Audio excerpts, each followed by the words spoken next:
The Beasts of Tarzan. Edgar Rice Burroughs. Chapter 1. Kidnapped. The entire affair is shrouded in mystery, said Darnett.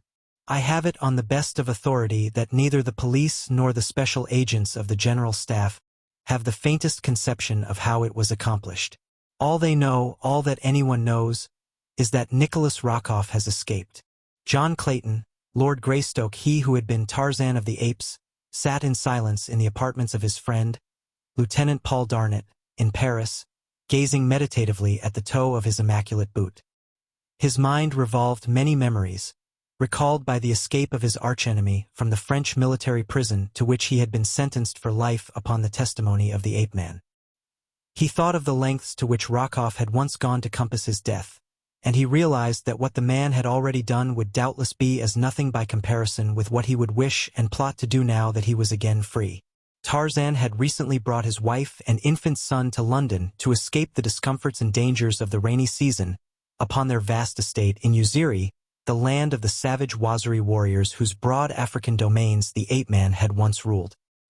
He had run across the channel for a brief visit with his old friend, but the news of the Russians' escape had already cast a shadow upon his outing, so that though he had but just arrived, he was already contemplating an immediate return to London.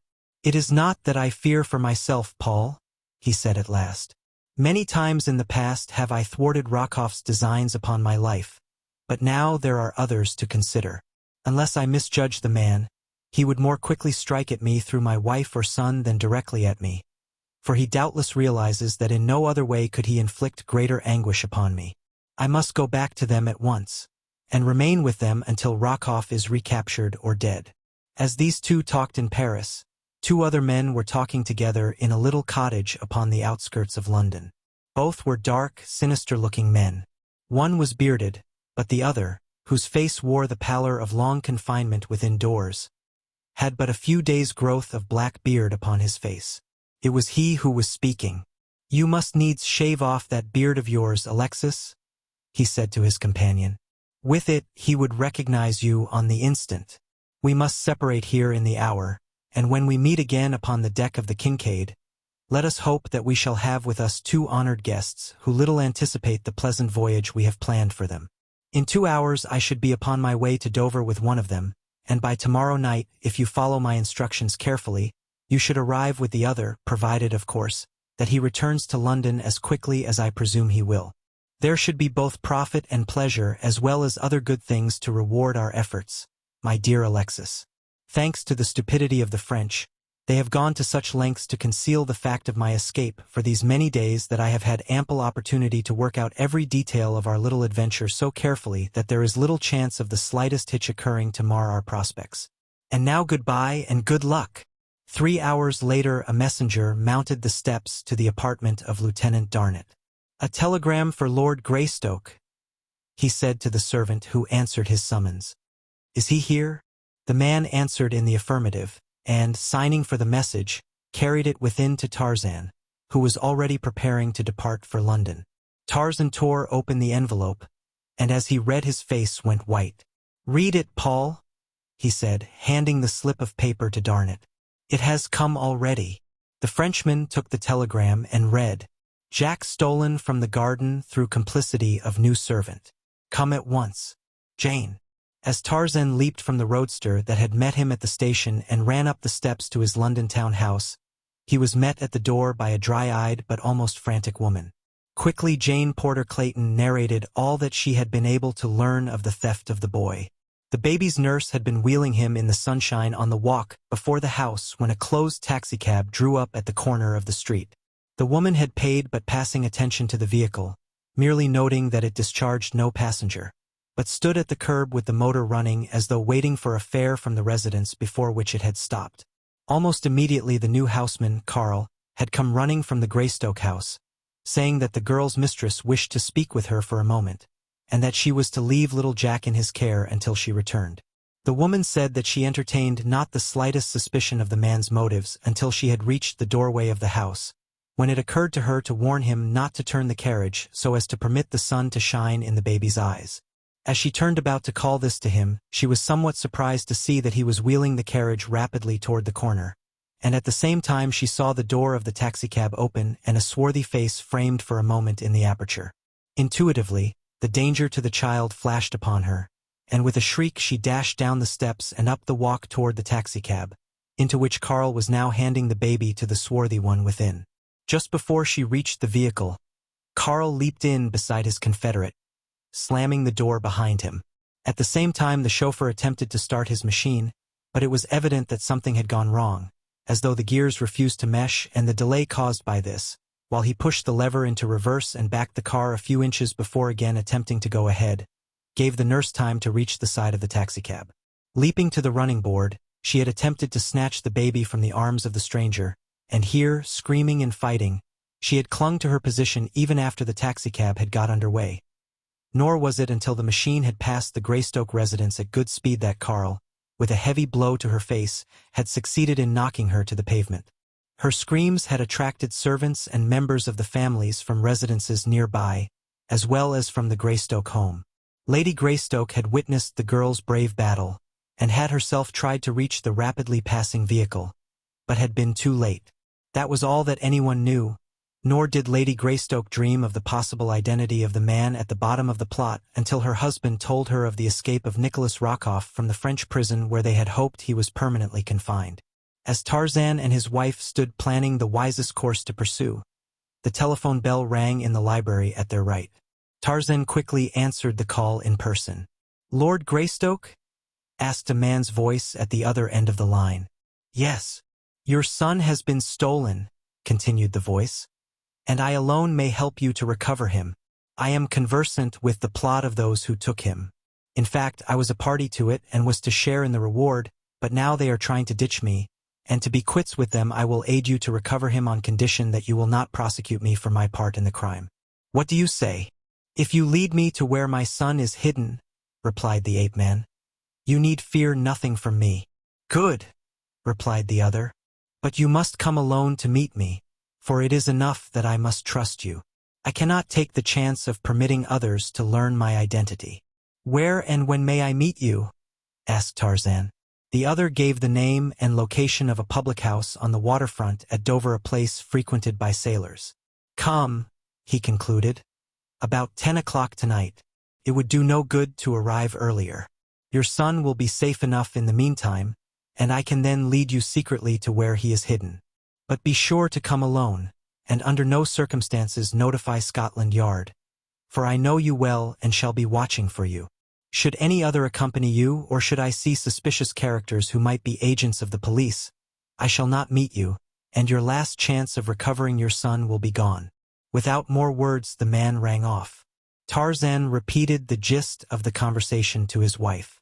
She begged to be allowed to accompany him, but he insisted that it might result in the man's carrying out his threat of refusing to aid them if Tarzan did not come alone, and so they parted, he to hasten to Dover, and she, ostensibly to wait at home until he should notify her of the outcome of his mission. Little did either dream of what both were destined to pass through before they should meet again, or the far distant but why anticipate. For 10 minutes after the ape-man had left her, Jane Clayton walked restlessly back and forth across the silken rugs of the library. Her mother heart ached, bereft of its firstborn. Her mind was in an anguish of hopes and fears. Though her judgment told her that all would be well were her Tarzan to go alone in accordance with the mysterious stranger's summons, her intuition would not permit her to lay aside suspicion of the gravest dangers to both her husband and her son. The more she thought of the matter, the more convinced she became that the recent telephone message might be but a ruse to keep them inactive until the boy was safely hidden away or spirited out of England. Or it might be that it had been simply a bait to lure Tarzan into the hands of the implacable Rokoff. With the lodgment of this thought, she stopped in wide-eyed terror. Instantly it became a conviction. She glanced at the great clock ticking the minutes in the corner of the library. It was too late to catch the Dover train that Tarzan was to take. There was another, later, however, that would bring her to the Channel port in time to reach the address the stranger had given her husband before the appointed hour. Summoning her maid and chauffeur, she issued instructions rapidly. 10 minutes later, she was being whisked through the crowded streets toward the railway station. It was 9:45 that night that Tarzan entered the squalid pub on the waterfront in Dover. As he passed into the evil-smelling room, a muffled figure brushed past him toward the street. "Come, my lord," whispered the stranger. The ape-man wheeled about and followed the other into the ill-lit alley, which custom had dignified with the title of thoroughfare. Once outside, the fellow led the way into the darkness, nearer a wharf, where high-piled bales, boxes, and casks cast dense shadows. Here he halted. "Where is the boy?" asked Greystoke. "On that small steamer whose lights you can just see yonder," replied the other. In the gloom, Tarzan was trying to peer into the features of his companion, but he did not recognize the man as one whom he had ever before seen. Had he guessed that his guide was Alexis Paulvitch, he would have realized that naught but treachery lay in the man's heart, and that danger lurked in the path of every move. "He is unguarded now," continued the Russian. "Those who took him feel perfectly safe from detection, and with the exception of a couple of members of the crew, whom I have furnished with enough gin to silence them effectually for hours, there is none aboard the Kincaid. We can go aboard, get the child, and return without the slightest fear." Tarzan nodded. "Let's be about it, then," he said. His guide led him to a small boat moored alongside the wharf. The two men entered, and Paulvitch pulled rapidly toward the steamer. The black smoke issuing from her funnel did not at the time make any suggestion to Tarzan's mind. All his thoughts were occupied with the hope that in a few moments he would again have his little son in his arms. At the steamer's side they found a monkey ladder dangling close above them, and up this the two men crept stealthily. Once on deck they hastened aft to where the Russian pointed to a hatch. "The boy is hidden there," he said. "You had better go down after him, as there is less chance that he will cry in fright than should he find himself in the arms of a stranger. I will stand on guard here." So anxious was Tarzan to rescue the child that he gave not the slightest thought to the strangeness of all the conditions surrounding the Kincaid. That her deck was deserted, though she had steam up, and from the volume of smoke pouring from her funnel was all ready to get under way, made no impression upon him. With the thought that in another instant he would fold that precious little bundle of humanity in his arms, the ape-man swung down into the darkness below. Scarcely had he released his hold upon the edge of the hatch than the heavy covering fell clattering above him. Instantly he knew that he was the victim of a plot, and that far from rescuing his son, he had himself fallen into the hands of his enemies. Though he immediately endeavored to reach the hatch and lift the cover, he was unable to do so. Striking a match, he explored his surroundings, finding that a little compartment had been partitioned off from the main hold, with the hatch above his head the only means of ingress or egress. It was evident that the room had been prepared for the very purpose of serving as a cell for himself. There was nothing in the compartment, and no other occupant. If the child was on board the Kincaid, he was confined elsewhere. For over 20 years, from infancy to manhood, the ape-man had roamed his savage jungle haunts without human companionship of any nature. He had learned at the most impressionable period of his life to take his pleasures and his sorrows as the beasts take theirs. So it was that he neither raved nor stormed against fate, but instead waited patiently for what might next befall him, though not by any means without an eye to doing the utmost to succor himself. To this end he examined his prison carefully, tested the heavy planking that formed its walls, and measured the distance of the hatch above him. And while he was thus occupied there came suddenly to him the vibration of machinery and the throbbing of the propeller. The ship was moving. Where to and to what fate was it carrying him? And even as these thoughts passed through his mind, there came to his ears above the din of the engines that which caused him to go cold with apprehension. Clear and shrill from the deck above him rang the scream of a frightened woman. Chapter 2. Marooned. As Tarzan and his guide had disappeared into the shadows upon the dark wharf, the figure of a heavily veiled woman had hurried down the narrow alley to the entrance of the drinking place the two men had just quitted. Here she paused and looked about, and then, as though satisfied that she had at last reached the place she sought, she pushed bravely into the interior of the vile den. A score of half-drunken sailors and wharf-rats looked up at the unaccustomed sight of a richly gowned woman in their midst. Rapidly she approached the slovenly barmaid, who stared half in envy, half in hate, at her more fortunate sister. "Have you seen a tall, well-dressed man here, but a minute since?" she asked, Who met another and went away with him? The girl answered in the affirmative, but could not tell which way the two had gone. A sailor who had approached to listen to the conversation vouchsafed the information that a moment before, as he had been about to enter the pub, he had seen two men leaving it who walked toward the wharf. "Show me the direction they went," cried the woman, slipping a coin into the man's hand. The fellow led her from the place, and together they walked quickly toward the wharf and along it until across the water they saw a small boat just pulling into the shadows of a nearby steamer. "There they be," whispered the man. £10 if you will find a boat and row me to that steamer," cried the woman. "Quick, then," he replied, "for we gotta go it if we're going to catch the Kincaid afore she sails. She's had steam up for 3 hours and jest been a-waitin' fair that one passenger. I was a-talkin' to one of her crew 'arf an hour ago." As he spoke he led the way to the end of the wharf where he knew another boat lay moored, and, lowering the woman into it, he jumped in after and pushed off. The two were soon scudding over the water. At the steamer's side the man demanded his pay and, without waiting to count out the exact amount, the woman thrust a handful of banknotes into his outstretched hand. A single glance at them convinced the fellow that he had been more than well paid.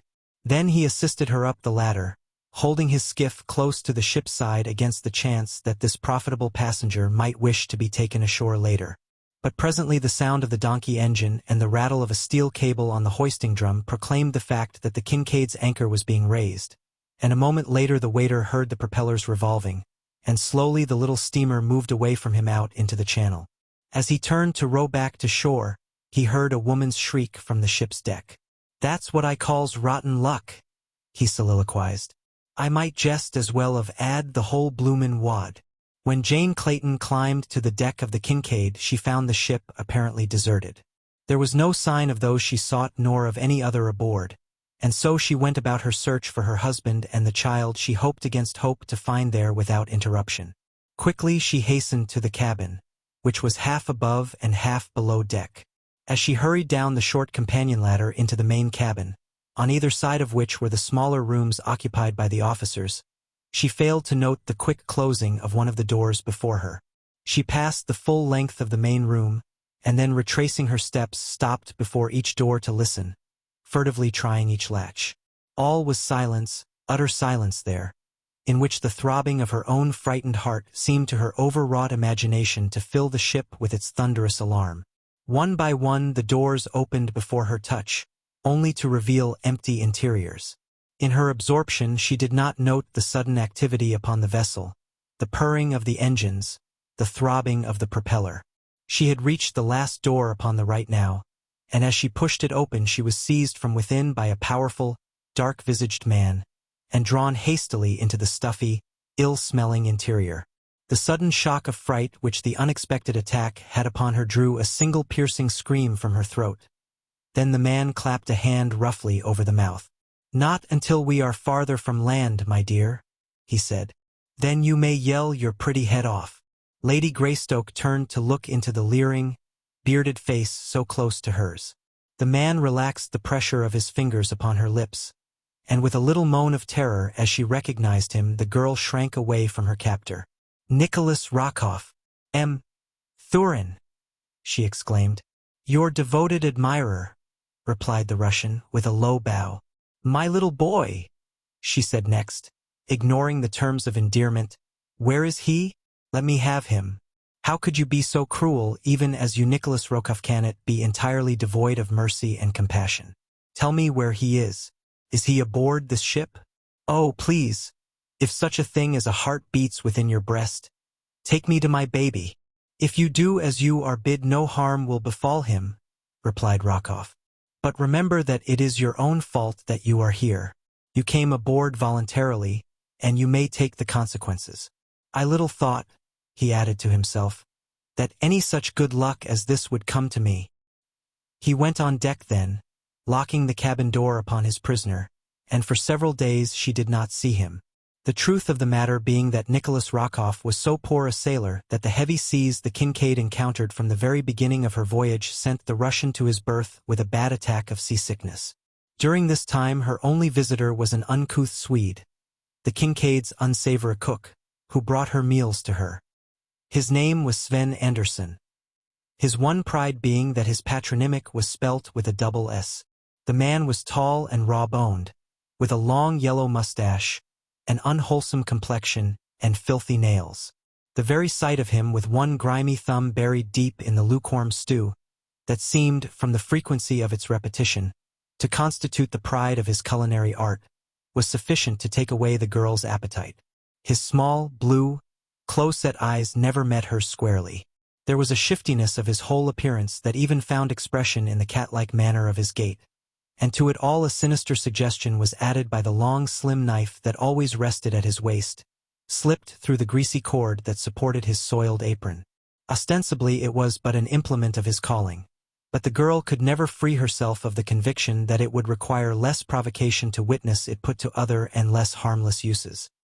His manner toward her was surly, yet she never failed to meet him with a pleasant smile and a word of thanks when he brought her food to her, though more often than not she hurled the bulk of it through the tiny cabin port the moment that the door closed behind him. During the days of anguish that followed Jane Clayton's imprisonment, but two questions were uppermost in her mind: the whereabouts of her husband and her son. She fully believed that the baby was aboard the Kincaid, provided that he still lived, but whether Tarzan had been permitted to live after having been lured aboard the evil craft she could not guess. She knew, of course, the deep hatred that the Russian felt for the Englishman, and she could think of but one reason for having him brought aboard the ship: to dispatch him in comparative safety in revenge for his having thwarted Rokoff's pet schemes, and for having been at last the means of landing him in a French prison. Tarzan, on his part, lay in the darkness of his cell, ignorant of the fact that his wife was a prisoner in the cabin almost above his head. The same Swede that served Jane brought his meals to him, but, though on several occasions Tarzan had tried to draw the man into conversation, he had been unsuccessful. He had hoped to learn through this fellow whether his little son was aboard the Kincaid, but to every question upon this or kindred subjects the fellow returned but one reply: "I tank it blow putty soon putty hard." So after several attempts Tarzan gave it up. For weeks that seemed months to the two prisoners the little steamer forged on they knew not where. Once the Kincaid stopped to coal, only immediately to take up the seemingly interminable voyage. Rokoff had visited Jane Clayton but once since he had locked her in the tiny cabin. He had come gaunt and hollow-eyed from a long siege of seasickness. The object of his visit was to obtain from her her personal check for a large sum in return for a guarantee of her personal safety and return to England. "When you set me down safely in any civilized port, together with my son and my husband," she replied, "I will pay you in gold twice the amount you ask, but until then you shall not have a cent, nor the promise of a cent under any other conditions." "You will give me the check I ask," he replied with a snarl, "or neither you nor your child nor your husband will ever again set foot within any port, civilized or otherwise." "I would not trust you," she replied. "What guarantee have I that you would not take my money, and then do as you pleased with me and mine regardless of your promise?" "I think you will do as I bid," he said, turning to leave the cabin. "Remember that I have your son. If you chance to hear the agonized wail of a tortured child, it may console you to reflect that it is because of your stubbornness that the baby suffers, and that it is your baby." "You would not do it," cried the girl. "You would not, could not be so fiendishly cruel." "It is not I that am cruel, but you," he returned. "For you permit a paltry sum of money to stand between your baby and immunity from suffering." The end of it was that Jane Clayton wrote out a check of large denomination and handed it to Nicholas Rokoff, who left her cabin with a grin of satisfaction upon his lips. The following day the hatch was removed from Tarzan's cell, and as he looked up he saw Paulvich's head framed in the square of light above him. "Come up," commanded the Russian. "But bear in mind that you will be shot if you make a single move to attack me or any other aboard the ship." The ape-man swung himself lightly to the deck. About him, but at a respectful distance, stood a half-dozen sailors armed with rifles and revolvers. Facing him was Paulvich. Tarzan looked about for Rokoff, who he felt sure must be aboard, but there was no sign of him. "Lord Greystoke," commenced the Russian, "by your continued and wanton interference with M. Rokoff and his plans you have at last brought yourself and your family to this unfortunate extremity. You have only yourself to thank. As you may imagine, it has cost M. Rokoff a large amount of money to finance this expedition, and, as you are the sole cause of it, he naturally looks to you for reimbursement. Further, I may say that only by meeting Rokoff's just demands may you avert the most unpleasant consequences to your wife and child, and at the same time retain your own life and regain your liberty. What is the amount? Asked Tarzan. And what assurance have I that you will live up to your end of the agreement? I have little reason to trust two such scoundrels as you and Rokoff, you know. The Russian flushed. You are in no position to deliver insults, he said. You have no assurance that we will live up to our agreement other than my word, but you have before you the assurance that we can make short work of you if you do not write out the check we demand. Unless you are a greater fool than I imagine, you should know that there is nothing that would give us greater pleasure than to order these men to fire. That we do not is because we have other plans for punishing you that would be entirely upset by your death. Answer one question, said Tarzan. Is my son on board this ship? No, replied Alexis Paulvitch. Your son is quite safe elsewhere, nor will he be killed until you refuse to accede to our fair demands. If it becomes necessary to kill you, there will be no reason for not killing the child, since with you gone the one whom we wish to punish through the boy will be gone, and he will then be to us only a constant source of danger and embarrassment. You see, therefore, that you may only save the life of your son by saving your own, and you can only save your own by giving us the check we ask. Very well, replied Tarzan, for he knew that he could trust them to carry out any sinister threat that Paulvitch had made, and there was a bare chance that by conceding their demands he might save the boy. That they would permit him to live after he had appended his name to the check never occurred to him as being within the realms of probability. But he was determined to give them such a battle as they would never forget, and possibly to take Paulvitch with him into eternity. He was only sorry that it was not Rokoff. He took his pocket checkbook and fountain pen from his pocket. What is the amount? He asked. Paulvitch named an enormous sum. Tarzan could scarce restrain a smile. Their very cupidity was to prove the means of their undoing, in the matter of the ransom at least. Purposely he hesitated and haggled over the amount, but Paulvitch was obdurate. Finally the ape-man wrote out his check for a larger sum than stood to his credit at the bank. As he turned to hand the worthless slip of paper to the Russian, his glance chanced to pass across the starboard bow of the Kincaid. To his surprise, he saw that the ship lay within a few hundred yards of land. Almost down to the water's edge ran a dense tropical jungle, and behind was higher land clothed in forest. Paulvitch noted the direction of his gaze. You are to be set at liberty here, he said. Tarzan's plan for immediate physical revenge upon the Russian vanished.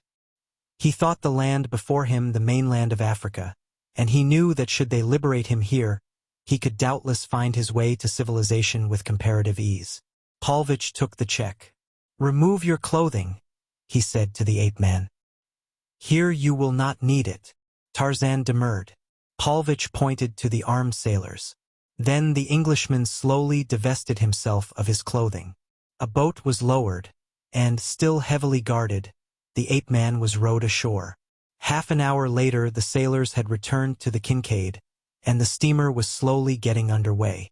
As Tarzan stood upon the narrow strip of beach watching the departure of the vessel, he saw a figure appear at the rail and call aloud to attract his attention.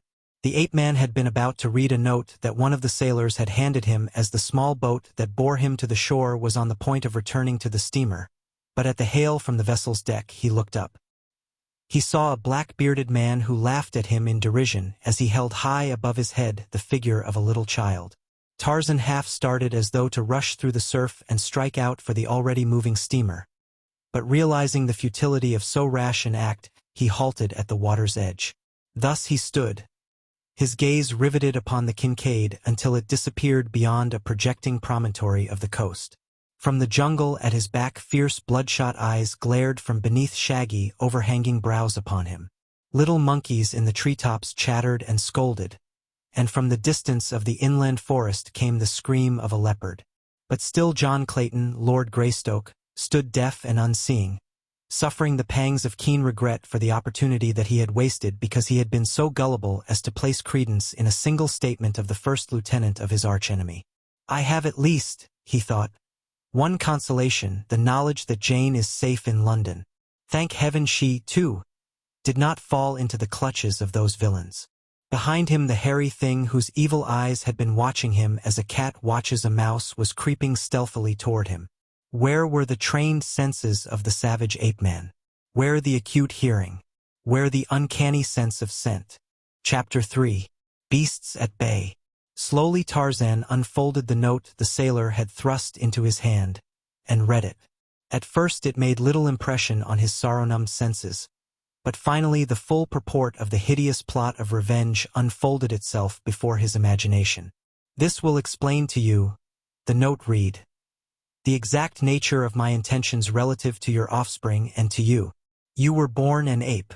You lived naked in the junglesto your own we have returned you. But your son shall rise a step above his sire. It is the immutable law of evolution. The father was a beast, but the son shall be a manha, shall take the next ascending step in the scale of progress. He shall be no naked beast of the jungle, but shall wear a loincloth and copper anklets, and, perchance, a ring in his nose, for he is to be reared by Mina tribe of savage cannibals. I might have killed you, but that would have curtailed the full measure of the punishment you have earned at my hands. Dead, you could not have suffered in the knowledge of your son's plight, but living and in a place from which you may not escape to seek or succor your child, you shall suffer worse than death for all the years of your life in contemplation of the horrors of your son's existence. This, then, is to be a part of your punishment for having dared to pit yourself against R. P.S. The balance of your punishment has to do with what shall presently befall your wife, that I shall leave to your imagination. As he finished reading, a slight sound behind him brought him back with a start to the world of present realities. Instantly his senses awoke, and he was again Tarzan of the apes. As he wheeled about, it was a beast at bay, vibrant with the instinct of self-preservation, that faced a huge bull ape that was already charging down upon him. The 2 years that had elapsed since Tarzan had come out of the savage forest with his rescued mate had witnessed slight diminution of the mighty powers that had made him the invincible lord of the jungle. His great estates in Uziri had claimed much of his time and attention, and there he had found ample field for the practical use and retention of his almost superhuman powers. But naked and unarmed to do battle with the shaggy, bull-necked beast that now confronted him was a test that the ape-man would scarce have welcomed at any period of his wild existence. But there was no alternative other than to meet the rage-maddened creature with the weapons with which nature had endowed him. Over the bull's shoulder Tarzan could see now the heads and shoulders of perhaps a dozen more of these mighty forerunners of primitive man. He knew, however, that there was little chance that they would attack him, since it is not within the reasoning powers of the anthropoid to be able to weigh or appreciate the value of concentrated action against an enemy, otherwise they would long since have become the dominant creatures of their haunts. So tremendous a power of destruction lies in their mighty thews and savage fangs. With a low snarl the beast now hurled himself at Tarzan, but the ape-man had found, among other things in the haunts of civilized man, certain methods of scientific warfare that are unknown to the jungle folk. Whereas, a few years since, he would have met the brute rush with brute force, he now sidestepped his antagonist's headlong charge, and as the brute hurtled past him swung a mighty right to the pit of the ape's stomach. With a howl of mingled rage and anguish the great anthropoid bent double and sank to the ground, though almost instantly he was again struggling to his feet. Before he could regain them, however, his white-skinned foe had wheeled and pounced upon him, and in the act there dropped from the shoulders of the English lord the last shred of his superficial mantle of civilization. Once again he was the jungle beast reveling in bloody conflict with his kind. Once again he was Tarzan, son of Kala the she-ape. His strong, white teeth sank into the hairy throat of his enemy as he sought the pulsing jugular. Powerful fingers held the mighty fangs from his own flesh, or clenched and beat with the power of a steam hammer upon the snarling, foam-flecked face of his adversary. In a circle about them the balance of the tribe of apes stood watching and enjoying the struggle. They muttered low gutturals of approval as bits of white hide or hairy blood-stained skin were torn from one contestant or the other. But they were silent in amazement and expectation when they saw the mighty white ape wriggle upon the back of their king, and, with steel muscles tensed beneath the armpits of his antagonist, bear down mightily with his open palms upon the back of the thick bullneck, so that the king ape could but shriek in agony and flounder helplessly about upon the thick mat of jungle grass. As Tarzan had overcome the huge turquoise that time years before when he had been about to set out upon his quest for human beings of his own kind and color, So now he overcame this other great ape with the same wrestling hold upon which he had stumbled by accident during that other combat. The little audience of fierce anthropoids heard the creaking of their king's neck mingling with his agonized shrieks and hideous roaring. Then there came a sudden crack, like the breaking of a stout limb before the fury of the wind. The bullet head crumpled forward upon its flaccid neck against the great hairy chest, the roaring and the shrieking ceased. The little pig eyes of the onlookers wandered from the still form of their leader to that of the white ape that was rising to its feet beside the vanquished, then back to their king as though in wonder that he did not arise and slay this presumptuous stranger. They saw the newcomer place a foot upon the neck of the quiet figure at his feet and, throwing back his head, give vent to the wild, uncanny challenge of the bull ape that has made a kill. Then they knew that their king was dead. Across the jungle rolled the horrid notes of the victory cry. The little monkeys in the treetops ceased their chattering. The harsh-voiced, brilliant-plumed birds were still. From afar came the answering wail of a leopard and the deep roar of a lion. It was the old Tarzan who turned questioning eyes upon the little knot of apes before him. It was the old Tarzan who shook his head as though to toss back a heavy mane that had fallen before his Phaeacian old habit dating from the days that his great shock of thick, black hair had fallen about his shoulders, and often tumbled before his eyes when it had meant life or death to him to have his vision unobstructed. The ape-man knew that he might expect an immediate attack on the part of that particular surviving bull ape who felt himself best fitted to contend for the kingship of the tribe. Among his own apes, he knew that it was not unusual for an entire stranger to enter a community and, after having dispatched the king, assume the leadership of the tribe himself, together with the fallen monarch's mates. On the other hand, if he made no attempt to follow them, they might move slowly away from him, later to fight among themselves for the supremacy. That he could be king of them, if he so chose, he was confident. But he was not sure he cared to assume the sometimes irksome duties of that position, for he could see no particular advantage to be gained thereby. One of the younger apes, a huge, splendidly muscled brute, was edging threateningly closer to the ape-man. Through his bared fighting fangs there issued a low, sullen growl. Tarzan watched his every move, standing rigid as a statue. To have fallen back a step would have been to precipitate an immediate charge. To have rushed forward to meet the other might have had the same result, or it might have put the bellicose one to flight. It all depended upon the young bull's stock of courage. To stand perfectly still, waiting, was the middle course. In this event the bull would, according to custom, approach quite close to the object of his attention, growling hideously and baring slavering fangs. Slowly he would circle about the other, as though with a chip upon his shoulder. And this he did even as Tarzan had foreseen. It might be a bluff royal, or, on the other hand, so unstable is the mind of an ape, a passing impulse might hurl the hairy mass, tearing and rending, upon the man without an instant's warning.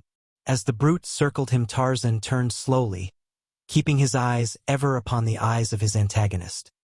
He had appraised the young bull as one who had never quite felt equal to the task of overthrowing his former king, but who one day would have done so. Tarzan saw that the beast was of wondrous proportions, standing over 7 feet upon his short, bowed legs. His great, hairy arms reached almost to the ground even when he stood erect, and his fighting fangs, now quite close to Tarzan's face, were exceptionally long and sharp. Like the others of his tribe, he differed in several minor essentials from the apes of Tarzan's boyhood. At first the ape-man had experienced a thrill of hope at sight of the shaggy bodies of the anthropoids, a hope that by some strange freak of fate he had been again returned to his own tribe, but a closer inspection had convinced him that these were another species. As the threatening bull continued his stiff and jerky circling of the ape-man, much after the manner that you have noted among dogs when a strange canine comes among them, it occurred to Tarzan to discover if the language of his own tribe was identical with that of this other family, and so he addressed the brute in the language of the tribe of Kerchak. "Who are you?" he asked. "Who threatens Tarzan of the apes?" The hairy brute looked his surprise. "I am Akut," replied the other in the same simple, primal tongue which is so low in the scale of spoken languages that, as Tarzan had surmised, it was identical with that of the tribe in which the first 20 years of his life had been spent. "I am Akut," said the ape. "Molak is dead. I am king. Go away or I shall kill you." "You saw how easily I killed Molak," replied Tarzan. "So I could kill you if I cared to be king." But Tarzan of the Apes would not be king of the tribe of Akut. All he wishes is to live in peace in this country. Let us be friends. Tarzan of the Apes can help you, and you can help Tarzan of the Apes. You cannot kill Akut, replied the other. None is so great as Akut. Had you not killed Molak, Akut would have done so, for Akut was ready to be king. For answer the ape-man hurled himself upon the great brute, who during the conversation had slightly relaxed his vigilance. In the twinkling of an eye the man had seized the wrist of the great ape, and before the other could grapple with him had whirled him about and leaped upon his broad back. Down they went together, but so well had Tarzan's plan worked out that before ever they touched the ground, he had gained the same hold upon Akut that had broken Molak's neck. Slowly he brought the pressure to bear, and then as in days gone by he had given Kerchak the chance to surrender and live, so now he gave to Akutan, whom he saw a possible ally of great strength and resource, the option of living in amity with him or dying as he had just seen his savage and heretofore invincible king die. "Kagoda?" whispered Tarzan to the ape beneath him. It was the same question that he had whispered to Kerchak, and in the language of the apes it means, broadly, "Do you surrender?" Akut thought of the creaking sound he had heard just before Molak's thick neck had snapped, and he shuddered. He hated to give up the kingship, though so again he struggled to free himself. But a sudden torturing pressure upon his vertebra brought an agonized "Kagoda" from his lips. Tarzan relaxed his grip a trifle. "You may still be king, Akut," he said. "Tarzan told you that he did not wish to be king. If any question you're right, Tarzan of the Apes will help you in your battles." The ape-man rose, and Akut came slowly to his feet. Shaking his bullet head and growling angrily, he waddled toward his tribe, looking first at one and then at another of the larger bulls who might be expected to challenge his leadership. But none did so. Instead, they drew away as he approached, and presently the whole pack moved off into the jungle, and Tarzan was left alone once more upon the beach. The ape-man was sore from the wounds that Molak had inflicted upon him, but he was inured to physical suffering and endured it with the calm and fortitude of the wild beasts that had taught him to lead the jungle life after the manner of all those that are born to it. His first need, he realized, was for weapons of offense and defense, for his encounter with the apes, and the distant notes of the savage voices of Numa the lion, and Sheeta, the panther, warned him that his was to be no life of indolent ease and security. It was but a return to the old existence of constant bloodshed and Dangerto the hunting and the being hunted. Grim beasts would stalk him, as they had stalked him in the past, and never would there be a moment, by savage day or by cruel night, that he might not have instant need of such crude weapons as he could fashion from the materials at hand. Upon the shore he found an outcropping of brittle, igneous rock. By dint of much labor, he managed to chip off a narrow sliver some 12 inches long by a quarter of an inch thick. One edge was quite thin for a few inches near the tip. It was the rudiment of a knife. With it he went into the jungle, searching until he found a fallen tree of a certain species of hardwood with which he was familiar. From this he cut a small straight branch which he pointed at one end. Then he scooped a small, round hole in the surface of the prostrate trunk. Into this he crumbled a few bits of dry bark, minutely shredded, after which he inserted the tip of his pointed stick, and, sitting astride the bole of the tree, spun the slender rod rapidly between his palms. After a time a thin smoke rose from the little mass of tinder, and a moment later the whole broke into flame. Heaping some larger twigs and sticks upon the tiny fire, Tarzan soon had quite a respectable blaze roaring in the enlarging cavity of the dead tree. Into this he thrust the blade of his stone knife, and as it became superheated he would withdraw it, touching a spot near the thin edge with a drop of moisture. Beneath the wetted area a little flake of the glassy material would crack and scale away. Thus, very slowly, the ape-man commenced the tedious operation of putting a thin edge upon his primitive hunting knife. He did not attempt to accomplish the feat all in one sitting. At first he was content to achieve a cutting edge of a couple of inches, with which he cut a long, pliable bow, a handle for his knife, a stout cudgel, and a goodly supply of arrows. These he cached in a tall tree beside a little stream, and here also he constructed a platform with a roof of palm leaves above it. When all these things had been finished it was growing dusk, and Tarzan felt a strong desire to eat. He had noted during the brief incursion he had made into the forest that a short distance upstream from his tree there was a much-used watering place, where, from the trampled mud of either bank, it was evident beasts of all sorts and in great numbers came to drink. To this spot the hungry ape-man made his silent way. Through the upper terrace of the treetops, he swung with the grace and ease of a monkey. But for the heavy burden upon his heart, he would have been happy in this return to the old free life of his boyhood. Yet even with that burden he fell into the little habits and manners of his early life that were in reality more a part of him than the thin veneer of civilization that the past 3 years of his association with the white men of the outer world had spread lightly over him, a veneer that only hid the crudities of the beast that Tarzan of the Apes had been. Could his fellow peers of the House of Lords have seen him, then they would have held up their noble hands in holy horror. Silently he crouched in the lower branches of a great forest giant that overhung the trail, his keen eyes and sensitive ears strained into the distant jungle, from which he knew his dinner would presently emerge. Nor had he long to wait. Scarce had he settled himself to a comfortable position, his lithe, muscular legs drawn well up beneath him as the panther draws his hindquarters in preparation for the spring, then Bara, the deer, came daintily down to drink. But more than Bara was coming. Behind the graceful buck came another which the deer could neither see nor scent, but whose movements were apparent to Tarzan of the Apes because of the elevated position of the ape-man's ambush. He knew not yet exactly the nature of the thing that moved so stealthily through the jungle a few hundred yards behind the deer, but he was convinced that it was some great beast of prey stalking Bara for the selfsame purpose as that which prompted him to await the fleet animal. Numa, perhaps, or Sheeta, the panther. In any event, Tarzan could see his repast slipping from his grasp unless Bara moved more rapidly toward the ford than at present. Even as these thoughts passed through his mind, some noise of the stalker in his rear must have come to the buck, for with a sudden start he paused for an instant, trembling in his tracks, and then with a swift bound dashed straight for the river and Tarzan. It was his intention to flee through the shallow ford and escape upon the opposite side of the river. Not 100 yards behind him came Numa. Tarzan could see him quite plainly now. Below, the ape-man Bara was about to pass. Could he do it? But even as he asked himself the question, the hungry man launched himself from his perch full upon the back of the startled buck. In another instant Numa would be upon them both, so if the ape-man were to dine that night, or ever again, he must act quickly. Scarcely had he touched the sleek hide of the deer with a momentum that sent the animal to its knees than he had grasped a horn in either hand, and with a single quick wrench twisted the animal's neck completely round, until he felt the vertebrae snap beneath his grip. The lion was roaring in rage close behind him as he swung the deer across his shoulder, and, grasping a foreleg between his strong teeth, leaped for the nearest of the lower branches that swung above his head.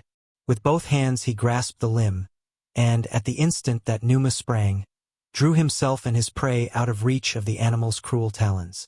There was a thud below him as the baffled cat fell back to earth, and then Tarzan of the Apes, drawing his dinner farther up to the safety of a higher limb, looked down with grinning face into the gleaming yellow eyes of the other wild beast that glared up at him from beneath, and with taunting insults flaunted the tender carcass of his kill in the face of him whom he had cheated of it. With his crude stone knife he cut a juicy steak from the hindquarters, and while the great lion paced, growling, back and forth below him, Lord Greystoke filled his savage belly, nor ever in the choicest of his exclusive London clubs had a meal tasted more palatable. The warm blood of his kill smeared his hands and face and filled his nostrils with the scent that the savage carnivora love best. And when he had finished he left the balance of the carcass in a high fork of the tree where he had dined, and with Numa trailing below him, still keen for revenge, he made his way back to his treetop shelter, where he slept until the sun was high the following morning. Chapter 4. Sheeta. The next few days were occupied by Tarzan in completing his weapons and exploring the jungle. He strung his bow with tendons from the buck upon which he had dined his first evening upon the new shore, and though he would have preferred the gut of Sheeta for the purpose, he was content to wait until opportunity permitted him to kill one of the great cats.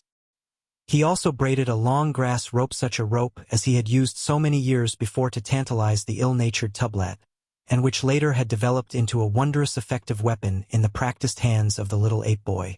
A sheath and handle for his hunting knife he fashioned, and a quiver for arrows, and from the hide of Bara a belt and loincloth. Then he set out to learn something of the strange land in which he found himself. That it was not his old familiar west coast of the African continent, he knew from the fact that it faced east. The rising sun came up out of the sea before the threshold of the jungle. But that it was not the east coast of Africa he was equally positive, for he felt satisfied that the Kincaid had not passed through the Mediterranean, the Suez Canal, and the Red Sea, nor had she had time to round the Cape of Good Hope. So he was quite at a loss to know where he might be.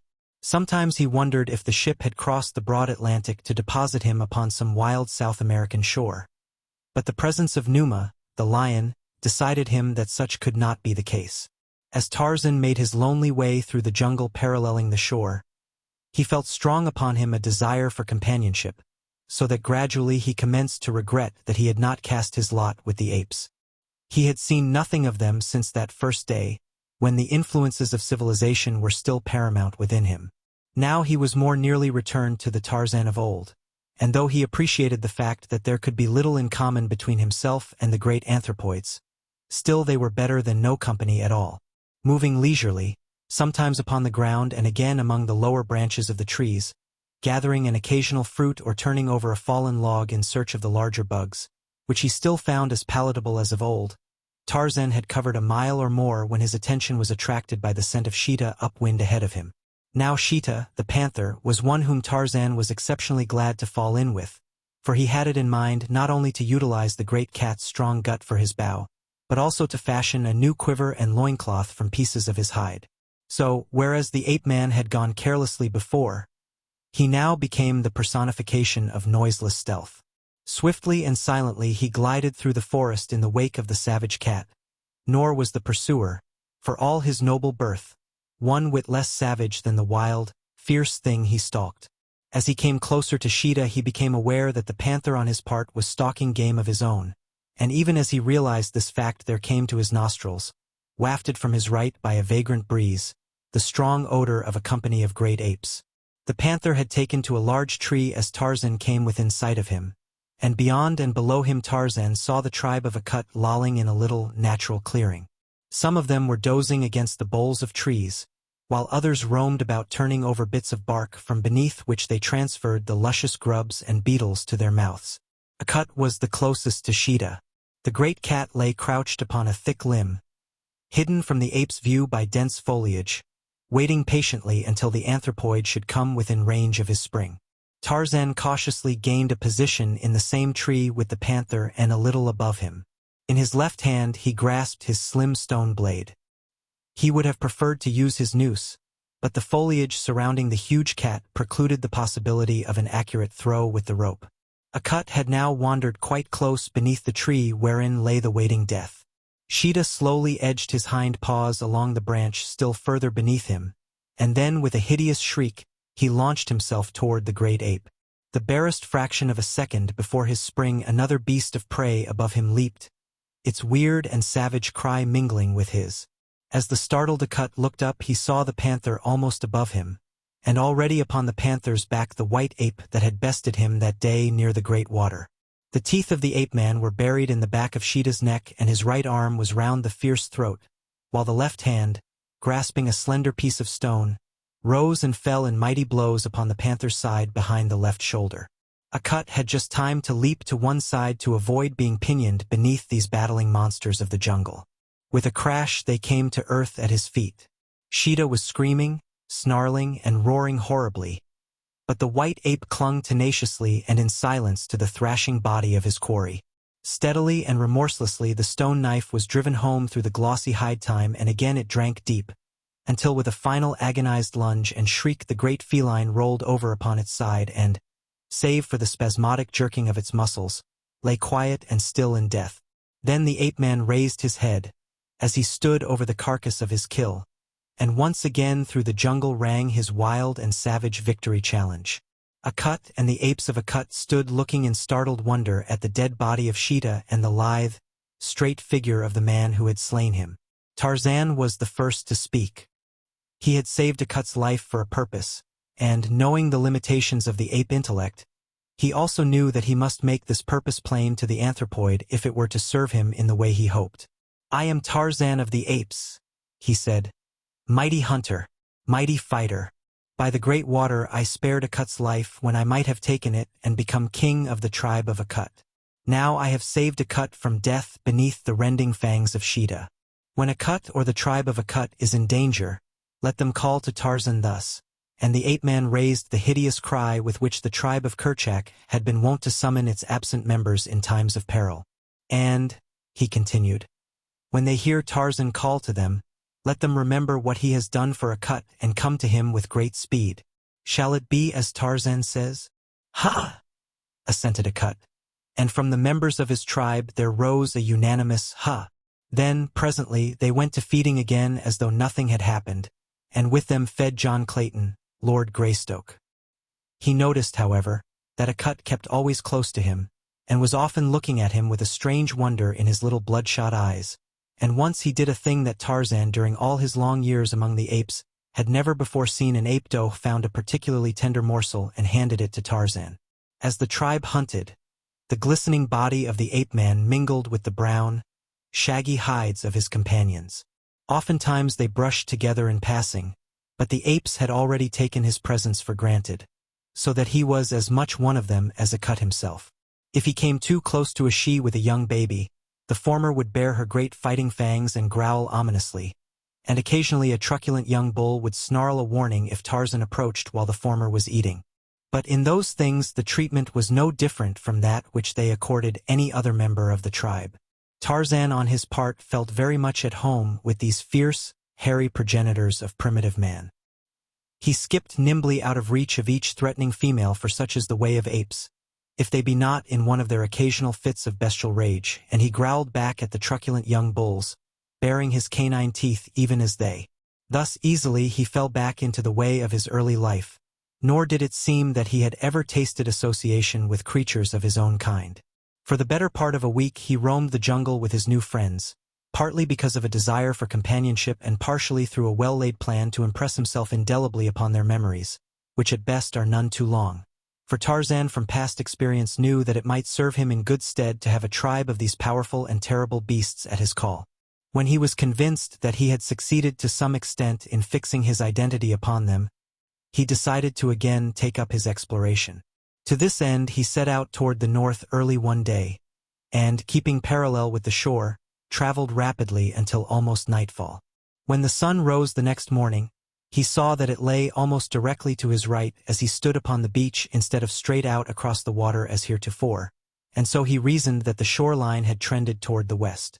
All the second day he continued his rapid course, and when Tarzan of the Apes sought speed, he passed through the middle terrace of the forest with the rapidity of a squirrel.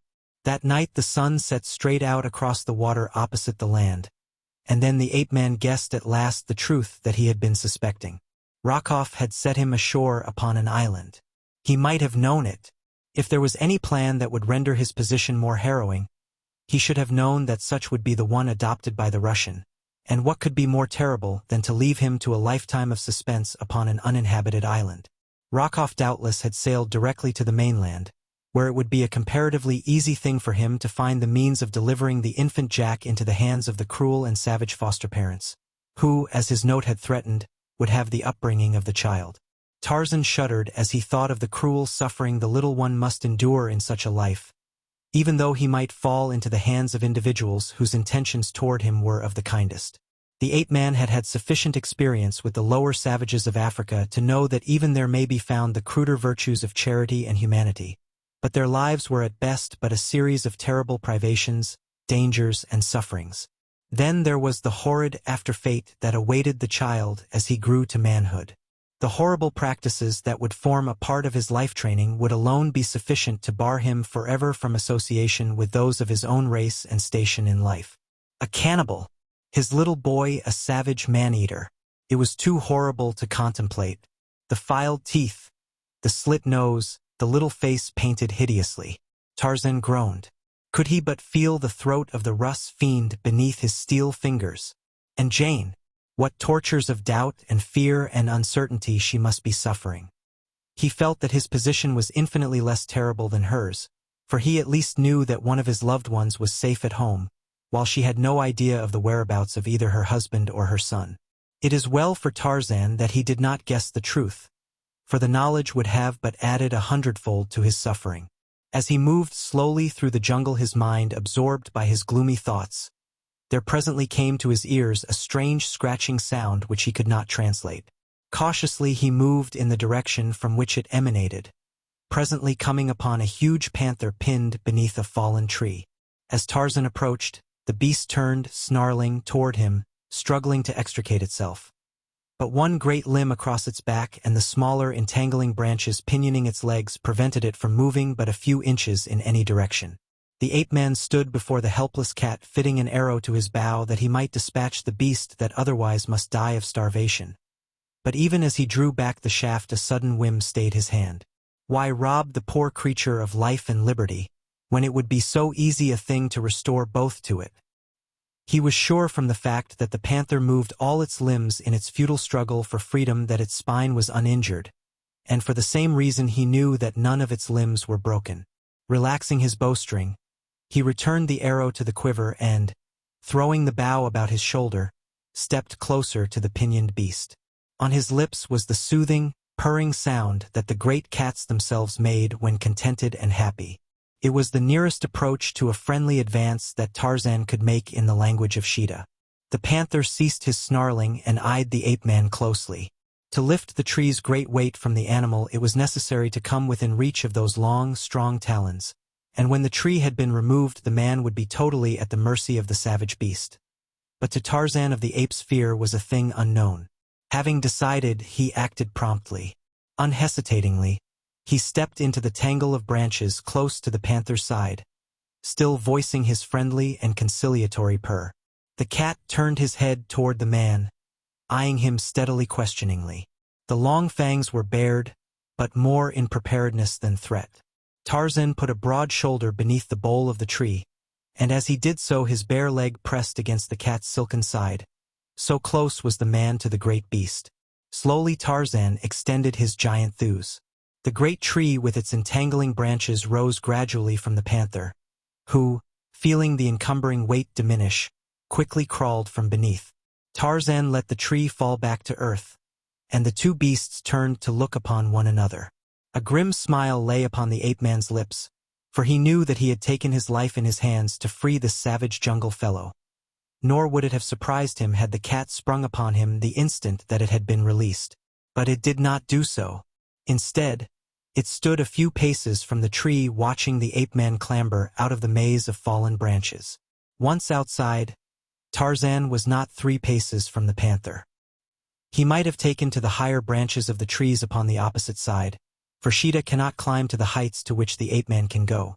But something, a spirit of bravado perhaps, prompted him to approach the panther as though to discover if any feeling of gratitude would prompt the beast to friendliness.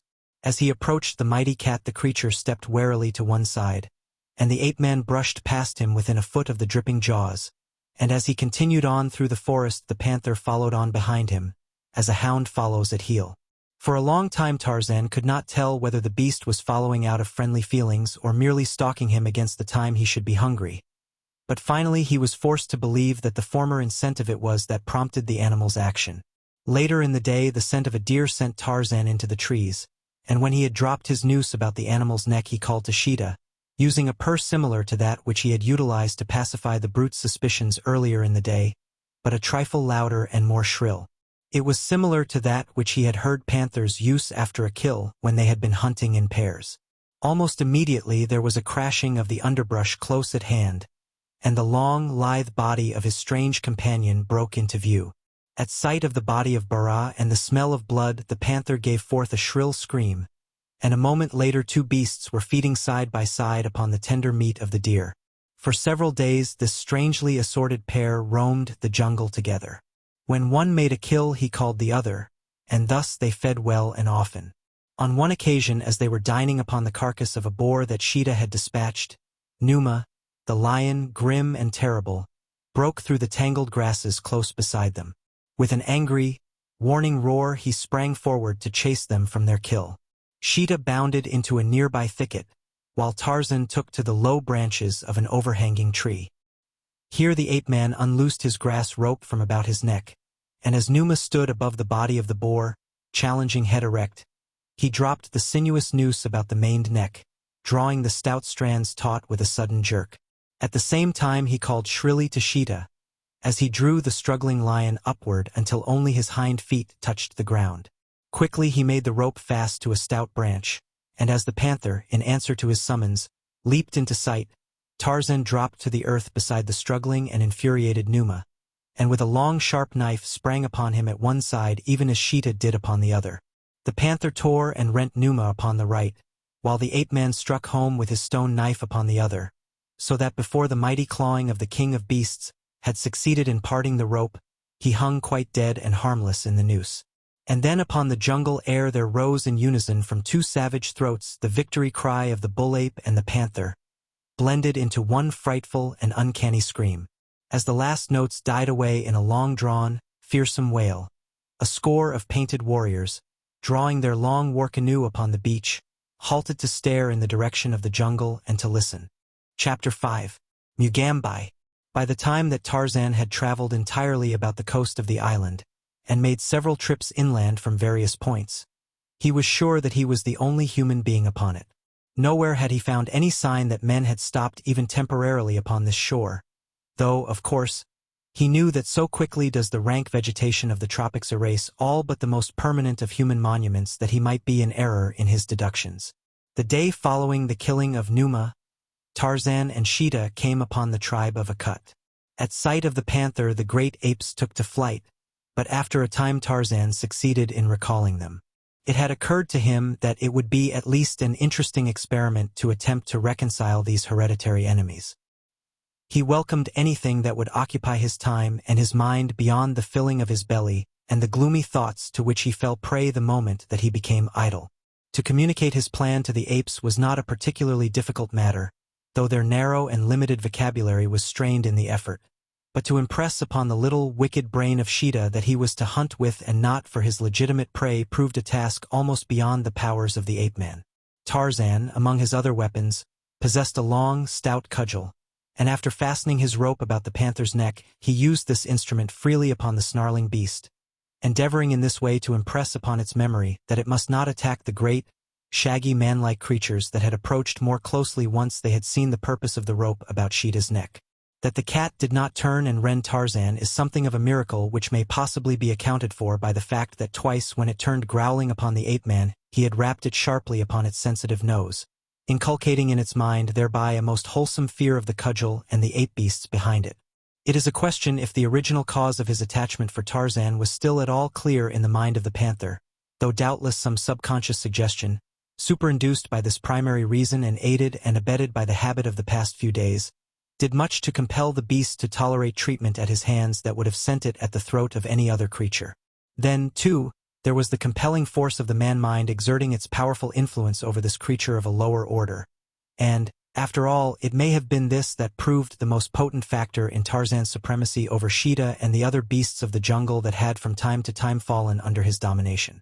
Be that as it may, for days the man, the panther, and the great apes roamed their savage haunts side by side, making their kills together and sharing them with one another, and of all the fierce and savage band none was more terrible than the smooth-skinned, powerful beast that had been but a few short months before a familiar figure in many a London drawing-room. Sometimes the beasts separated to follow their own inclinations for an hour or a day, and it was upon one of these occasions when the ape-man had wandered through the treetops toward the beach, and was stretched in the hot sun upon the sand, that from the low summit of a nearby promontory a pair of keen eyes discovered him. For a moment the owner of the eyes looked in astonishment at the figure of the savage white man basking in the rays of that hot, tropic sun. Then he turned, making a sign to someone behind him. Presently another pair of eyes were looking down upon the ape-man, and then another and another, until a full score of hideously trapped, savage warriors were lying upon their bellies along the crest of the ridge watching the white-skinned stranger. They were downwind from Tarzan, and so their scent was not carried to him, and as his back was turned half toward them, he did not see their cautious advance over the edge of the promontory and down through the rank grass toward the sandy beach where he lay. Big fellows they were, all of them, their barbaric headdresses and grotesquely painted faces, together with their many metal ornaments and gorgeously colored feathers, adding to their wild, fierce appearance. Once at the foot of the ridge, they came cautiously to their feet, and, bent half-double, advanced silently upon the unconscious white man, their heavy war clubs swinging menacingly in their brawny hands. The mental suffering that Tarzan's sorrowful thoughts induced had the effect of numbing his keen, perceptive faculties, so that the advancing savages were almost upon him before he became aware that he was no longer alone upon the beach. So quickly, though, were his mind and muscles wont to react in unison to the slightest alarm that he was upon his feet and facing his enemies, even as he realized that something was behind him. As he sprang to his feet, the warriors leaped toward him with raised clubs and savage yells, but the foremost went down to sudden death beneath the long, stout stick of the ape-man, and then the lithe, sinewy figure was among them, striking right and left with a fury, power, and precision that brought panic to the ranks of the blacks. For a moment they withdrew, those that were left of them, and consulted together at a short distance from the ape-man, who stood with folded arms, a half-smile upon his handsome face, watching them. Presently they advanced upon him once more, this time wielding their heavy war spears. They were between Tarzan and the jungle, in a little semicircle that closed in upon him as they advanced. There seemed to the ape-man but slight chance to escape the final charge when all the great spears should be hurled simultaneously at him. But if he had desired to escape, there was no way other than through the ranks of the savages except the open sea behind him. His predicament was indeed most serious when an idea occurred to him that altered his smile to a broad grin.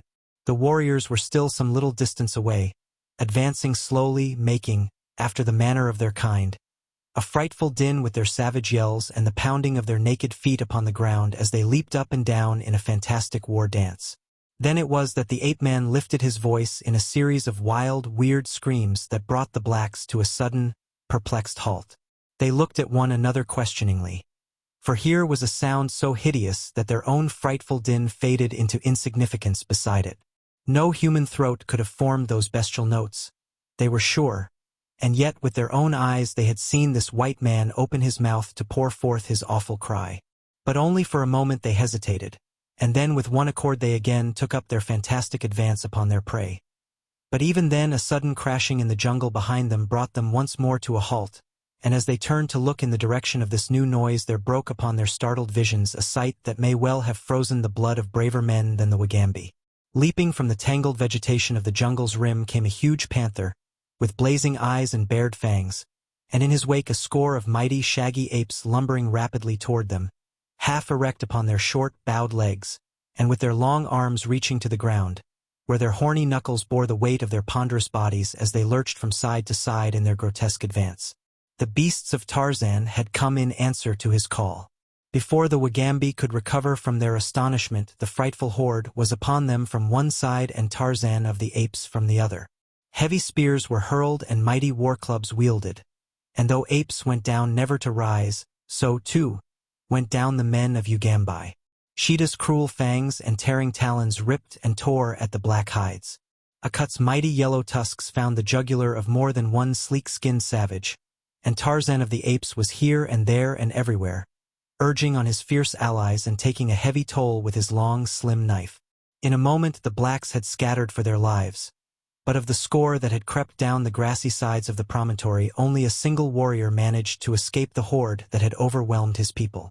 This one was Mugambi, chief of the Wagambi of Ugambi, and as he disappeared in the tangled luxuriousness of the rank growth upon the ridge's summit only the keen eyes of the ape-man saw the direction of his flight. Leaving his pack to eat their fill upon the flesh of their victim's flesh that he could not touch, Tarzan of the apes pursued the single survivor of the bloody fray. Just beyond the ridge he came within sight of the fleeing black, making with headlong leaps for a long war canoe that was drawn well up upon the beach above the high-tide surf. Noiseless as the fellow's shadow, the ape-man raced after the terror-stricken black. In the white man's mind was a new plan, awakened by sight of the war canoe. If these men had come to his island from another, or from the mainland, why not utilize their craft to make his way to the country from which they had come? Evidently it was an inhabited country, and no doubt had occasional intercourse with the mainland, if it were not itself upon the continent of Africa. A heavy hand fell upon the shoulder of the escaping Mugambi before he was aware that he was being pursued, and as he turned to do battle with his assailant giant fingers closed about his wrists and he was hurled to earth with a giant astride him before he could strike a blow in his own defense. In the language of the West Coast, Tarzan spoke to the prostrate man beneath him. "Who are you?" he asked. "Mugambi, chief of the Wagambi," replied the black. "I will spare your life," said Tarzan, "if you will promise to help me to leave this island." "What do you answer?" "I will help you," replied Mugambi. "But now that you have killed all my warriors, I do not know that even I can leave your country, for there will be none to wield the paddles, and without paddlers we cannot cross the water." Tarzan rose and allowed his prisoner to come to his feet. The fellow was a magnificent specimen of manhood's black counterpart in physique of the splendid white man whom he faced. "Come," said the ape-man, and started back in the direction from which they could hear the snarling and growling of the feasting pack. Mugambi drew back. "They will kill us," he said. "I think not," replied Tarzan. "They are mine." Still the black hesitated, fearful of the consequences of approaching the terrible creatures that were dining upon the bodies of his warriors. But Tarzan forced him to accompany him, and presently the two emerged from the jungle in full view of the grisly spectacle upon the beach. At sight of the men the beasts looked up with menacing growls, but Tarzan strode in among them, dragging the trembling Wagambi with him. As he had taught the apes to accept Sheeta, so he taught them to adopt Mugambi as well, and much more easily. But Sheeta seemed quite unable to understand that though he had been called upon to devour Mugambi's warriors, he was not to be allowed to proceed after the same fashion with Mugambi. However, being well filled, he contented himself with walking round the terror-stricken savage, emitting low, menacing growls the while he kept his flaming, baleful eyes riveted upon the black. Mugambi, on his part, clung closely to Tarzan, so that the ape-man could scarce control his laughter at the pitiable condition to which the chief's fear had reduced him. But at length the white took the great cat by the scruff of the neck and, dragging it quite close to the Wagambi, slapped it sharply upon the nose each time that it growled at the stranger. At the sight of the Tina man mauling with his bare hands one of the most relentless and fierce of the jungle carnivore, Mugambi's eyes bulged from their sockets, and from entertaining a sullen respect for the giant white man who had made him prisoner, the black felt an almost worshipping awe of Tarzan. The education of Sheeta progressed so well that in a short time Mugambi ceased to be the object of his hungry attention, and the black felt a degree more of safety in his society. To say that Mugambi was entirely happy or at ease in his new environment would not be to adhere strictly to the truth. His eyes were constantly rolling apprehensively from side to side as now one and now another of the fierce pack chanced to wander near him, so that for the most of the time it was principally the whites that showed. Together Tarzan and Mugambi, with Sheeta and Akut, lay in wait at the ford for a deer, and when at a word from the ape-man the four of them leaped out upon the affrighted animal, the black was sure that the poor creature died of fright before ever one of the great beasts touched it. Mugambi built a fire and cooked his portion of the kill, but Tarzan, Sheeta, and Akut tore theirs raw with their sharp teeth, growling among themselves when one ventured to encroach upon the share of another. It was not, after all, strange that the white man's ways should have been so much more nearly related to those of the beasts than were the savage blacks. We are, all of us, creatures of habit, and when the seeming necessity for schooling ourselves in new ways ceases to exist, we fall naturally and easily into the manners and customs which long usage has implanted ineradicably within us. Mugambi from childhood had eaten no meat until it had been cooked, while Tarzan, on the other hand, had never tasted cooked food of any sort until he had grown almost to manhood, and only within the past 3 or 4 years had he eaten cooked meat. Not only did the habit of a lifetime prompt him to eat it raw, but the craving of his palate as well, for to him cooked flesh was spoiled flesh when compared with the rich and juicy meat of a fresh, hot kill. That he could, with relish, eat raw meat that had been buried by himself weeks before, and enjoy small rodents and disgusting grubs, seems to us who have been always civilized a revolting fact.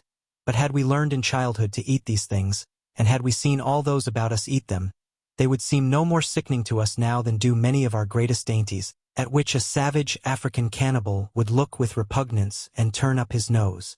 For instance, there is a tribe in the vicinity of Lake Rudolph that will eat no sheep or cattle, though its next neighbors do so. Nearby is another tribe that eats donkey meat, a custom most revolting to the surrounding tribes that do not eat donkey. So who may say that it is nice to eat snails and frogs' legs and oysters, but disgusting to feed upon grubs and beetles, or that a raw oyster, hoof, horns, and tail, is less revolting than the sweet, clean meat of a fresh-killed buck. The next few days Tarzan devoted to the weaving of a barkcloth sail with which to equip the canoe, for he despaired of being able to teach the apes to wield the paddles, though he did manage to get several of them to embark in the frail craft which he and Mugambi paddled about inside the reef where the water was quite smooth. During these trips he had placed paddles in their hands, when they attempted to imitate the movements of him and Mugambi, but so difficult is it for them long to concentrate upon a thing that he soon saw that it would require weeks of patient training before they would be able to make any effective use of these new implements, if, in fact, they should ever do so. There was one exception, however, and he was Akut. Almost from the first he showed an interest in this new sport that revealed a much higher plane of intelligence than that attained by any of his tribe. He seemed to grasp the purpose of the paddles, and when Tarzan saw that this was so he took much pains to explain in the meager language of the anthropoid how they might be used to the best advantage. From Mugambi Tarzan learned that the mainland lay but a short distance from the island.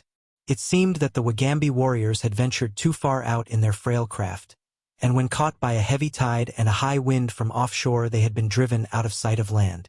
After paddling for a whole night, thinking that they were headed for home, they had seen this land at sunrise, and still taking it for the mainland, had hailed it with joy, nor had Mugambi been aware that it was an island until Tarzan had told him that this was the fact.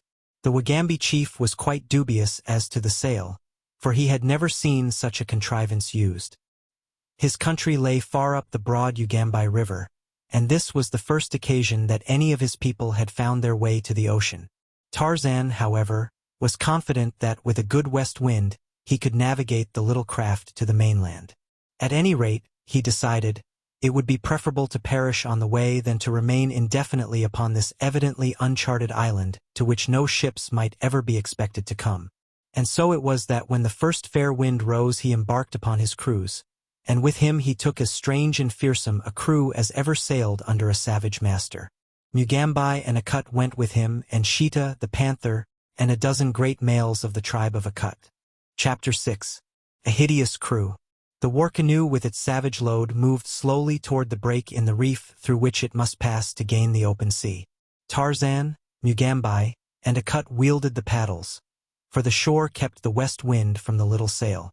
Sheeta crouched in the bow at the ape-man's feet, for it had seemed best to Tarzan always to keep the wicked beast as far from the other members of the party as possible, since it would require little or no provocation to send him at the throat of any than the white man, whom he evidently now looked upon as his master. In the stern was Mugambi, and just in front of him squatted Akut, while between Akut and Tarzan the 12 hairy apes sat upon their haunches, blinking dubiously this way and that, and now and then turning their eyes longingly back toward shore. All went well until the canoe had passed beyond the reef. Here the breeze struck the sail, sending the rude craft lunging among the waves that ran higher and higher as they drew away from the shore. With the tossing of the boat the apes became panic-stricken. They first moved uneasily about, and then commenced grumbling and whining. With difficulty Akut kept them in hand for a time, but when a particularly large wave struck the dugout simultaneously with a little squall of wind their terror broke all bounds, and, leaping to their feet, they all but overturned the boat before Akut and Tarzan together could quiet them. At last calm was restored, and eventually the apes became accustomed to the strange antics of their craft, after which no more trouble was experienced with them. The trip was uneventful, the wind held, and after 10 hours steady sailing the black shadows of the coast loomed close before the straining eyes of the ape-man in the bow. It was far too dark to distinguish whether they had approached close to the mouth of the Ugambi or not, so Tarzan ran in through the surf at the closest point to await the dawn.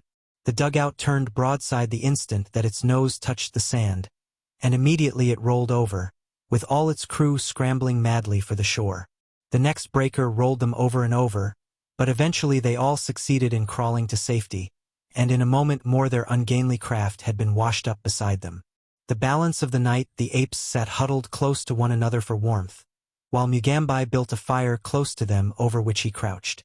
Tarzan and Sheeta, however, were of a different mind, for neither of them feared the jungle night, and the insistent craving of their hunger sent them off into the Stygian blackness of the forest in search of prey. Side by side they walked when there was room for two abreast, at other times in single file, first one and then the other in advance. It was Tarzan who first caught the scent of Meta bull buffalo, and presently the two came stealthily upon the sleeping beast in the midst of a dense jungle of reeds close to a river. Closer and closer they crept toward the unsuspecting beast, Sheeta upon his right side and Tarzan upon his left nearest the great heart.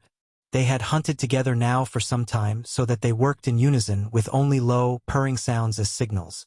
For a moment they lay quite silent near their prey, and then at a sign from the ape-man Sheeta sprang upon the great back, burying his strong teeth in the bull's neck. Instantly the brute sprang to his feet with a bellow of pain and rage, and at the same instant Tarzan rushed in upon his left side with the stone knife, striking repeatedly behind the shoulder. One of the ape-man's hands clutched the thick mane, and as the bull raced madly through the reeds the thing striking at his life was dragged beside him. Sheeta but clung tenaciously to his hold upon the neck and back, biting deep in an effort to reach the spine. For several hundred yards the bellowing bull carried his two savage antagonists, until at last the blade found his heart, when with a final bellow that was half-scream he plunged headlong to the earth. Then Tarzan and Sheeta feasted to repletion. After the meal the two curled up together in a thicket, the man's black head pillowed upon the tawny side of the panther. Shortly after dawn they awoke and ate again, and then returned to the beach that Tarzan might lead the balance of the pack to the kill. When the meal was done the brutes were for curling up to sleep, so Tarzan and Mugambi set off in search of the Ugambi River. They had proceeded scarce 100 yards when they came suddenly upon a broad stream, which the Negro instantly recognized as that down which he and his warriors had paddled to the sea upon their ill-starred expedition. The two now followed the stream down to the ocean, finding that it emptied into a bay not over a mile from the point upon the beach at which the canoe had been thrown the night before. Tarzan was much elated by the discovery, as he knew that in the vicinity of a large watercourse he should find natives, and from some of these he had little doubt but that he should obtain news of Rokoff and the child, for he felt reasonably certain that the Russian would rid himself of the baby as quickly as possible after having disposed of Tarzan. He and Mugambi now righted and launched the dugout, though it was a most difficult feat in the face of the surf which rolled continuously in upon the beach. But at last they were successful, and soon after were paddling up the coast toward the mouth of the Ugambi. Here they experienced considerable difficulty in making an entrance against the combined current and ebb tide, but by taking advantage of eddies close in to shore they came about dusk to a point nearly opposite the spot where they had left the pack asleep. Making the craft fast to an overhanging bough, the two made their way into the jungle, presently coming upon some of the apes feeding upon fruit a little beyond the reeds where the buffalo had fallen. Sheeta was not anywhere to be seen, nor did he return that night, so that Tarzan came to believe that he had wandered away in search of his own kind. Early the next morning the ape-man led his band down to the river, and as he walked he gave vent to a series of shrill cries. Presently from a great distance and faintly there came an answering scream, and a half-hour later the lithe form of Sheeta bounded into view where the others of the pack were clambering gingerly into the canoe. The great beast, with arched back and purring like a contented tabby, rubbed his sides against the ape-man, and then at a word from the latter sprang lightly to his former place in the bow of the dugout. When all were in place it was discovered that two of the apes of Akut were missing, and though both the king ape and Tarzan called to them for the better part of an hour, there was no response, and finally the boat put off without them. As it happened that the two missing ones were the very same who had evinced the least desire to accompany the expedition from the island, and had suffered the most from fright during the voyage, Tarzan was quite sure that they had absented themselves purposely rather than again enter the canoe. As the party were putting in for the shore shortly after noon to search for food, a slender, naked savage watched them for a moment from behind the dense screen of verdure which lined the river's bank. Then he melted away upstream before any of those in the canoe discovered him. Like a deer he bounded along the narrow trail until, filled with the excitement of his news, he burst into a native village several miles above the point at which Tarzan and his pack had stopped to hunt. "Another white man is coming!" he cried to the chief who squatted before the entrance to his circular hut. "Another white man, and with him are many warriors. They come in a great war canoe to kill and rob as did the black-bearded one who has just left us." Kaviri leaped to his feet. He had but recently had a taste of the white man's medicine, and his savage heart was filled with bitterness and hate. In another moment the rumble of the war drums rose from the village, calling in the hunters from the forest and the tillers from the fields. 7 war canoes were launched and manned by paint-daubed, befeathered warriors. Long spears bristled from the rude battleships, as they slid noiselessly over the bosom of the water, propelled by giant muscles rolling beneath glistening, ebony hides. There was no beating of tom-toms now, nor blare of native horn, for Kaviri was a crafty warrior, and it was in his mind to take no chances, if they could be avoided. He would swoop noiselessly down with his 7 canoes upon the single one of the white man, and before the guns of the latter could inflict much damage upon his people, he would have overwhelmed the enemy by force of numbers. Kaviri's own canoe went in advance of the others a short distance, and as it rounded a sharp bend in the river where the swift current bore it rapidly on its way, it came suddenly upon the thing that Kaviri sought. So close were the 2 canoes to one another that the black had only an opportunity to note the white face in the bow of the oncoming craft before the 2 touched, and his own men were upon their feet, yelling like mad devils and thrusting their long spears at the occupants of the other canoe. But a moment later, when Kaviri was able to realize the nature of the crew that manned the white man's dugout, he would have given all the beads and iron wire that he possessed to have been safely within his distant village. Scarcely had the 2 craft come together than the frightful apes of Akut rose, growling and barking, from the bottom of the canoe, and, with long hairy arms far outstretched, grasped the menacing spears from the hands of Kaviri's warriors. The blacks were overcome with terror, but there was nothing to do other than to fight. Now came the other war canoes rapidly down upon the 2 craft. Their occupants were eager to join the battle, for they thought that their foes were white men and their native porters. They swarmed about Tarzan's craft, but when they saw the nature of the enemy, all but one turned and paddled swiftly upriver.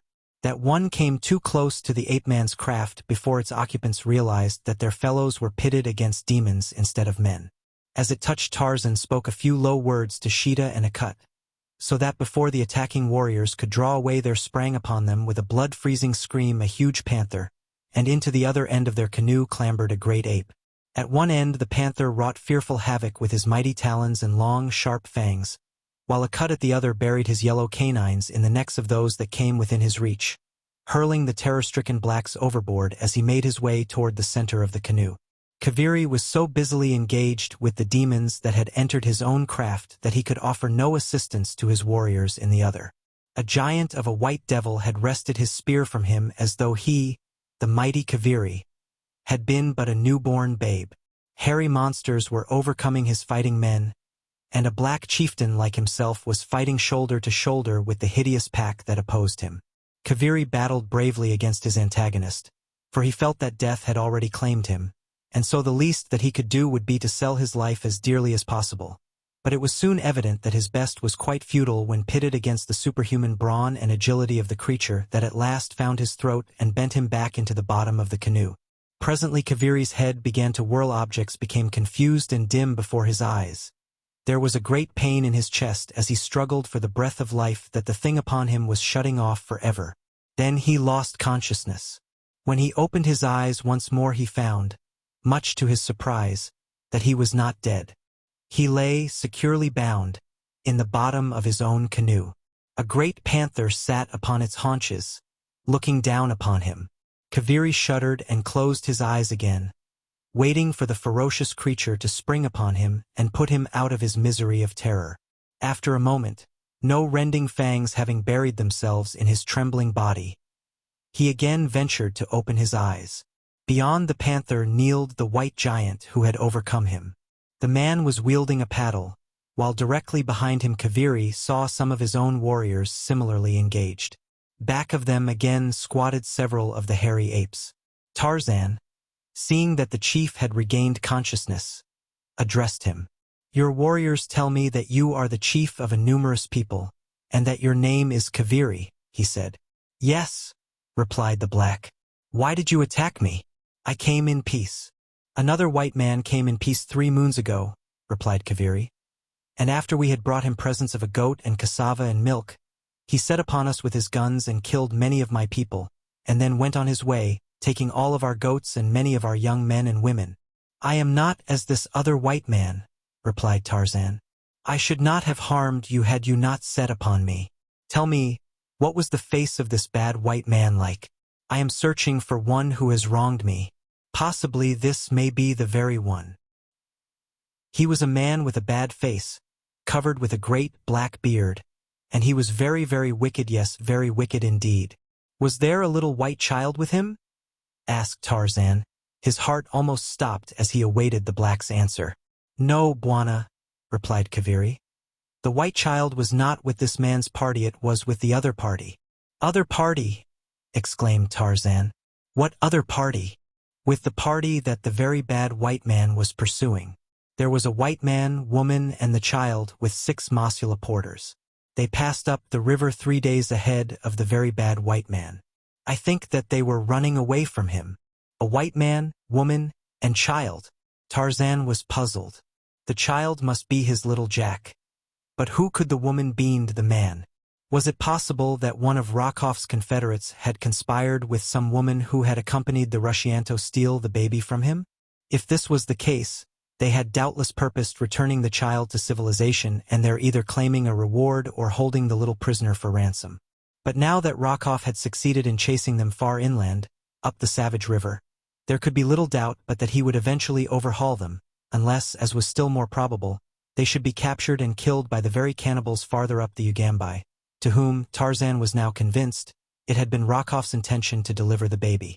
As he talked to Kaviri, the canoes had been moving steadily upriver toward the chief's village. Kaviri's warriors plied the paddles in the 3 canoes, casting sidelong, terrified glances at their hideous passengers. 3 of the apes of Akut had been killed in the encounter, but there were, with Akut, 8 of the frightful beasts remaining, and there was Sheeta, the panther, and Tarzan and Mugambai.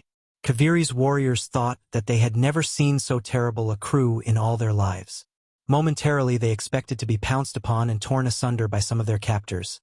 And, in fact, it was all that Tarzan and Mugambai and Akut could do to keep the snarling, ill-natured brutes from snapping at the glistening, naked bodies that brushed against them now and then with the movements of the paddlers, whose very fear added incitement to the beasts. At Kaviri's camp Tarzan paused only long enough to eat the food that the blacks furnished, and arrange with the chief for a dozen men to man the paddles of his canoe. Kaviri was only too glad to comply with any demands that the ape-man might make if only such compliance would hasten the departure of the horrid pack.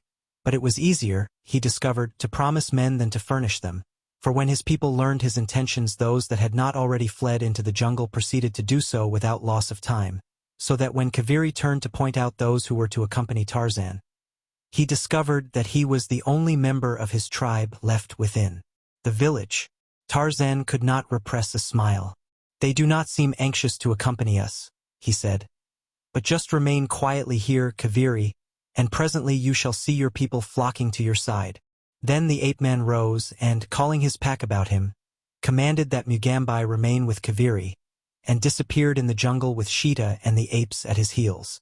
For half an hour the silence of the grim forest was broken only by the ordinary sounds of the teeming life that but adds to its lowering loneliness. Kaviri and Mugambai sat alone in the palisade village, waiting. Presently from a great distance came a hideous sound. Mugambai recognized the weird challenge of the ape-man. Immediately from different points of the compass rose a horrid semicircle of similar shrieks and screams, punctuated now and again by the blood-curdling cry of a hungry panther. Chapter 7. Betrayed. The 2 savages, Kaviri and Mugambai, squatting before the entrance to Kaviri's hut, looked at one another. Kaviri with ill-concealed alarm. "What is it?" he whispered. "It is Bwana Tarzan and his people," replied Mugambai. "But what they are doing I know not, unless it be that they are devouring your people who ran away." Kaviri shuddered and rolled his eyes fearfully toward the jungle. In all his long life in the savage forest, he had never heard such an awful, fearsome din. Closer and closer came the sounds, and now with them were mingled the terrified shrieks of women and children and of men. For 20 long minutes the blood-curdling cries continued, until they seemed but a stone's throw from the palisade. Kaviri rose to flee, but Mugambai seized and held him, for such had been the command of Tarzan. A moment later a horde of terrified natives burst from the jungle, racing toward the shelter of their huts. Like frightened sheep they ran, and behind them, driving them as sheep might be driven, came Tarzan and Sheeta and the hideous apes of Akut. Presently Tarzan stood before Kaviri, the old quiet smile upon his lips. "Your people have returned, my brother," he said. And now you may select those who are to accompany me and paddle my canoe." Tremblingly Kaviri tottered to his feet, calling to his people to come from their huts. But none responded to his summons. "Tell them," suggested Tarzan, "that if they do not come I shall send my people in after them." Kaviri did as he was bid, and in an instant the entire population of the village came forth, their wide and frightened eyes rolling from one to another of the savage creatures that wandered about the village street. Quickly Kaviri designated a dozen warriors to accompany Tarzan. The poor fellows went almost white with terror at the prospect of close contact with the panther and the apes in the narrow confines of the canoes. But when Kaviri explained to them that there was no escape, that Bwana Tarzan would pursue them with his grim horde should they attempt to run away from the duty, they finally went gloomily down to the river and took their places in the canoe. It was with a sigh of relief that their chieftain saw the party disappear about a headland a short distance upriver. For 3 days the strange company continued farther and farther into the heart of the savage country that lies on either side of the almost unexplored Ugambai. 3 of the 12 warriors deserted during that time, but as several of the apes had finally learned the secret of the paddles, Tarzan felt no dismay because of the loss. As a matter of fact, he could have traveled much more rapidly on shore, but he believed that he could hold his own wild crew together to better advantage by keeping them to the boat as much as possible. Twice a day they landed to hunt and feed, and at night they slept upon the bank of the mainland or on one of the numerous little islands that dotted the river. Before them the natives fled in alarm, so that they found only deserted villages in their path as they proceeded. Tarzan was anxious to get in touch with some of the savages who dwelt upon the river's banks, but so far he had been unable to do so. Finally he decided to take to the land himself, leaving his company to follow after him by boat. He explained to Mugambai the thing that he had in mind, and told Akut to follow the directions of the black. "I will join you again in a few days," he said. "Now I go ahead to learn what has become of the very bad white man whom I seek." At the next halt Tarzan took to the shore, and was soon lost to the view of his people. The first few villages he came to were deserted, showing that news of the coming of his pack had traveled rapidly. But toward evening he came upon a distant cluster of thatched huts surrounded by a rude palisade, within which were a couple of hundred natives. The women were preparing the evening meal as Tarzan of the Apes poised above them in the branches of a giant tree which overhung the palisade at one point. The ape-man was at a loss as to how he might enter into communication with these people without either frightening them or arousing their savage love of battle. He had no desire to fight now, for he was upon a much more important mission than that of battling with every chance tribe that he should happen to meet with. At last he hit upon a plan, and after seeing that he was concealed from the view of those below, he gave a few hoarse grunts in imitation of a panther. All eyes immediately turned upward toward the foliage above. It was growing dark, and they could not penetrate the leafy screen which shielded the ape-man from their view. The moment that he had won their attention he raised his voice to the shriller and more hideous scream of the beast he personated, and then, scarce stirring a leaf in his descent, dropped to the ground once again outside the palisade, and, with the speed of a deer, ran quickly round to the village gate. Here he beat upon the fiber-bound saplings of which the barrier was constructed, shouting to the natives in their own tongue that he was a friend who wished food and shelter for the night. Tarzan knew well the nature of the black man. He was aware that the grunting and screaming of Sheeta in the tree above them would set their nerves on edge, and that his pounding upon their gate after dark would still further add to their terror. That they did not reply to his hail was no surprise, for natives are fearful of any voice that comes out of the night from beyond their palisades, attributing it always to some demon or other ghostly visitor. But still he continued to call. "Let me in, my friends," he cried. "I am a white man pursuing the very bad white man who passed this way a few days ago. I follow to punish him for the sins he has committed against you and me. If you doubt my friendship, I will prove it to you by going into the tree above your village and driving Sheeta back into the jungle before he leaps among you. If you will not promise to take me in and treat me as a friend, I shall let Sheeta stay and devour you." For a moment there was silence. Then the voice of an old man came out of the quiet of the village street. "If you are indeed a white man and a friend, we will let you come in, but first you must drive Sheeta away." "Very well," replied Tarzan. "Listen, and you shall hear Sheeta fleeing before me." The ape-man returned quickly to the tree, and this time he made a great noise as he entered the branches, at the same time growling ominously after the manner of the panther, so that those below would believe that the great beast was still there. When he reached a point well above the village street, he made a great commotion, shaking the tree violently, crying aloud to the panther to flee or be killed, and punctuating his own voice with the screams and mouthings of an angry beast. Presently he raced toward the opposite side of the tree and off into the jungle, pounding loudly against the boles of trees as he went, and voicing the panther's diminishing growls as he drew farther and farther away from the village. A few minutes later he returned to the village gate, calling to the natives within. "I have driven Sheeta away," he said. "Now come and admit me as you promised." For a time there was the sound of excited discussion within the palisade, but at length a half-dozen warriors came and opened the gates, peering anxiously out in evident trepidation as to the nature of the creature which they should find waiting there. They were not much relieved at sight of an almost naked white man, but when Tarzan had reassured them in quiet tones, protesting his friendship for them, they opened the barrier a trifle farther and admitted him. When the gates had been once more secured, the self-confidence of the savages returned, and as Tarzan walked up the village street toward the chief's hut, he was surrounded by a host of curious men, women, and children. From the chief he learned that Rokoff had passed up the river a week previous, and that he had horns growing from his forehead, and was accompanied by 1,000 devils. Later the chief said that the very bad white man had remained a month in his village. Though none of these statements agreed with Kaviri's, that the Russian was but 3 days gone from the chieftain's village and that his following was much smaller than now stated, Tarzan was in no manner surprised at the discrepancies, for he was quite familiar with the savage mind's strange manner of functioning. What he was most interested in knowing was that he was upon the right trail, and that it led toward the interior. In this circumstance he knew that Rokoff could never escape him. After several hours of questioning and cross-questioning, the ape-man learned that another party had preceded the Russian by several days: 3 Waitisa man, a woman, and a little man-child with several Mosulas. Tarzan explained to the chief that his people would follow him in a canoe, probably the next day, and that though he might go on ahead of them, the chief was to receive them kindly and have no fear of them, for Mugambi would see that they did not harm the chief's people, if they were accorded a friendly reception. "And now," he concluded, "I shall lie down beneath this tree and sleep. I am very tired. Permit no one to disturb me." The chief offered him a hut, but Tarzan, from past experience of native dwellings, preferred the open air, and, further, he had plans of his own that could be better carried out if he remained beneath the tree.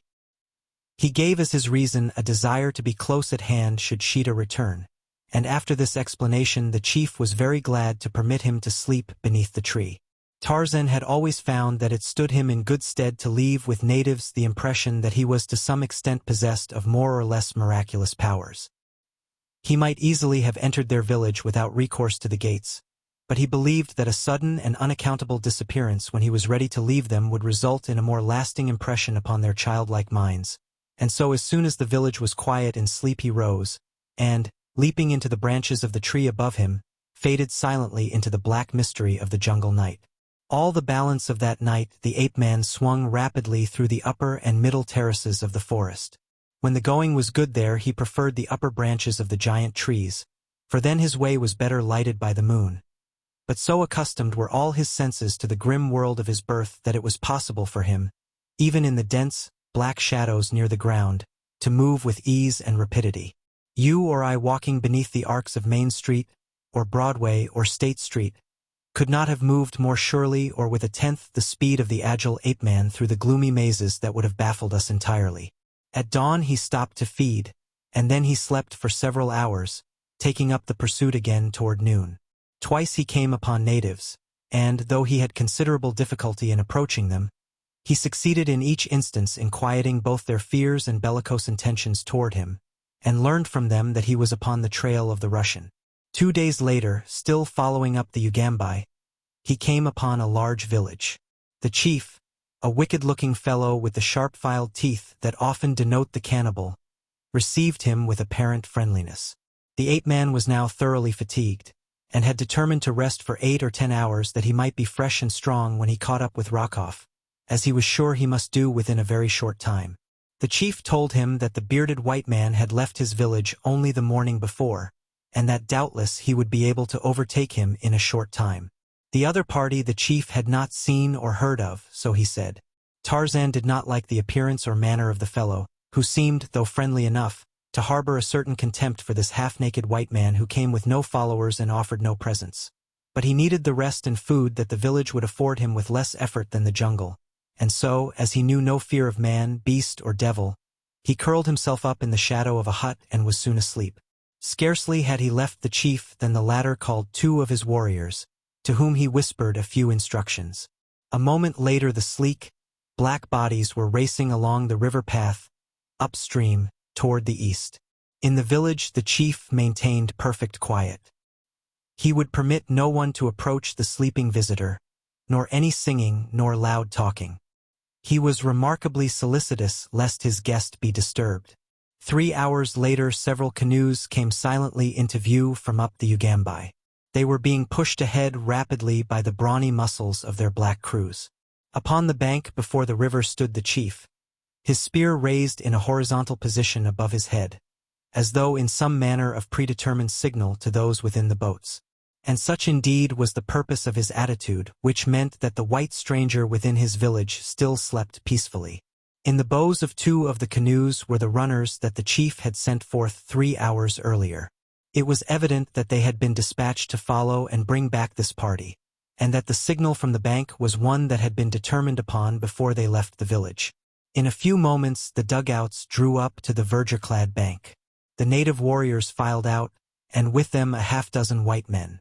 Sullen, ugly-looking customers they were, and none more so than the evil-faced, black-bearded man who commanded them.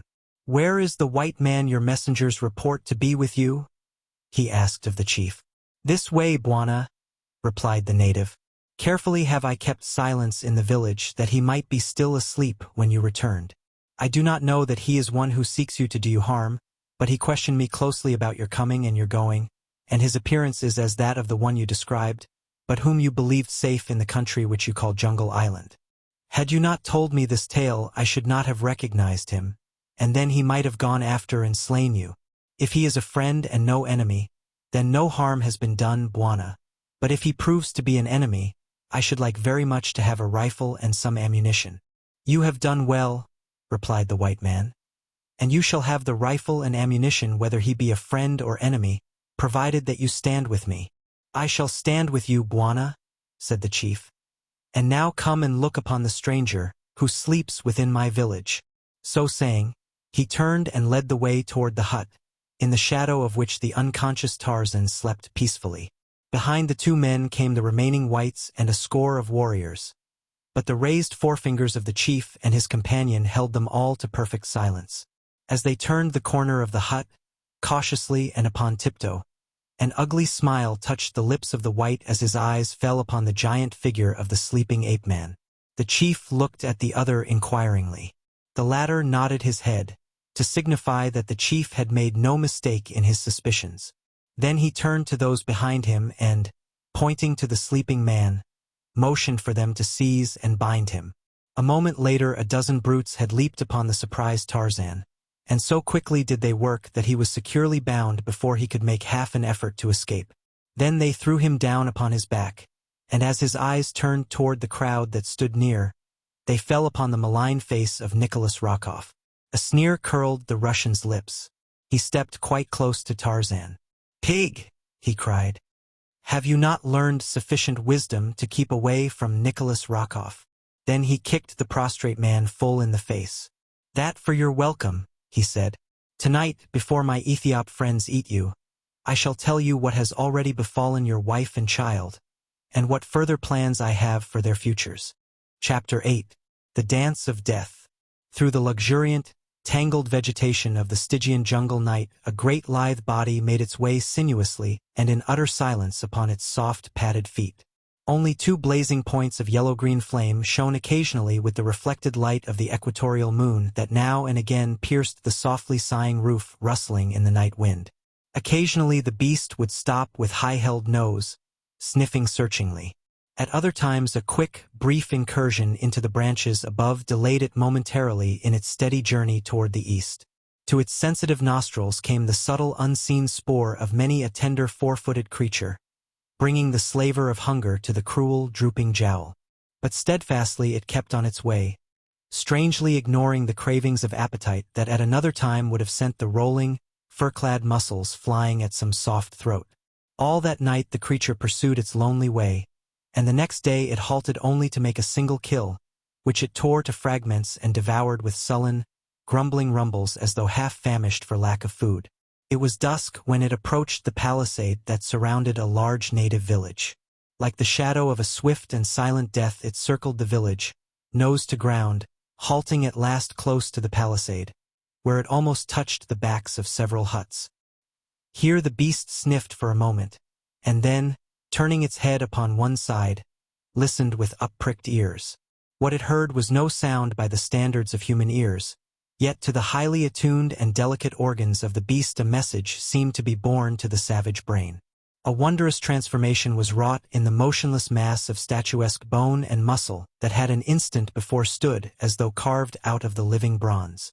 As if it had been poised upon steel springs, suddenly released, it rose quickly and silently to the top of the palisade, disappearing, stealthily and cat-like, into the dark space between the wall and the back of an adjacent hut. In the village street beyond women were preparing many little fires and fetching cooking pots filled with water, for a great feast was to be celebrated ere the night was many hours older. About a stout stake near the center of the circling fires a little knot of black warriors stood conversing, their bodies smeared with white and blue and ochre in broad and grotesque bands. Great circles of color were drawn about their eyes and lips, their breasts and abdomens, and from their clay-plastered coiffures rose gay feathers and bits of long, straight wire. The village was preparing for the feast, while in a hut at one side of the scene of the coming orgy, the bound victim of their bestial appetites lay waiting for the end. And such an end! Tarzan of the apes, tensing his mighty muscles, strained at the bonds that pinioned him. But they had been reinforced many times at the instigation of the Russian, so that not even the ape-man's giant brawn could budge them. Death! Tarzan had looked the hideous hunter in the face many a time, and smiled. And he would smile again tonight when he knew the end was coming quickly. But now his thoughts were not of himself, but of those others, the dear ones who must suffer most because of his passing. Jane would never know the manner of it. For that he thanked heaven. And he was thankful also that she at least was safe in the heart of the world's greatest city. Safe among kind and loving friends who would do their best to lighten her misery. But the boy! Tarzan writhed at the thought of him, his son. And now he, the mighty lord of the jungle, Tarzan, king of the apes, the only one in all the world fitted to find and save the child from the horrors that Rokoff's evil mind had planned, had been trapped like a silly, dumb creature. He was to die in a few hours, and with him would go the child's last chance of succor. Rokoff had been in to see and revile and abuse him several times during the afternoon, but he had been able to wring no word of remonstrance or murmur of pain from the lips of the giant captive. So at last he had given up, reserving his particular bit of exquisite mental torture for the last moment, when, just before the savage spears of the cannibals should forever make the object of his hatred immune to further suffering, the Russian planned to reveal to his enemy the true whereabouts of his wife whom he thought safe in England. Dusk had fallen upon the village, and the ape-man could hear the preparations going forward for the torture and the feast. The dance of death he could picture in his mind's eye, for he had seen the thing many times in the past. Now he was to be the central figure, bound to the stake. The torture of the slow death as the circling warriors cut him to bits with the fiendish skill that mutilated without bringing unconsciousness, had no terrors for him. He was inured to suffering and to the sight of blood and to cruel death. But the desire to live was no less strong within him, and until the last spark of life should flicker and go out, his whole being would remain quick with hope and determination. Let them relax their watchfulness but for an instant. He knew that his cunning mind and giant muscles would find a way to escape and revenge. As he lay, thinking furiously on every possibility of self-salvation, there came to his sensitive nostrils a faint and a familiar scent. Instantly every faculty of his mind was upon the alert. Presently his trained ears caught the sound of the soundless presence without behind the hut wherein he lay. His lips moved, and though no sound came forth that might have been appreciable to a human ear beyond the walls of his prison, yet he realized that the one beyond would hear. Already he knew who that one was, for his nostrils had told him as plainly as your eyes or mine tell us of the identity of an old friend whom we come upon in broad daylight. An instant later he heard the soft sound of a fur-clad body and padded feet scaling the outer wall behind the hut, and then a tearing at the poles which formed the wall. Presently through the hole thus made slunk a great beast, pressing its cold muzzle close to his neck. It was Sheeta the panther. The beast snuffed round the prostrate man, whining a little. There was a limit to the interchange of ideas which could take place between these two, and so Tarzan could not be sure that Sheeta understood all that he attempted to communicate to him. That the man was tied and helpless Sheeta could, of course, see, but that to the mind of the panther this would carry any suggestion of harm in so far as his master was concerned, Tarzan could not guess. What had brought the beast to him? The fact that he had come augured well for what he might accomplish. But when Tarzan tried to get Sheeta to gnaw his bonds asunder, the great animal could not seem to understand what was expected of him, and, instead, but licked the wrists and arms of the prisoner. Presently there came an interruption. Someone was approaching the hut. Sheeta gave a low growl and slunk into the blackness of a far corner. Evidently the visitor did not hear the warning sound, for almost immediately he entered the hut, a tall, naked, savage warrior. He came to Tarzan's side and pricked him with a spear. From the lips of the ape-man came a weird, uncanny sound, and in answer to it there leaped from the blackness of the hut's farthermost corner a bolt of fur-clad death. Full upon the breast of the painted savage the great beast struck, burying sharp talons in the black flesh and sinking great yellow fangs in the ebon throat. There was a fearful scream of anguish and terror from the black, and mingled with it was the hideous challenge of the killing panther. Then came silence except for the rending of bloody flesh and the crunching of human bones between mighty jaws.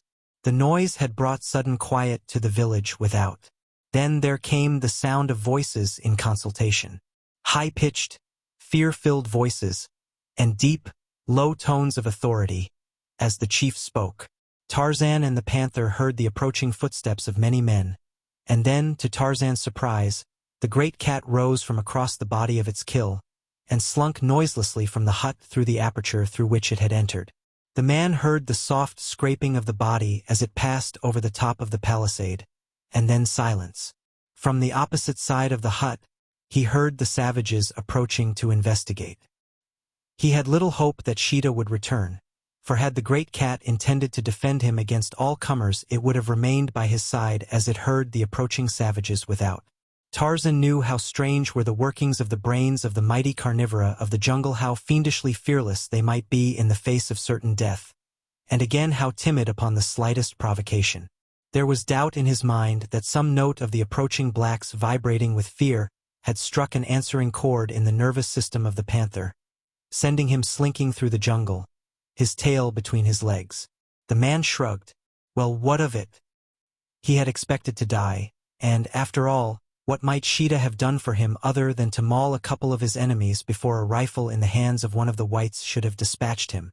If the cat could have released him, that would have resulted in a very different story. But it had proved beyond the understanding of Sheeta, and now the beast was gone and Tarzan must definitely abandon hope. The natives were at the entrance to the hut now, peering fearfully into the dark interior. Two in advance held lighted torches in their left hands and ready spears in their right. They held back timorously against those behind, who were pushing them forward.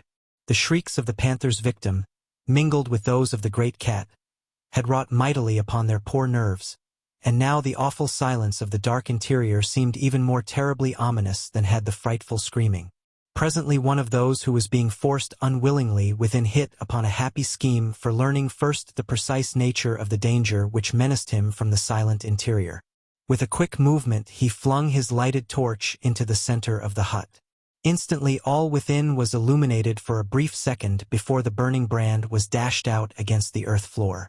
There was the figure of the white prisoner still securely bound as they had last seen him, and in the center of the hut another figure equally as motionless, its throat and breasts horribly torn and mangled. The sight that met the eyes of the foremost savages inspired more terror within their superstitious breasts than would the presence of Sheeta, for they saw only the result of a ferocious attack upon one of their fellows. Not seeing the cause, their fear-ridden minds were free to attribute the ghastly work to supernatural causes, and with the thought they turned, screaming, from the hut, bowling over those who stood directly behind them in the exuberance of their terror. For an hour Tarzan heard only the murmur of excited voices from the far end of the village. Evidently the savages were once more attempting to work up their flickering courage to a point that would permit them to make another invasion of the hut. For now and then came a savage yell, such as the warriors give to bolster up their bravery upon the field of battle. But in the end it was two of the whites who first entered, carrying torches and guns. Tarzan was not surprised to discover that neither of them was Rokoff. He would have wagered his soul that no power on earth could have tempted that great coward to face the unknown menace of the hut. When the natives saw that the white men were not attacked, they, too, crowded into the interior, their voices hushed with terror as they looked upon the mutilated corpse of their comrade. The whites tried in vain to elicit an explanation from Tarzan, but to all their queries he but shook his head, a grim and knowing smile curving his lips. At last Rokoff came. His face grew very white as his eyes rested upon the bloody thing grinning up at him from the floor, the face set in a death mask of excruciating horror. "Come," he said to the chief, "let us get to work and finish this demon before he has an opportunity to repeat this thing upon more of your people." The chief gave orders that Tarzan should be lifted and carried to the stake, but it was several minutes before he could prevail upon any of his men to touch the prisoner. At last, however, four of the younger warriors dragged Tarzan roughly from the hut, and once outside the pall of terror seemed lifted from the savage hearts. A score of howling blacks pushed and buffeted the prisoner down the village street and bound him to the post in the center of the circle of little fires and boiling cooking pots. When at last he was made fast and seemed quite helpless and beyond the faintest hope of succor, Rokoff's shriveled wart of courage swelled to its usual proportions when danger was not present. He stepped close to the ape-man, and, seizing a spear from the hands of one of the savages, was the first to prod the helpless victim. A little stream of blood trickled down the giant's smooth skin from the wound in his side, but no murmur of pain passed his lips. The smile of contempt upon his face seemed to infuriate the Russian. With a volley of oaths he leaped at the helpless captive, beating him upon the face with his clenched fists and kicking him mercilessly about the legs. Then he raised the heavy spear to drive it through the mighty heart, and still Tarzan of the Apes smiled contemptuously upon him. Before Rokoff could drive the weapon home, the chief sprang upon him and dragged him away from his intended victim. "Stop, white man!" he cried. "Rob us of this prisoner and our death dance, and you yourself may have to take his place." The threat proved most effective in keeping the Russian from further assaults upon the prisoner, though he continued to stand a little apart and hurl taunts at his enemy. He told Tarzan that he himself was going to eat the ape-man's heart. He enlarged upon the horrors of the future life of Tarzan's son, and intimated that his vengeance would reach as well to Jane Clayton. "You think your wife safe in England," said Rokoff. "Poor fool. She is even now in the hands of one not even of decent birth, and far from the safety of London and the protection of her friends. I had not meant to tell you this until I could bring to you upon Jungle Island proof of her fate. Now that you are about to die the most unthinkably horrid death that it is given a white man to die, let this word of the plight of your wife add to the torments that you must suffer before the last savage spear thrust releases you from your torture." The dance had commenced now, and the yells of the circling warriors drowned Rokoff's further attempts to distress his victim. The leaping savages, the flickering firelight playing upon their painted bodies, circled about the victim at the stake. To Tarzan's memory came a similar scene, when he had rescued Darnit from a like predicament at the last moment before the final spear thrust should have ended his sufferings. Who was there now to rescue him? In all the world there was none able to save him from the torture and the death. The thought that these human fiends would devour him when the dance was done caused him not a single qualm of horror or disgust. It did not add to his sufferings as it would have to those of an ordinary white man. For all his life Tarzan had seen the beasts of the jungle devour the flesh of their kills. Had he not himself battled for the grisly forearm of a great ape at that long-gone dum-dum, when he had slain the fierce Tublat and won his niche in the respect of the apes of Kerchak? The dancers were leaping more closely to him now. The spears were commencing to find his body in the first torturing pricks that prefaced the more serious thrusts. It would not be long now. The ape-man longed for the last savage lunge that would end his misery. And then, far out in the mazes of the weird jungle, rose a shrill scream. For an instant the dancers paused, and in the silence of the interval there rose from the lips of the fast-bound white man an answering shriek, more fearsome and more terrible than that of the jungle beast that had roused it. For several minutes the blacks hesitated. Then, at the urging of Rokoff and their chief, they leaped in to finish the dance and the victim. But ere ever another spear touched the brown hide, a tawny streak of green-eyed hate and ferocity bounded from the door of the hut in which Tarzan had been imprisoned, and Sheeta, the panther, stood snarling beside his master. For an instant the blacks and the whites stood transfixed with terror. Their eyes were riveted upon the bared fangs of the jungle cat. Only Tarzan of the Apes saw what else there was emerging from the dark interior of the hut. Chapter 9. Chivalry or Villainy. From her cabin port upon the Kincaid, Jane Clayton had seen her husband rowed to the verdure-clad shore of Jungle Island, and then the ship once more proceeded upon its way. For several days she saw no one other than Sven Anderson, the Kincaid's taciturn and repellent cook. She asked him the name of the shore upon which her husband had been set. "I tank it blow pretty soon pretty hard," replied the Swede, and that was all that she could get out of him. She had come to the conclusion that he spoke no other English, and so she ceased to importune him for information. But never did she forget to greet him pleasantly or to thank him for the hideous, nauseating meals he brought her. 3 days from the spot where Tarzan had been marooned, the Kincaid came to anchor in the mouth of a great river, and presently Rokoff came to Jane Clayton's cabin. "We have arrived, my dear," he said with a sickening leer. "I have come to offer you safety, liberty, and ease. My heart has been softened toward you in your suffering, and I would make amends as best I may. Your husband was a brute, you know that best, who found him naked in his native jungle, roaming wild with the savage beasts that were his fellows. Now I am a gentleman, not only born of noble blood, but raised gently as befits a man of quality. To you, dear Jane, I offer the love of a cultured man and association with one of culture and refinement, which you must have sorely missed in your relations with the poor ape that through your girlish infatuation you married so thoughtlessly. I love you, Jane. You have but to say the word, and no further sorrows shall afflict you, even your baby shall be returned to you unharmed."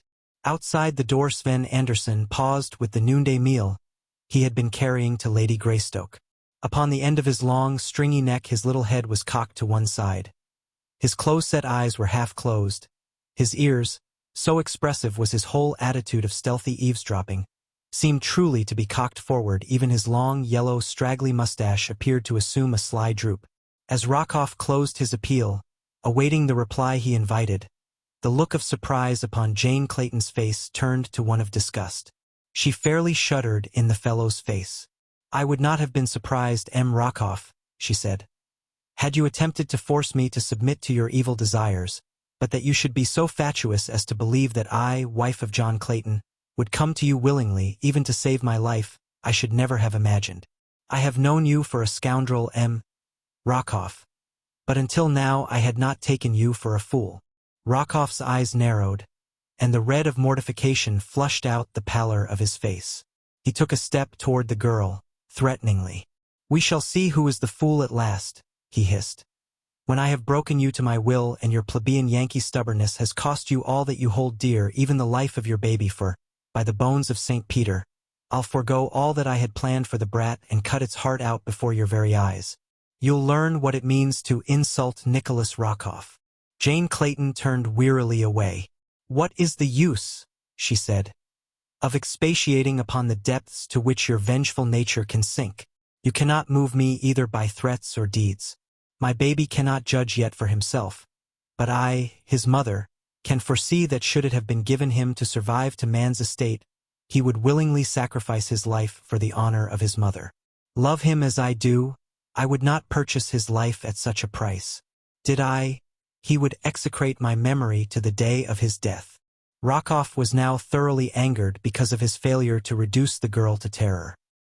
He felt only hate for her, but it had come to his diseased mind that if he could force her to accede to his demands as the price of her life and her child's, the cup of his revenge would be filled to brimming when he could flaunt the wife of Lord Greystoke in the capitals of Europe as his mistress. Again he stepped closer to her. His evil face was convulsed with rage and desire. Like a wild beast he sprang upon her, and with his strong fingers at her throat forced her backward upon the berth. At the same instant the door of the cabin opened noisily. Rokoff leaped to his feet, and, turning, faced the Swede cook. Into the fellow's usually foxy eyes had come an expression of utter stupidity. His lower jaw drooped in vacuous harmony. He busied himself in arranging Lady Greystoke's meal upon the tiny table at one side of her cabin. The Russian glared at him. "What do you mean?" he cried. "By entering here without permission? Get out." The cook turned his watery blue eyes upon Rokoff and smiled vacuously. "I tank it blow pretty soon pretty hard," he said, and then he began rearranging the few dishes upon the little table. "Get out of here, or I'll throw you out, you miserable blockhead," roared Rokoff, taking a threatening step toward the Swede. Anderson continued to smile foolishly in his direction, but one ham-like paw slid stealthily to the handle of the long, slim knife that protruded from the greasy cord supporting his soiled apron. Rokoff saw the move and stopped short in his advance. Then he turned toward Jane Clayton. "I will give you until tomorrow," he said, "to reconsider your answer to my offer. All will be sent ashore upon one pretext or another except you and the child, Paulvitch and myself. Then without interruption you will be able to witness the death of the baby." He spoke in French that the cook might not understand the sinister portent of his words. When he had done he banged out of the cabin without another look at the man who had interrupted him in his sorry work. When he had gone, Sven Anderson turned toward Lady Greystoke's idiotic expression that had masked his thoughts had fallen away, and in its place was one of craft and cunning. "Hey tank I ban a fool," he said. "Hey ben the fool. I savvy French." Jane Clayton looked at him in surprise. "You understood all that he said, then?" Anderson grinned. "You bet," he said. "And you heard what was going on in here and came to protect me?" "You bane good to me," explained the Swede. "Hey treat me like darty dog. I help you, lady. You just vait I help you. I ban vast coast lots times." "But how can you help me, Sven?" she asked. "When all these men will be against us?" "I tank," said Sven Anderson. "It blow pretty soon pretty hard." And then he turned and left the cabin. Though Jane Clayton doubted the cook's ability to be of any material service to her, she was nevertheless deeply grateful to him for what he already had done. The feeling that among these enemies she had one friend brought the first ray of comfort that had come to lighten the burden of her miserable apprehensions throughout the long voyage of the Kincaid. She saw no more of Rokoff that day, nor of any other until Sven came with her evening meal. She tried to draw him into conversation relative to his plans to aid her, but all that she could get from him was his stereotyped prophecy as to the future state of the wind. He seemed suddenly to have relapsed into his wonted state of dense stupidity. However, when he was leaving her cabin a little later with the empty dishes, he whispered very low, "Leave on your clothes and roll up your blankets. I come back after you pretty soon." He would have slipped from the room at once, but Jane laid her hand upon his sleeve. "My baby?" she asked. "I cannot go without him." "You do what I tell you," said Anderson, scowling. "I ban helpin' you, so don't you get too fonny." When he had gone, Jane Clayton sank down upon her berth in utter bewilderment. What was she to do? Suspicions as to the intentions of the Swede swarmed her brain. Might she not be infinitely worse off if she gave herself into his power than she already was? No, she could be no worse off in company with the devil himself than with Nicholas Rokoff, for the devil at least bore the reputation of being a gentleman. She swore a dozen times that she would not leave the Kincaid without her baby, and yet she remained clothed long past her usual hour for retiring, and her blankets were neatly rolled and bound with stout cord, when about midnight there came a stealthy scratching upon the panels of her door. Swiftly she crossed the room and drew the bolt. Softly the door swung open to admit the muffled figure of the Swede. On one arm he carried a bundle, evidently his blankets. His other hand was raised in a gesture commanding silence, a grimy forefinger upon his lips.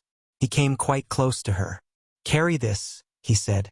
"Do not make some noise when you see it. It ban your kid."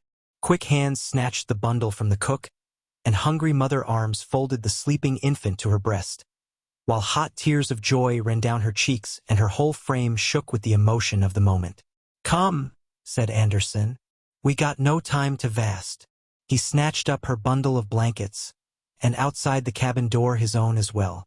Then he led her to the ship's side, steadied her descent of the monkey ladder, holding the child for her as she climbed to the waiting boat below. A moment later he had cut the rope that held the small boat to the steamer's side, and, bending silently to the muffled oars, was pulling toward the black shadows up the Ugambai River. Anderson rowed on as though quite sure of his ground, and when after half an hour the moon broke through the clouds there was revealed upon their left the mouth of a tributary running into the Ugambai. Up this narrow channel the Swede turned the prow of the small boat. Jane Clayton wondered if the man knew where he was bound. She did not know that in his capacity as cook he had that day been rowed up this very stream to a little village where he had bartered with the natives for such provisions as they had for sale, and that he had there arranged the details of his plan for the adventure upon which they were now setting forth. Even though the moon was full, the surface of the small river was quite dark. The giant trees overhung its narrow banks, meeting in a great arch above the center of the river. Spanish moss dropped from the gracefully bending limbs, and enormous creepers clambered in riotous profusion from the ground to the loftiest branch, falling in curving loops almost to the water's placid breast. Now and then the river's surface would be suddenly broken ahead of them by a huge crocodile, startled by the splashing of the oars, or, snorting and blowing, a family of hippos would dive from a sandy bar to the cool, safe depths of the bottom.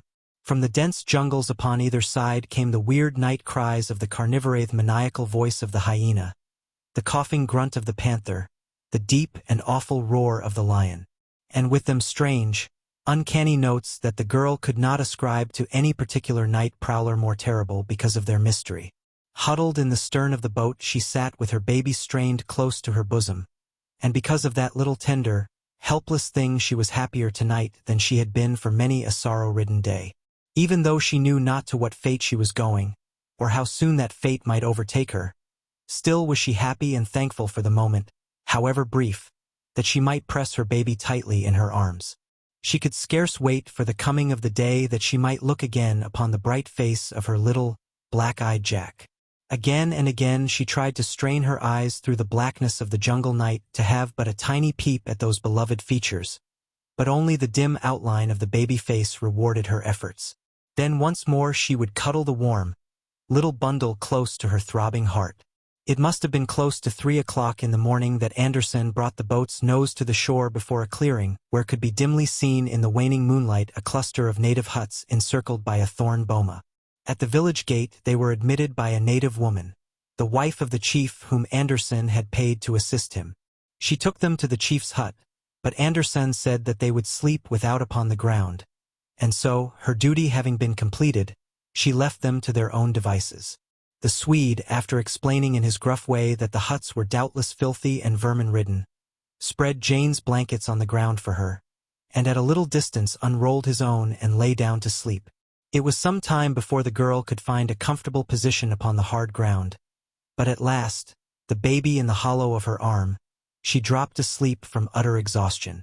When she awoke it was broad daylight. About her were clustered a score of curious natives, mostly men.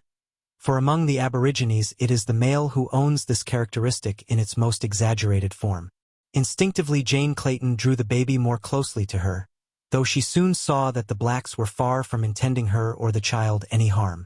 In fact, one of them offered her a gourd of milk, a filthy, smoke-begrimed gourd, with the ancient rind of long-curdled milk caked in layers within its neck. But the spirit of the giver touched her deeply, and her face lightened for a moment with one of those almost forgotten smiles of radiance that had helped to make her beauty famous both in Baltimore and London.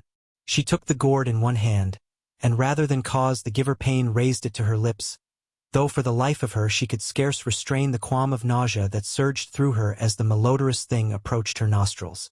It was Anderson who came to her rescue, and taking the gourd from her, drank a portion himself, and then returned it to the native with a gift of blue beads. The sun was shining brightly now, and though the baby still slept, Jane could scarce restrain her impatient desire to have at least a brief glance at the beloved face.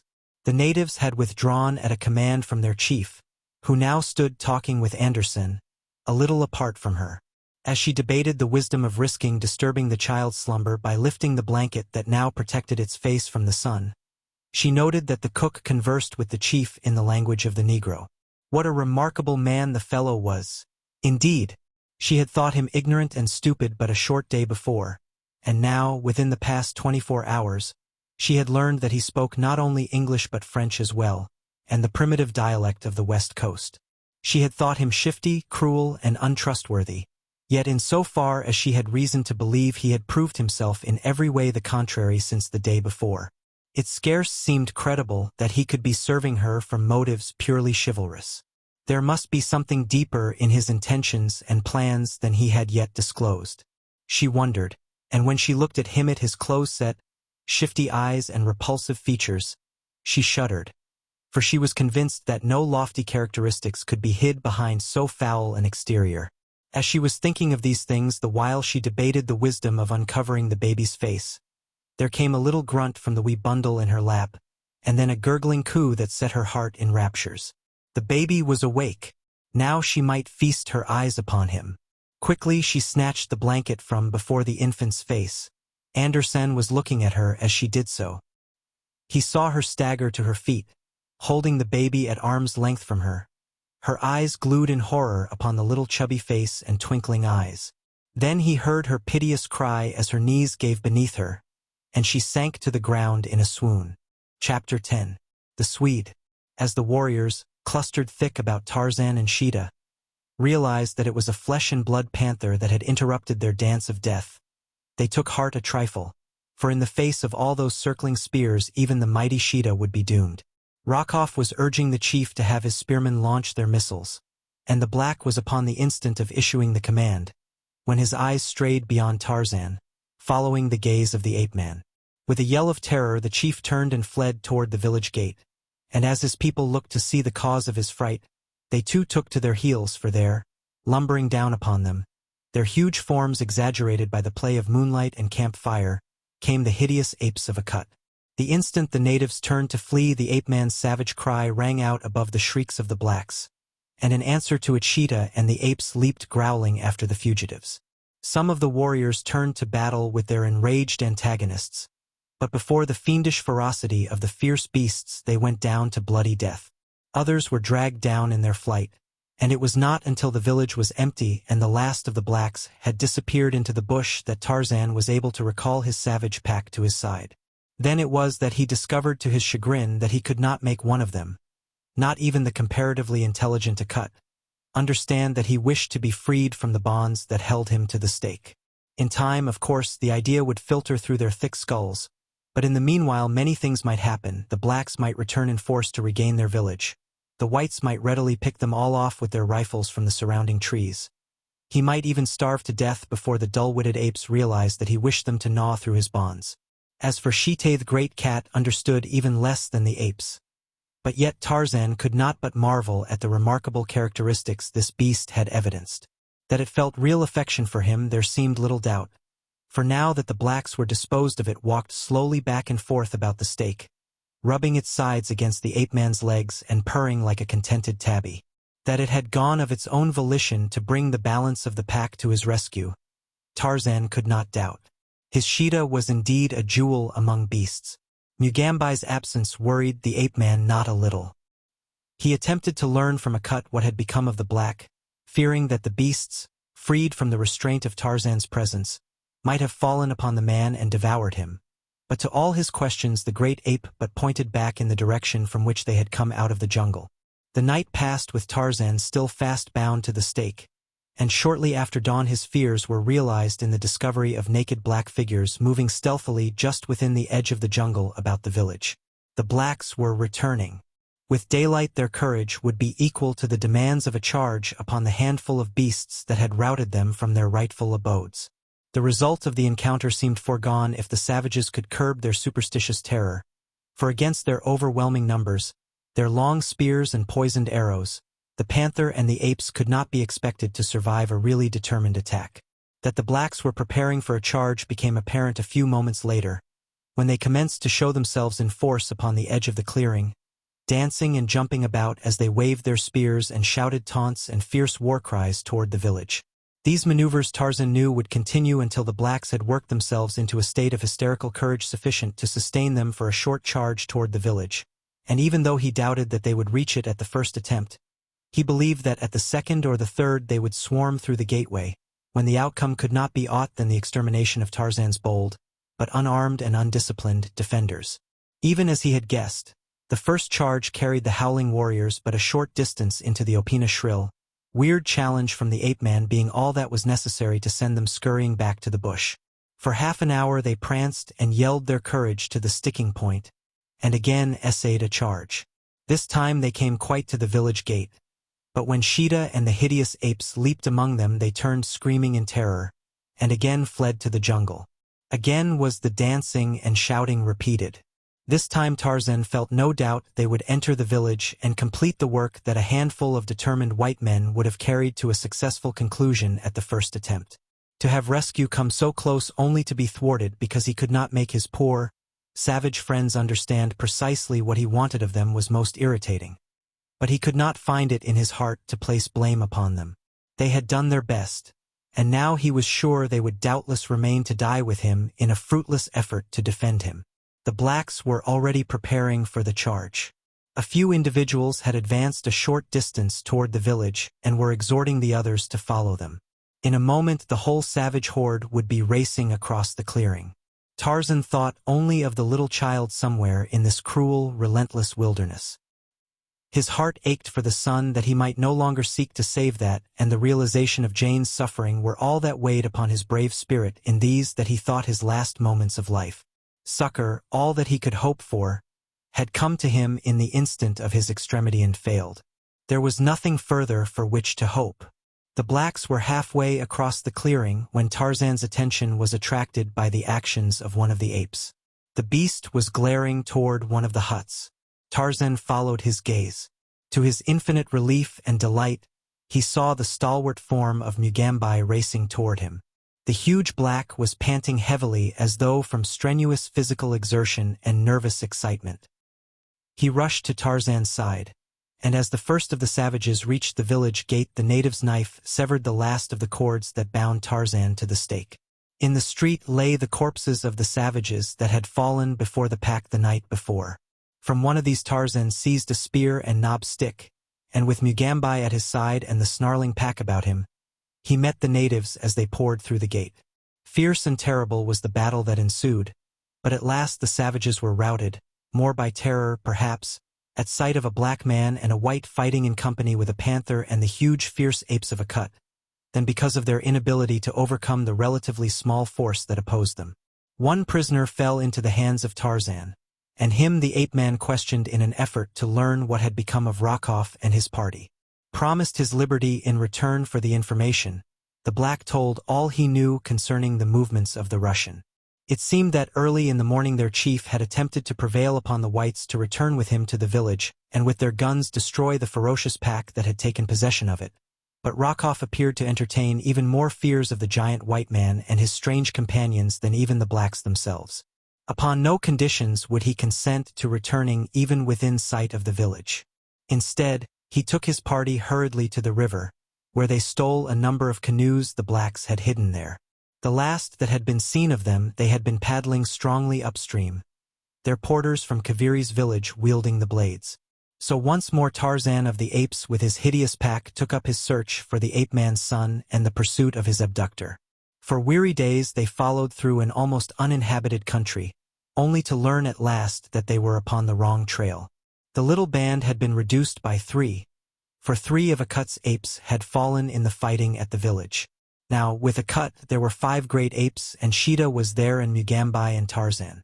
The ape-man no longer heard rumors even of the 3 who had preceded Rokoff, white man and woman and the child. Who the man and woman were he could not guess, but that the child was his was enough to keep him hot upon the trail.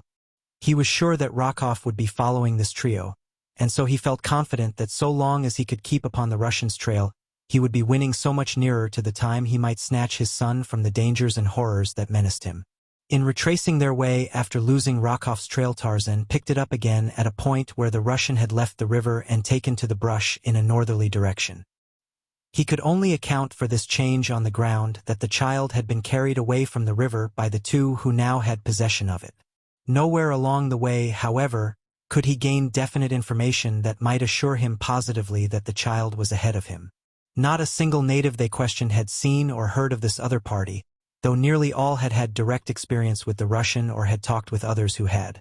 It was with difficulty that Tarzan could find means to communicate with the natives. As the moment their eyes fell upon his companions, they fled precipitately into the bush. His only alternative was to go ahead of his pack and waylay an occasional warrior whom he found alone in the jungle. One day, as he was thus engaged, tracking an unsuspecting savage, he came upon the fellow in the act of hurling a spear at a wounded white man who crouched in a clump of bush at the trail's side. The white was one whom Tarzan had often seen, and whom he recognized at once.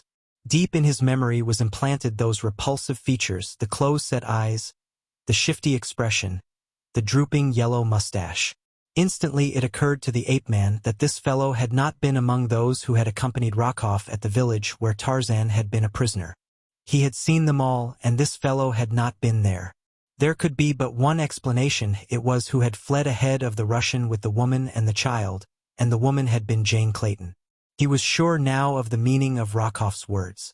The ape-man's face went white as he looked upon the pasty, vice-marked countenance of the Swede. Across Tarzan's forehead stood out the broad band of scarlet that marked the scar where, years before, Turkaz had torn a great strip of the ape-man's scalp from his skull in the fierce battle in which Tarzan had sustained his fitness to the kingship of the apes of Kerchak. The man was his prey. The black should not have him, and with the thought he leaped upon the warrior, striking down the spear before it could reach its mark. The black, whipping out his knife, turned to do battle with this new enemy, while the Swede, lying in the bush, witnessed a duel, the like of which he had never dreamed to see: a half-naked white man battling with a half-naked black, hand to hand with the crude weapons of primeval man at first, and then with hands and teeth like the primordial brutes from whose loins their forebears sprung. For a time Anderson did not recognize the white, and when at last it dawned upon him that he had seen this giant before, his eyes went wide in surprise that this growling, rending beast could ever have been the well-groomed English gentleman who had been a prisoner aboard the Kincaid. An English nobleman. He had learned the identity of the Kincaid's prisoners from Lady Greystoke during their flight up the Ugambai. Before, in common with the other members of the crew of the steamer, he had not known who the two might be. The fight was over. Tarzan had been compelled to kill his antagonist, as the fellow would not surrender. The Swede saw the white man leap to his feet beside the corpse of his foe, and placing one foot upon the broken neck, lift his voice in the hideous challenge of the victorious bull-ape. Anderson shuddered. Then Tarzan turned toward him. His face was cold and cruel, and in the gray eyes the Swede read murder. "Where is my wife?" growled the ape-man. "Where is the child?" Anderson tried to reply, but a sudden fit of coughing choked him. There was an arrow entirely through his chest, and as he coughed the blood from his wounded lung poured suddenly from his mouth and nostrils. Tarzan stood waiting for the paroxysm to pass. Like a bronze image, cold, hard, and relentless, stood over the helpless man, waiting to wring such information from him as he needed, and then to kill. Presently the coughing and hemorrhage ceased, and again the wounded man tried to speak. Tarzan knelt near the faintly moving lips. "The wife and child," he repeated. "Where are they?"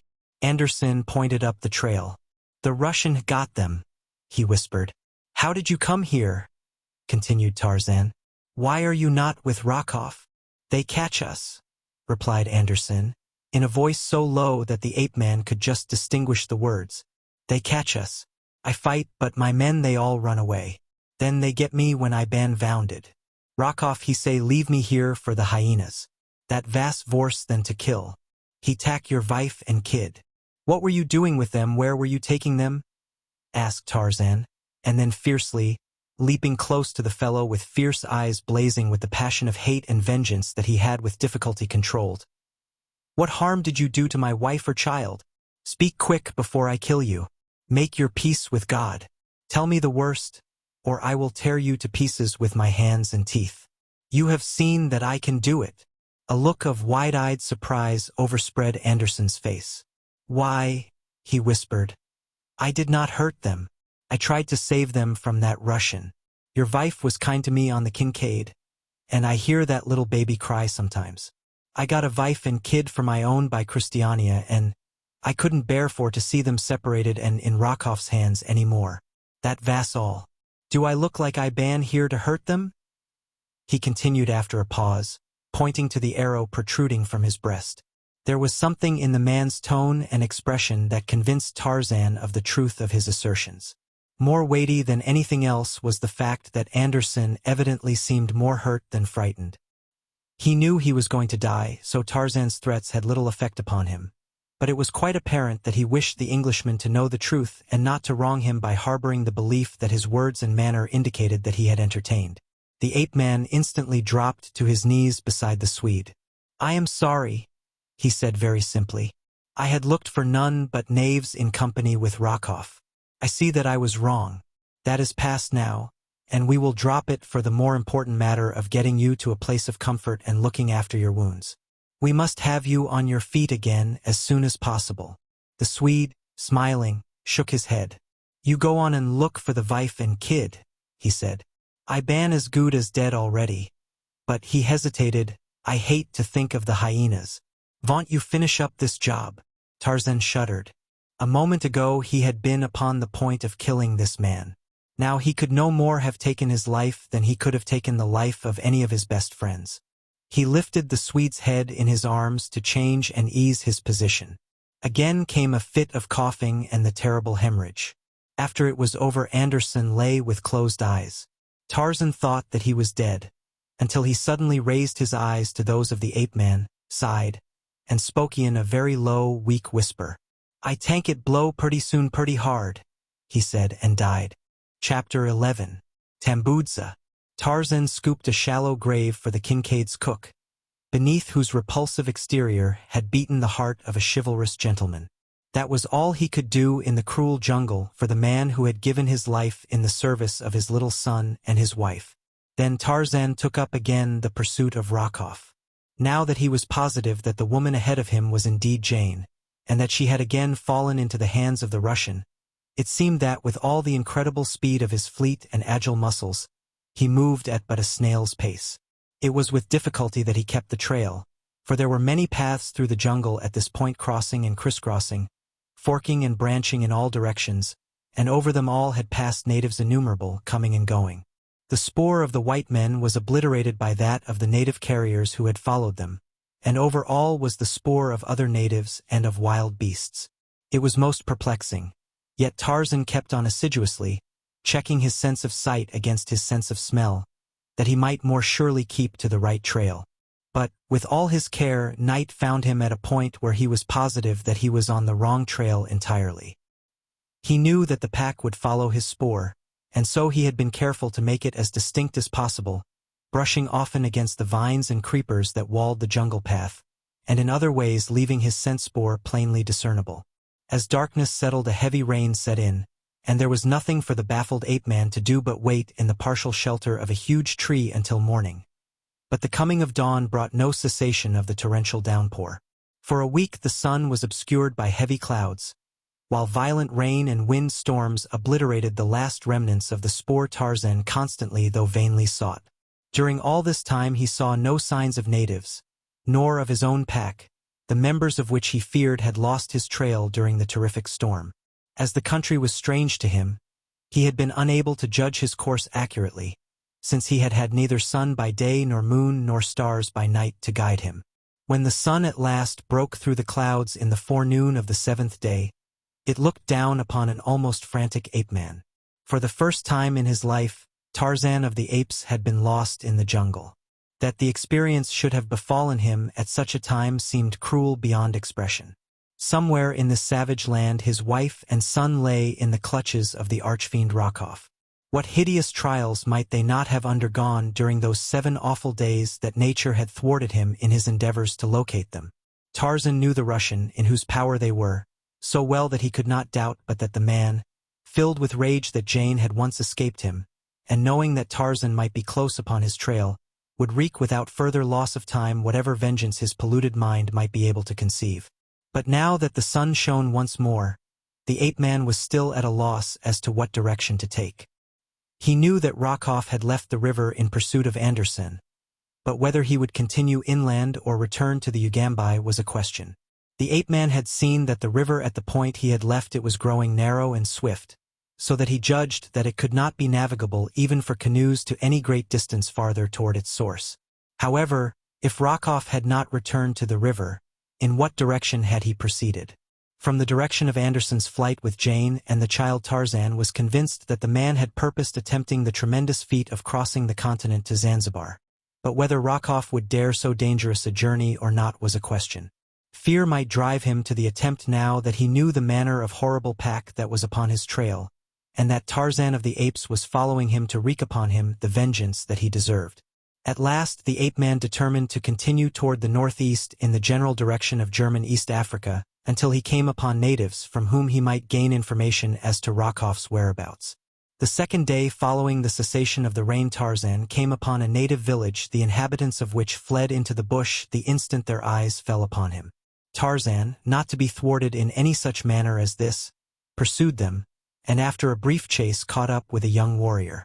The fellow was so badly frightened that he was unable to defend himself, dropping his weapons and falling upon the ground, wide-eyed and screaming as he gazed on his captor.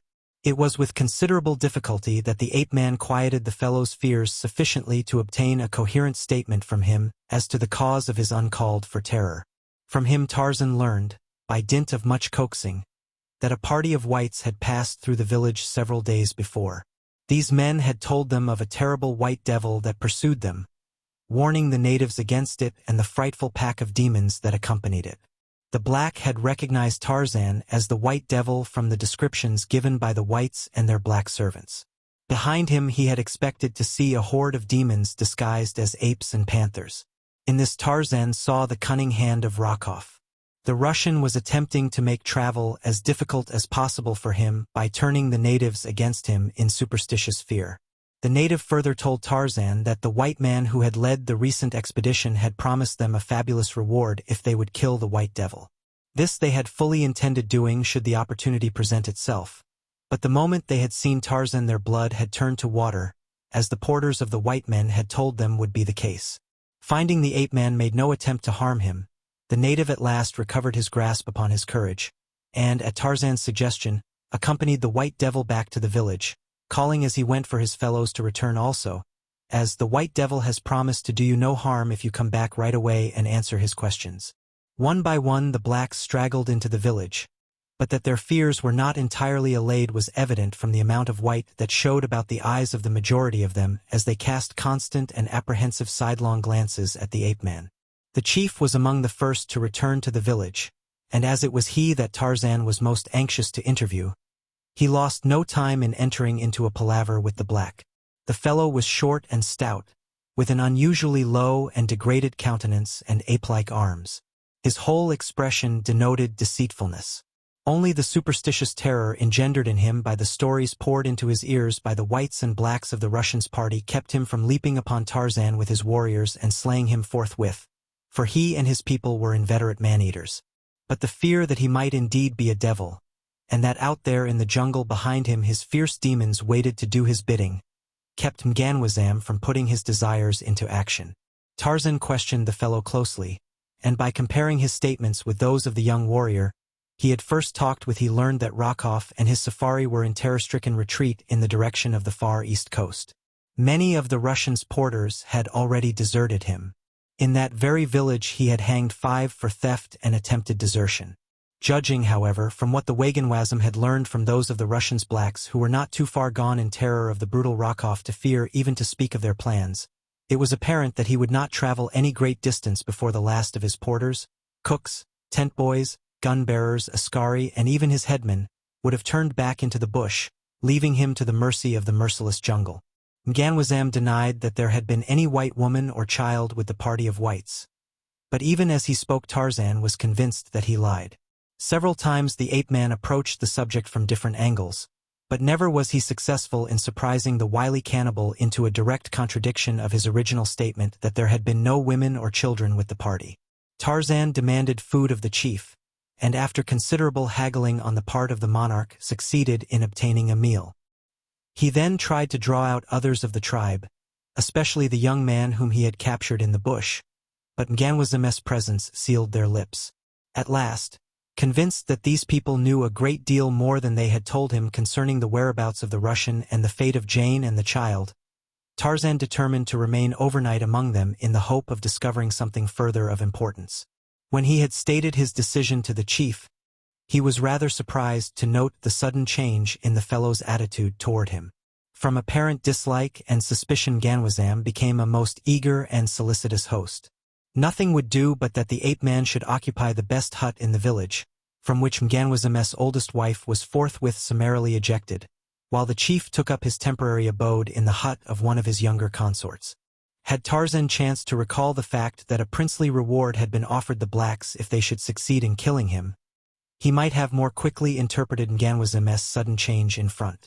To have the white giant sleeping peacefully in one of his own huts would greatly facilitate the matter of earning the reward, and so the chief was urgent in his suggestions that Tarzan, doubtless being very much fatigued after his travels, should retire early to the comforts of the anything but inviting palace. As much as the ape-man detested the thought of sleeping within a native hut, he had determined to do so this night, on the chance that he might be able to induce one of the younger men to sit and chat with him before the fire that burned in the center of the smoke-filled dwelling, and from him draw the truths he sought. So Tarzan accepted the invitation of old Mganwazam, insisting, however, that he much preferred sharing a hut with some of the younger men rather than driving the chief's old wife out in the cold. The toothless old had grinned her appreciation of this suggestion, and as the plan still better suited the chief's scheme, in that it would permit him to surround Tarzan with a gang of picked assassins, he readily assented, so that presently Tarzan had been installed in a hut close to the village gate. As there was to be a dance that night in honor of a band of recently returned hunters, Tarzan was left alone in the hut, the young men, as Mganwazam explained, having to take part in the festivities. As soon as the ape-man was safely installed in the trap, Mganwazam called about him the young warriors whom he had selected to spend the night with the White Devil. None of them was overly enthusiastic about the plan, since deep in their superstitious hearts lay an exaggerated fear of the strange white giant. But the word of Mganwazam was law among his people, so not one dared refuse the duty he was called upon to perform. As Mganwazam unfolded his plan in whispers to the savages squatting about him, the old, toothless hag, to whom Tarzan had saved her hut for the night, hovered about the conspirators ostensibly to replenish the supply of firewood for the blaze about which the men sat, but really to drink in as much of their conversation as possible. Tarzan had slept for perhaps an hour or two despite the savage din of the revelers when his keen senses came suddenly alert to a suspiciously stealthy movement in the hut in which he lay. The fire had died down to a little heap of glowing embers, which accentuated rather than relieved the darkness that shrouded the interior of the evil-smelling dwelling. Yet the trained senses of the ape-man warned him of another presence creeping almost silently toward him through the gloom. He doubted that it was one of his hut mates returning from the festivities, for he still heard the wild cries of the dancers and the din of the tom-toms in the village street without. Who could it be that took such pains to conceal his approach?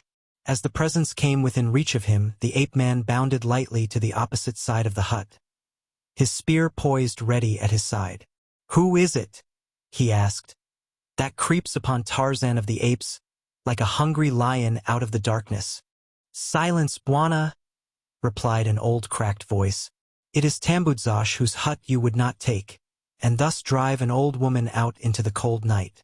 "What does Tambudza want of Tarzan of the Apes?" asked the ape-man. "You were kind to me to whom none is now kind, and I have come to warn you in payment of your kindness," answered the old hag. "Warn me of what?"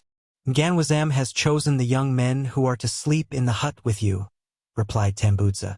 "I was near as he talked with them, and heard him issuing his instructions to them. When the dance is run well into the morning they are to come to the hut. If you are awake they are to pretend that they have come to sleep, but if you sleep it is Mganwazam's command that you be killed. If you are not then asleep they will wait quietly beside you until you do sleep, and then they will all fall upon you together and slay you. Mganwazam is determined to win the reward the white man has offered." "I had forgotten the reward," said Tarzan, half to himself, and then he added, "How may Mganwazam hope to collect the reward now that the white men who are my enemies have left his country and gone he knows not where?" "Oh, they have not gone far," replied Tambudza. "Mganwazam knows where they camp. His runners could quickly overtake them, they move slowly." "Where are they?" asked Tarzan. "Do you wish to come to them?" asked Tambudza in way of reply. Tarzan nodded. "I cannot tell you where they lie so that you could come to the place yourself, but I could lead you to them, Bwana." In their interest in the conversation, neither of the speakers had noticed the little figure which crept into the darkness of the hut behind them, nor did they see it when it slunk noiselessly out again. It was little Baleu, the chief's son by one of his younger Waivisa vindictive, degenerate little rascal who hated Tambudza, and was ever seeking opportunities to spy upon her and report her slightest breach of custom to his father. "Come, then," said Tarzan quickly. "Let us be on our way." This Baleu did not hear, for he was already legging it up the village street to where his hideous sire guzzled native beer, and watched the evolutions of the frantic dancers leaping high in the air and cavorting wildly in their hysterical capers. So it happened that as Tarzan and Tambudza sneaked warily from the village and melted into the Stygian darkness of the jungle, two lithe runners took their way in the same direction, though by another trail. When they had come sufficiently far from the village to make it safe for them to speak above a whisper, Tarzan asked the old woman if she had seen aught of a white woman and a little child. "Yes, Bwana," replied Tambudza. "There was a woman with them and a little childa little white pickaninny. It died here in our village of the fever and they buried it." Chapter 12. A Black Scoundrel. When Jane Clayton regained consciousness, she saw Anderson standing over her, holding the baby in his arms. As her eyes rested upon them, an expression of misery and horror overspread her countenance. "What is the matter?" he asked. "You ban sick. Where is my baby?" she cried, ignoring his questions. Anderson held out the chubby infant, but she shook her head. "It is not mine," she said. "You knew that it was not mine. You are a devil like the Russian." Anderson's blue eyes stretched in surprise. "Not yours," he exclaimed. "You told me the kid aboard the Kincaid ban your kid." "Not this one," replied Jane dully. "The other." "Where is the other?" "There must have been two. I did not know about this one. There vasn't no other kid. I tank this ban yours." "I am very sorry." Anderson fidgeted about, standing first on one foot and then upon the other. It was perfectly evident to Jane that he was honest in his protestations of ignorance of the true identity of the child. Presently the baby commenced to crow, and bounce up and down in the Swede's arms, at the same time leaning forward with little hands outreaching toward the young woman. She could not withstand the appeal, and with a low cry she sprang to her feet and gathered the baby to her breast. For a few minutes she wept silently, her face buried in the baby's soiled little dress. The first shock of disappointment that the tiny thing had not been her beloved Jack was giving way to a great hope that after all some miracle had occurred to snatch her baby from Rokoff's hands at the last instant before the Kincaid sailed from England. Then, too, there was the mute appeal of this we waif alone and unloved in the midst of the horrors of the savage jungle. It was this thought more than any other that had sent her mother's heart out to the innocent babe, while still she suffered from disappointment that she had been deceived in its identity. "Have you no idea whose child this is?" she asked Anderson. The man shook his head. "Not now," he said. "If he ain't ban your kid, I don't know whose kid he do ban. Rokoff said it was yours. I tank he tank so, too. What do we do with it now? I can't go back to the Kincaid. Rokoff would have me shot. But you can go back. I take you to the sea, and then some of these black men they take you to the Shaipe." "No, no," cried Jane. "Not for the world.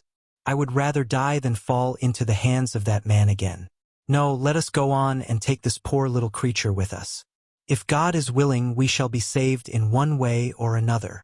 So they again took up their flight through the wilderness, taking with them a half-dozen of the Mosulas to carry provisions and the tents that Anderson had smuggled aboard the small boat in preparation for the attempted escape. The days and nights of torture that the young woman suffered were so merged into one long, unbroken nightmare of hideousness that she soon lost all track of time. Whether they had been wandering for days or years she could not tell. The one bright spot in that eternity of fear and suffering was the little child whose tiny hands had long since fastened their softly groping fingers firmly about her heart. In a way, the little thing took the place and filled the aching void that the theft of her own baby had left. It could never be the same, of course, but yet, day by day, she found her mother love, enveloping the waif more closely until she sometimes sat with closed eyes lost in the sweet imagining that the little bundle of humanity at her breast was truly her own. For some time their progress inland was extremely slow. Word came to them from time to time through natives passing from the coast on hunting excursions that Rokoff had not yet guessed the direction of their flight. This, and the desire to make the journey as light as possible for the gently bred woman, kept Andersen to a slow advance of short and easy marches with many rests. The Swede insisted upon carrying the child while they traveled, and in countless other ways did what he could to help Jane Clayton conserve her strength. He had been terribly chagrined on discovering the mistake he had made in the identity of the baby, but once the young woman became convinced that his motives were truly chivalrous, she would not permit him longer to upbraid himself for the error that he could not by any means have avoided. At the close of each day's march Andersen saw to the erection of a comfortable shelter for Jane and the child. Her tent was always pitched in the most favorable location. The thorn boma round it was the strongest and most impregnable that the Mosula could construct.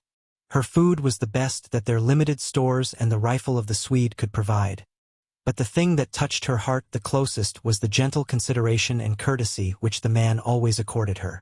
That such nobility of character could lie beneath so repulsive an exterior never ceased to be a source of wonder and amazement to her, until at last the innate chivalry of the man, and his unfailing kindliness and sympathy transformed his appearance in so far as Jane was concerned until she saw only the sweetness of his character mirrored in his countenance.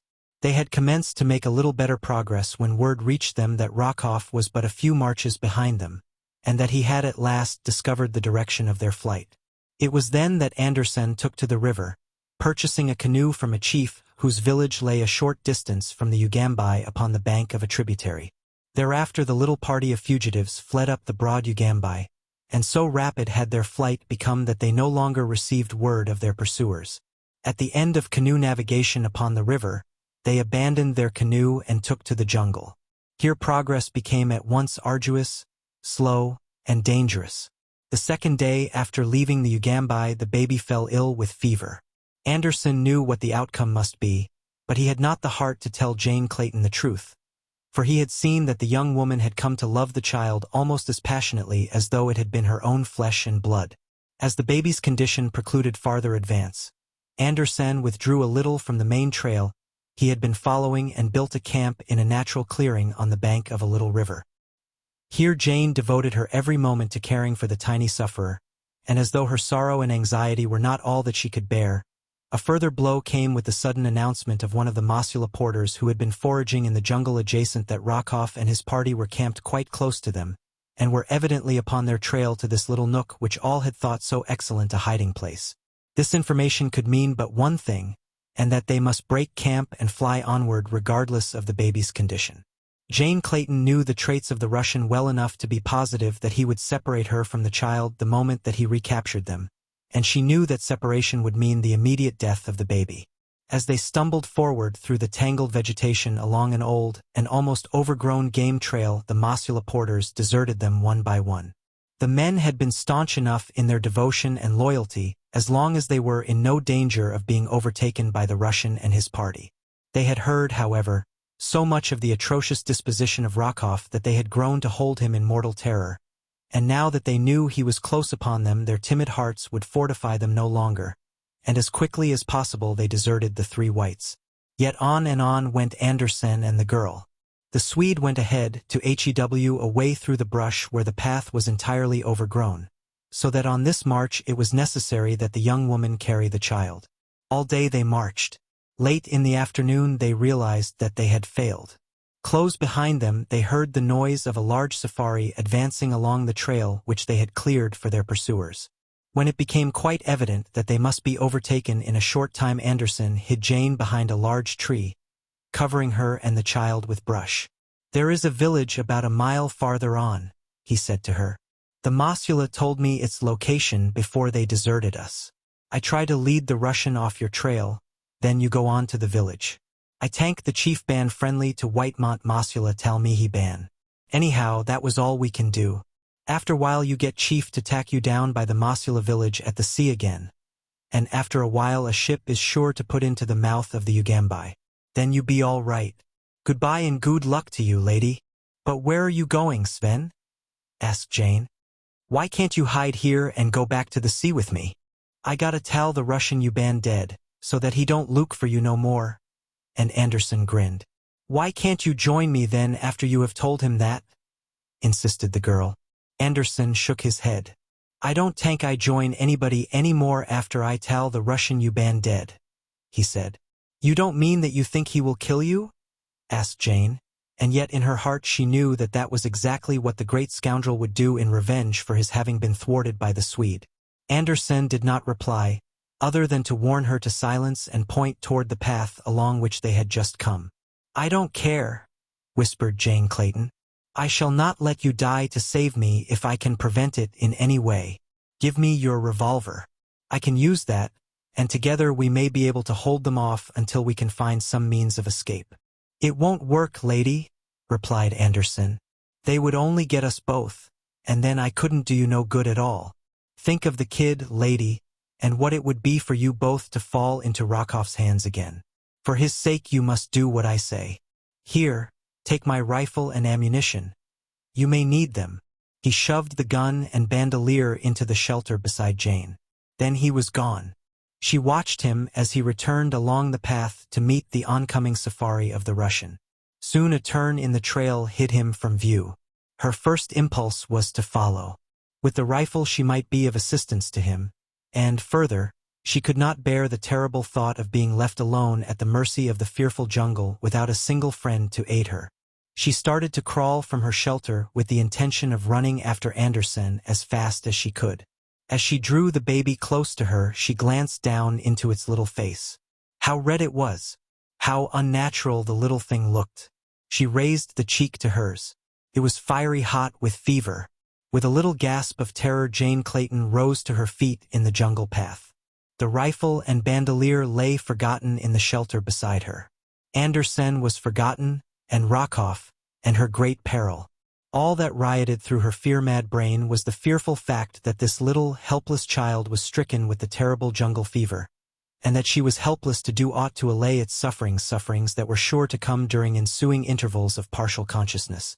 Her one thought was to find someone who could help her, some woman who had had children of her own, and with the thought came recollection of the friendly village of which Anderson had spoken. If she could but reach it in time. There was no time to be lost. Like a startled antelope she turned and fled up the trail in the direction Anderson had indicated. From far behind came the sudden shouting of men, the sound of shots, and then silence. She knew that Anderson had met the Russian. A half-hour later she stumbled, exhausted, into a little thatched village. Instantly she was surrounded by men, women, and children. Eager, curious, excited natives plied her with 100 questions, no one of which she could understand or answer. All that she could do was to point tearfully at the baby, now wailing piteously in her arms, and repeat over and over, "Fever, fever, fever." The blacks did not understand her words, but they saw the cause of her trouble, and soon a young woman had pulled her into a hut and with several others was doing her poor best to quiet the child and allay its agony. The witch doctor came and built a little fire before the infant, upon which he boiled some strange concoction in a small earthen pot, making weird passes above it and mumbling strange, monotonous chants. Presently he dipped a zebra's tail into the brew, and with further mutterings and incantations sprinkled a few drops of the liquid over the baby's face. After he had gone the women sat about and moaned and wailed until Jane thought that she should go mad. But knowing that they were doing it all out of the kindness of their hearts, she endured the frightful waking nightmare of those awful hours in dumb and patient suffering. It must have been well toward midnight that she became conscious of a sudden commotion in the village. She heard the voices of the natives raised in controversy, but she could not understand the words. Presently she heard footsteps approaching the hut in which she squatted before a bright fire with the baby on her lap. The little thing lay very still now. Its lids, half raised, showed the pupils horribly upturned. Jane Clayton looked into the little face with fear-haunted eyes. It was not her baby, not her flesh and blood, but how close, how dear the tiny, helpless thing had become to her. Her heart, bereft of its own, had gone out to this poor, little, nameless waif, and lavished upon it all the love that had been denied her during the long, bitter weeks of her captivity aboard the Kincaid. She saw that the end was near, and though she was terrified at contemplation of her loss, still she hoped that it would come quickly now and end the sufferings of the little victim. The footsteps she had heard without the hut now halted before the door. There was a whispered colloquy, and a moment later Mganwazam, chief of the tribe, entered. She had seen but little of him, as the women had taken her in hand almost as soon as she had entered the village. Mganwazam, she now saw, was an evil-appearing savage with every mark of brutal degeneracy writ large upon his bestial countenance. To Jane Clayton he looked more gorilla than human. He tried to converse with her, but without success, and finally he called to someone without. In answer to his summons, another Negro entered, a man of very different appearance from Mganwazam, so different, in fact, that Jane Clayton immediately decided that he was of another tribe. This man acted as interpreter, and almost from the first question that Mganwazam put to her, Jane felt an intuitive conviction that the savage was attempting to draw information from her for some ulterior motive. She thought it strange that the fellow should so suddenly have become interested in her plans, and especially in her intended destination when her journey had been interrupted at his village. Seeing no reason for withholding the information, she told him the truth. But when he asked if she expected to meet her husband at the end of the trip, she shook her head negatively. Then he told her the purpose of his visit, talking through the interpreter. "I have just learned," he said, "from some men who live by the side of the great water, that your husband followed you up the Ugambi for several marches, when he was at last set upon by natives and killed. Therefore I have told you this, that you might not waste your time in a long journey if you expected to meet your husband at the end of it, but instead could turn and retrace your steps to the coast." Jane thanked Mganwazam for his kindness, though her heart was numb with suffering at this new blow. She who had suffered so much was at last beyond reach of the keenest of misery's pangs, for her senses were numbed and calloused. With bowed head she sat staring with unseeing eyes upon the face of the baby in her lap. Mganwazam had left the hut. Some time later she heard a noise at the entrance. Another had entered.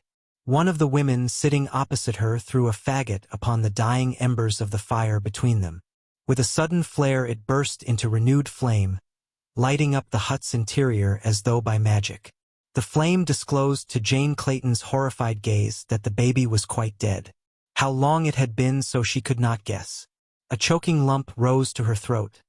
Her head drooped in silent misery upon the little bundle that she had caught suddenly to her breast. For a moment the silence of the hut was unbroken. Then the native woman broke into a hideous wail. A man coughed close before Jane Clayton and spoke her name. With a start she raised her eyes to look into the sardonic countenance of Nicholas Rokoff. Chapter 13. Escape.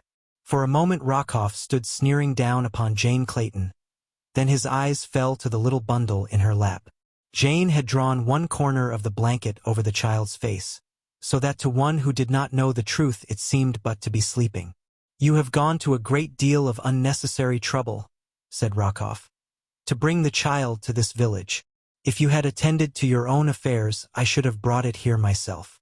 You would have been spared the dangers and fatigue of the journey. But I suppose I must thank you for relieving me of the inconvenience of having to care for a young infant on the march. This is the village to which the child was destined from the first. Mganwazam will rear him carefully, making a good cannibal of him, and if you ever chance to return to civilization it will doubtless afford you much food for thought as you compare the luxuries and comforts of your life with the details of the life your son is living in the village of the Waganwazam. Again I thank you for bringing him here for me, and now I must ask you to surrender him to me, that I may turn him over to his foster parents." As he concluded Rokoff held out his hands for the child, a nasty grin of vindictiveness upon his lips. To his surprise Jane Clayton rose and, without a word of protest, laid the little bundle in his arms. "Here is the child," she said. "Thank God he is beyond your power to harm." Grasping the import of her words, Rokoff snatched the blanket from the child's face to seek confirmation of his fears. Jane Clayton watched his expression closely. She had been puzzled for days for an answer to the question of Rokoff's knowledge of the child's identity. If she had been in doubt before the last shred of that doubt was wiped away as she witnessed the terrible anger of the Russian as he looked upon the dead face of the baby and realized that at the last moment his dearest wish for vengeance had been thwarted by a higher power. Almost throwing the body of the child back into Jane Clayton's arms, Rokoff stamped up and down the hut, pounding the air with his clenched fists and cursing terribly. At last he halted in front of the young woman, bringing his face down close to hers. "You are laughing at me," he shrieked. "You think that you have beaten me? I'll show you, as I have shown the miserable ape you call husband, what it means to interfere with the plans of Nicholas Rokoff. You have robbed me of the child.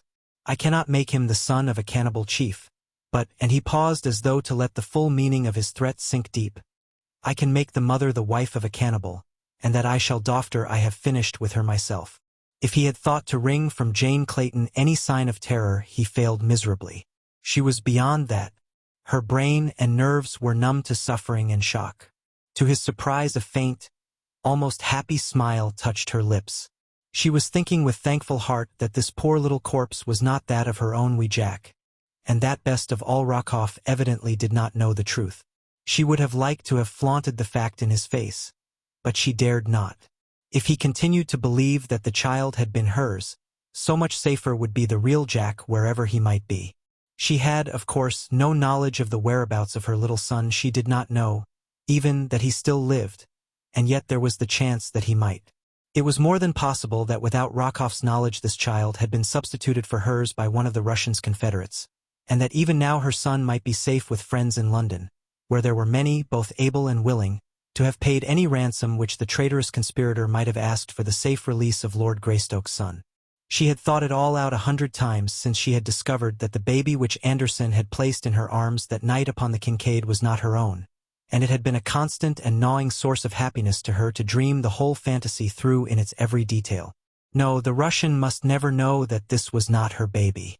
She realized that her position was hopeless with Anderson, and her husband dead. There was no one in all the world with a desire to succor her who knew where she might be found. Rokoff's threat, she realized, was no idle one. That he would do, or attempt to do, all that he had promised, she was perfectly sure. But at the worst it meant but a little earlier release from the hideous anguish that she had been enduring. She must find some way to take her own life before the Russian could harm her further.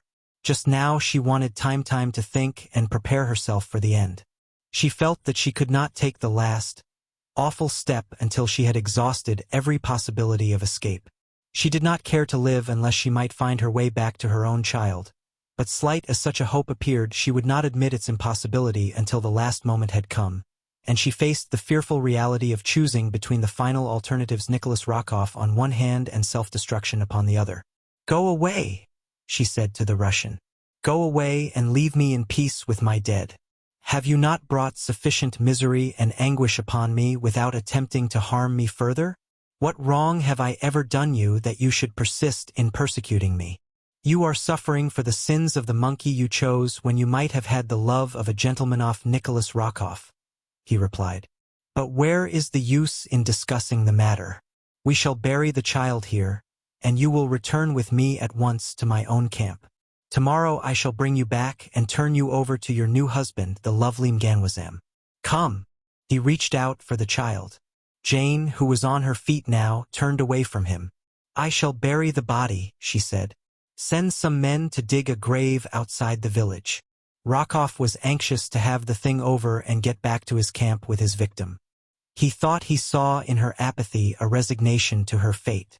Stepping outside the hut, he motioned her to follow him, and a moment later, with his men, he escorted Jane beyond the village, where beneath a great tree the blacks scooped a shallow grave. Wrapping the tiny body in a blanket, Jane laid it tenderly in the black hole, and, turning her head that she might not see the moldy earth falling upon the pitiful little bundle, she breathed a prayer beside the grave of the nameless waif that had won its way to the innermost recesses of her heart. Then, dry-eyed but suffering, She rose and followed the Russian through the Stygian blackness of the jungle, along the winding, leafy corridor that led from the village of Mganwazam, the black cannibal, to the camp of Nicholas Rokoff, the white fiend. Beside them, in the impenetrable thickets that fringed the path, rising to arch above it and shut out the moon, the girl could hear the stealthy, muffled footfalls of great beasts, and ever round about them rose the deafening roars of hunting lions, until the earth trembled to the mighty sound. The porters lighted torches now and waved them upon either hand to frighten off the beasts of prey. Rokoff urged them to greater speed, and from the quavering note in his voice Jane Clayton knew that he was weak from terror. The sounds of the jungle night recalled most vividly the days and nights that she had spent in a similar jungle with her forest god, with the fearless and unconquerable Tarzan of the apes. Then there had been no thoughts of terror, though the jungle noises were new to her, and the roar of a lion had seemed the most awe-inspiring sound upon the great earth. How different would it be now if she knew that he was somewhere there in the wilderness, seeking her? Then, indeed, would there be that for which to live, and every reason to believe that succor was close at hand, but he was dead. It was incredible that it should be so. There seemed no place in death for that great body and those mighty thews. Had Rokoff been the one to tell her of her lord's passing, she would have known that he lied. There could be no reason, she thought, why Mganwazam should have deceived her. She did not know that the Russian had talked with the savage a few minutes before the chief had come to her with his tale.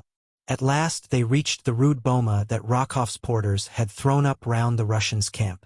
Here they found all in turmoil. She did not know what it was all about, but she saw that Rokoff was very angry, and from bits of conversation which she could translate she gleaned that there had been further desertions while he had been absent, and that the deserters had taken the bulk of his food and ammunition. When he had done venting his rage upon those who remained, he returned to where Jane stood under guard of a couple of his white sailors. He grasped her roughly by the arm and started to drag her toward his tent. The girl struggled and fought to free herself, while the two sailors stood by, laughing at the rare treat. Rokoff did not hesitate to use rough methods when he found that he was to have difficulty in carrying out his designs. Repeatedly he struck Jane Clayton in the face, until at last, half-conscious, she was dragged within his tent. Rokoff's boy had lighted the Russian's lamp, and now at a word from his master, he made himself scarce. Jane had sunk to the floor in the middle of the enclosure. Slowly her numbed senses were returning to her, and she was commencing to think very fast indeed. Quickly her eyes ran round the interior of the tent, taking in every detail of its equipment and contents.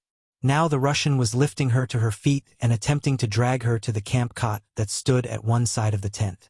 At his belt hung a heavy revolver. Jane Clayton's eyes riveted themselves upon it. Her palm itched to grasp the huge butt. She feigned again to swoon, but through her half-closed lids she waited her opportunity. It came just as Rokoff was lifting her upon the cot. A noise at the tent door behind him brought his head quickly about and away from the girl. The butt of the gun was not an inch from her hand. With a single lightning-like move she snatched the weapon from its holster, and at the same instant Rokoff turned back toward her, realizing his peril. She did not dare fire for fear the shot would bring his people about him, and with Rokoff dead she would fall into hands no better than his and to a fate probably even worse than he alone could have imagined. The memory of the two brutes who stood and laughed as Rokoff struck her was still vivid. As the rage and fear-filled countenance of the Slav turned toward her, Jane Clayton raised the heavy revolver high above the pasty face, and with all her strength dealt the man a terrific blow between the eyes. Without a sound he sank, limp and unconscious, to the ground. A moment later the girl stood beside him, for a moment at least free from the menace of his lust. Outside the tent she again heard the noise that had distracted Rokoff's attention. What it was she did not know, but, fearing the return of the servant and the discovery of her deed, she stepped quickly to the camp table upon which burned the oil lamp and extinguished the smudgy, evil-smelling flame. In the total darkness of the interior she paused for a moment to collect her wits and plan for the next step in her venture for freedom. About her was a camp of enemies. Beyond these foes a black wilderness of savage jungle peopled by hideous beasts of prey and still more hideous human beasts. There was little or no chance that she could survive even a few days of the constant dangers that would confront her there. but the knowledge that she had already passed through so many perils unscathed, and that somewhere out in the faraway world a little child was doubtless at that very moment crying for her, filled her with determination to make the effort to accomplish the seemingly impossible and cross that awful land of horror in search of the sea and the remote chance of succor she might find there. Rokoff's tent stood almost exactly in the center of the boma. Surrounding it were the tents and shelters of his white companions and the natives of his safari. To pass through these and find egress through the boma seemed a task too fraught with insurmountable obstacles to warrant even the slightest consideration, and yet there was no other way. To remain in the tent until she should be discovered would be to set at naught all that she had risked to gain her freedom, and so with stealthy step and every sense alert she approached the back of the tent to set out upon the first stage of her adventure. Groping along the rear of the canvas wall, she found that there was no opening there. Quickly she returned to the side of the unconscious Russian. In his belt her groping fingers came upon the hilt of a long hunting knife, and with this she cut a hole in the back wall of the tent. Silently she stepped without. To her immense relief she saw that the camp was apparently asleep. In the dim and flickering light of the dying fires she saw but a single sentry, and he was dozing upon his haunches at the opposite side of the enclosure. Keeping the tent between him and herself, she crossed between the small shelters of the native porters to the boma wall beyond. Outside, in the darkness of the tangled jungle, she could hear the roaring of lions, the laughing of hyenas, and the countless, nameless noises of the midnight jungle. For a moment she hesitated, trembling. The thought of the prowling beasts out there in the darkness was appalling. Then, with a sudden brave toss of her head, she attacked the thorny boma wall with her delicate hands. Torn and bleeding though they were, she worked on breathlessly until she had made an opening through which she could worm her body, and at last she stood outside the enclosure. Behind her lay a fate worse than death, at the hands of human beings. Before her lay an almost certain fate, but it was only death, sudden, merciful, and honorable death. Without a tremor and without regret she darted away from the camp, and a moment later the mysterious jungle had closed about her. Chapter 14. Alone in the jungle. Tambudza, leading Tarzan of the apes toward the camp of the Russian, moved very slowly along the winding jungle path, for she was old and her legs stiff with rheumatism. So it was that the runners dispatched by Mganwazam to warn Rokoff that the white giant was in his village, and that he would be slain that night reached the Russians' camp before Tarzan and his ancient guide had covered half the distance. The guides found the white man's camp in a turmoil. Rokoff had that morning been discovered stunned and bleeding within his tent. When he had recovered his senses and realized that Jane Clayton had escaped, his rage was boundless. Rushing about the camp with his rifle, he had sought to shoot down the native sentries who had allowed the young woman to elude their vigilance, but several of the other whites, realizing that they were already in a precarious position owing to the numerous desertions that Rokoff's cruelty had brought about, seized and disarmed him. Then came the messengers from Ganwazam, but scarce had they told their story and Rokoff was preparing to depart with them for their village when other runners, panting from the exertions of their swift flight through the jungle, rushed breathless into the firelight, crying that the great white giant had escaped from Ganwazam and was already on his way to wreak vengeance against his enemies. Instantly confusion reigned within the encircling boma. The blacks belonging to Rokoff's safari were terror-stricken at the thought of the proximity of the white giant who hunted through the jungle with a fierce pack of apes and panthers at his heels. Before the whites realized what had happened, the superstitious fears of the natives had sent them scurrying into the bush. Their own carriers, as well as the messengers from Ganwazam, even in their haste, they had not neglected to take with them every article of value upon which they could lay their hands. Thus Rokoff and the 7 white sailors found themselves deserted and robbed in the midst of a wilderness. The Russian, following his usual custom, berated his companions, laying all the blame upon their shoulders for the events which had led up to the almost hopeless condition in which they now found themselves. But the sailors were in no mood to brook his insults and his cursing. In the midst of this tirade, one of them drew a revolver and fired point-blank at the Russian. The fellow's aim was poor, but his act so terrified Rokoff that he turned and fled for his tent. As he ran, his eyes chanced to pass beyond the boma to the edge of the forest, and there he caught a glimpse of that which sent his craven heart cold with a fear that almost expunged his terror of the 7 men at his back. who by this time were all firing in hate and revenge at his retreating figure. What he saw was the giant figure of an almost naked white man emerging from the bush. Darting into his tent, the Russian did not halt in his flight, but kept right on through the rear wall, taking advantage of the long slit that Jane Clayton had made the night before. The terror-stricken Muscovite scurried like a hunted rabbit through the hole that still gaped in the boma's wall at the point where his own prey had escaped, and as Tarzan approached the camp upon the opposite side, Rokoff disappeared into the jungle in the wake of Jane Clayton. As the ape-man entered the boma with old Tambudza at his elbow, the 7 sailors, recognizing him, turned and fled in the opposite direction. Tarzan saw that Rokoff was not among them, and so he let them go their way. His business was with the Russian, whom he expected to find in his tent. As to the sailors, he was sure that the jungle would exact from them expiation for their villainies. Nor, doubtless, was he wrong, for his were the last white man's eyes to rest upon any of them. Finding Rokoff's tent empty, Tarzan was about to set out in search of the Russian when Tambudza suggested to him that the departure of the white man could only have resulted from word reaching him from Ganwazam that Tarzan was in his village. "He has doubtless hastened there," argued the old woman. "If you would find him, let us return at once." Tarzan himself thought that this would probably prove to be the fact, so he did not waste time in an endeavor to locate the Russian's trail, but instead set out briskly for the village of Ganwazam, leaving Tambudza to plod slowly in his wake. His one hope was that Jane was still safe and with Rokoff. If this was the case, it would be but a matter of an hour or more before he should be able to wrest her from the Russian. He knew now that Ganwazam was treacherous and that he might have to fight to regain possession of his wife. He wished that Mugambi, Sheeta, Akut, and the balance of the pack were with him, for he realized that single-handed it would be no child's play to bring Jane safely from the clutches of 2 such scoundrels as Rokoff and the wily Ganwazam. To his surprise, he found no sign of either Rokoff or Jane in the village, and as he could not trust the word of the chief, he wasted no time in futile inquiry.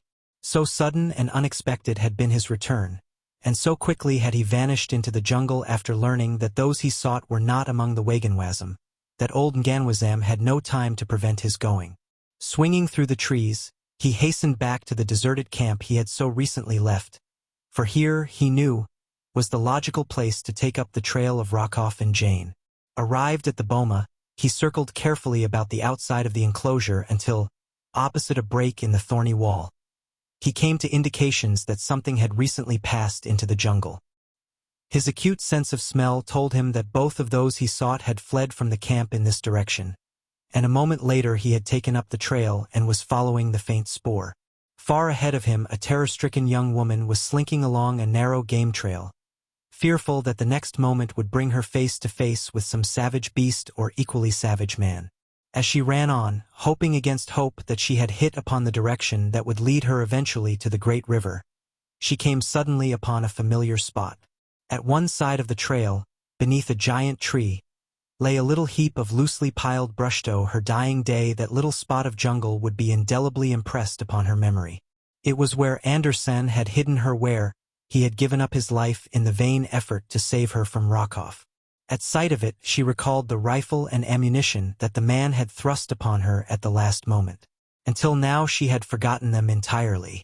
Still clutched in her hand was the revolver she had snatched from Rokoff's belt, but that could contain at most not over 6 cartridges, not enough to furnish her with food and protection both on the long journey to the sea. With bated breath she groped beneath the little mound, scarce daring to hope that the treasure remained where she had left it. But, to her infinite relief and joy, her hand came at once upon the barrel of the heavy weapon and then upon the bandolier of cartridges. As she threw the latter about her shoulder and felt the weight of the big game gun in her hand, a sudden sense of security suffused her.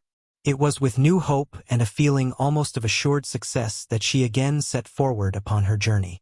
That night she slept in the crotch of a tree, as Tarzan had so often told her that he was accustomed to doing, and early the next morning was upon her way again. Late in the afternoon, as she was about to cross a little clearing, she was startled at the sight of a huge ape coming from the jungle upon the opposite side.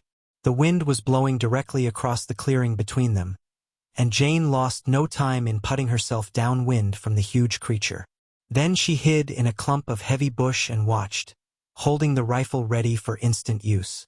To her consternation, she saw that the apes were pausing in the center of the clearing. They came together in a little knot, where they stood looking backward, as though in expectation of the coming of others of their tribe. Jane wished that they would go on, for she knew that at any moment some little, eddying gust of wind might carry her scent down to their nostrils. And then what would the protection of her rifle amount to in the face of those gigantic muscles and mighty fangs? Her eyes moved back and forth between the apes and the edge of the jungle toward which they were gazing until at last she perceived the object of their halt and the thing that they awaited. They were being stalked. Of this she was positive, as she saw the lithe, sinewy form of a panther glide noiselessly from the jungle at the point at which the apes had emerged but a moment before. Quickly the beast trotted across the clearing toward the anthropoids. Jane wondered at their apparent apathy, and a moment later her wonder turned to amazement as she saw the great cat come quite close to the apes, who appeared entirely unconcerned by its presence, and, squatting down in their midst, fell assiduously to the business of preening, which occupies most of the waking hours of the cat family. If the young woman was surprised by the sight of these natural enemies fraternizing, it was with emotions little short of fear for her own sanity that she presently saw a tall, muscular warrior enter the clearing and join the group of savage beasts assembled there. At first sight of the man she had been positive that he would be torn to pieces, and she had half risen from her shelter, raising her rifle to her shoulder to do what she could to avert the man's terrible fate. Now she saw that he seemed actually conversing with the beasts, issuing orders to them. Presently the entire company filed on across the clearing and disappeared in the jungle upon the opposite side.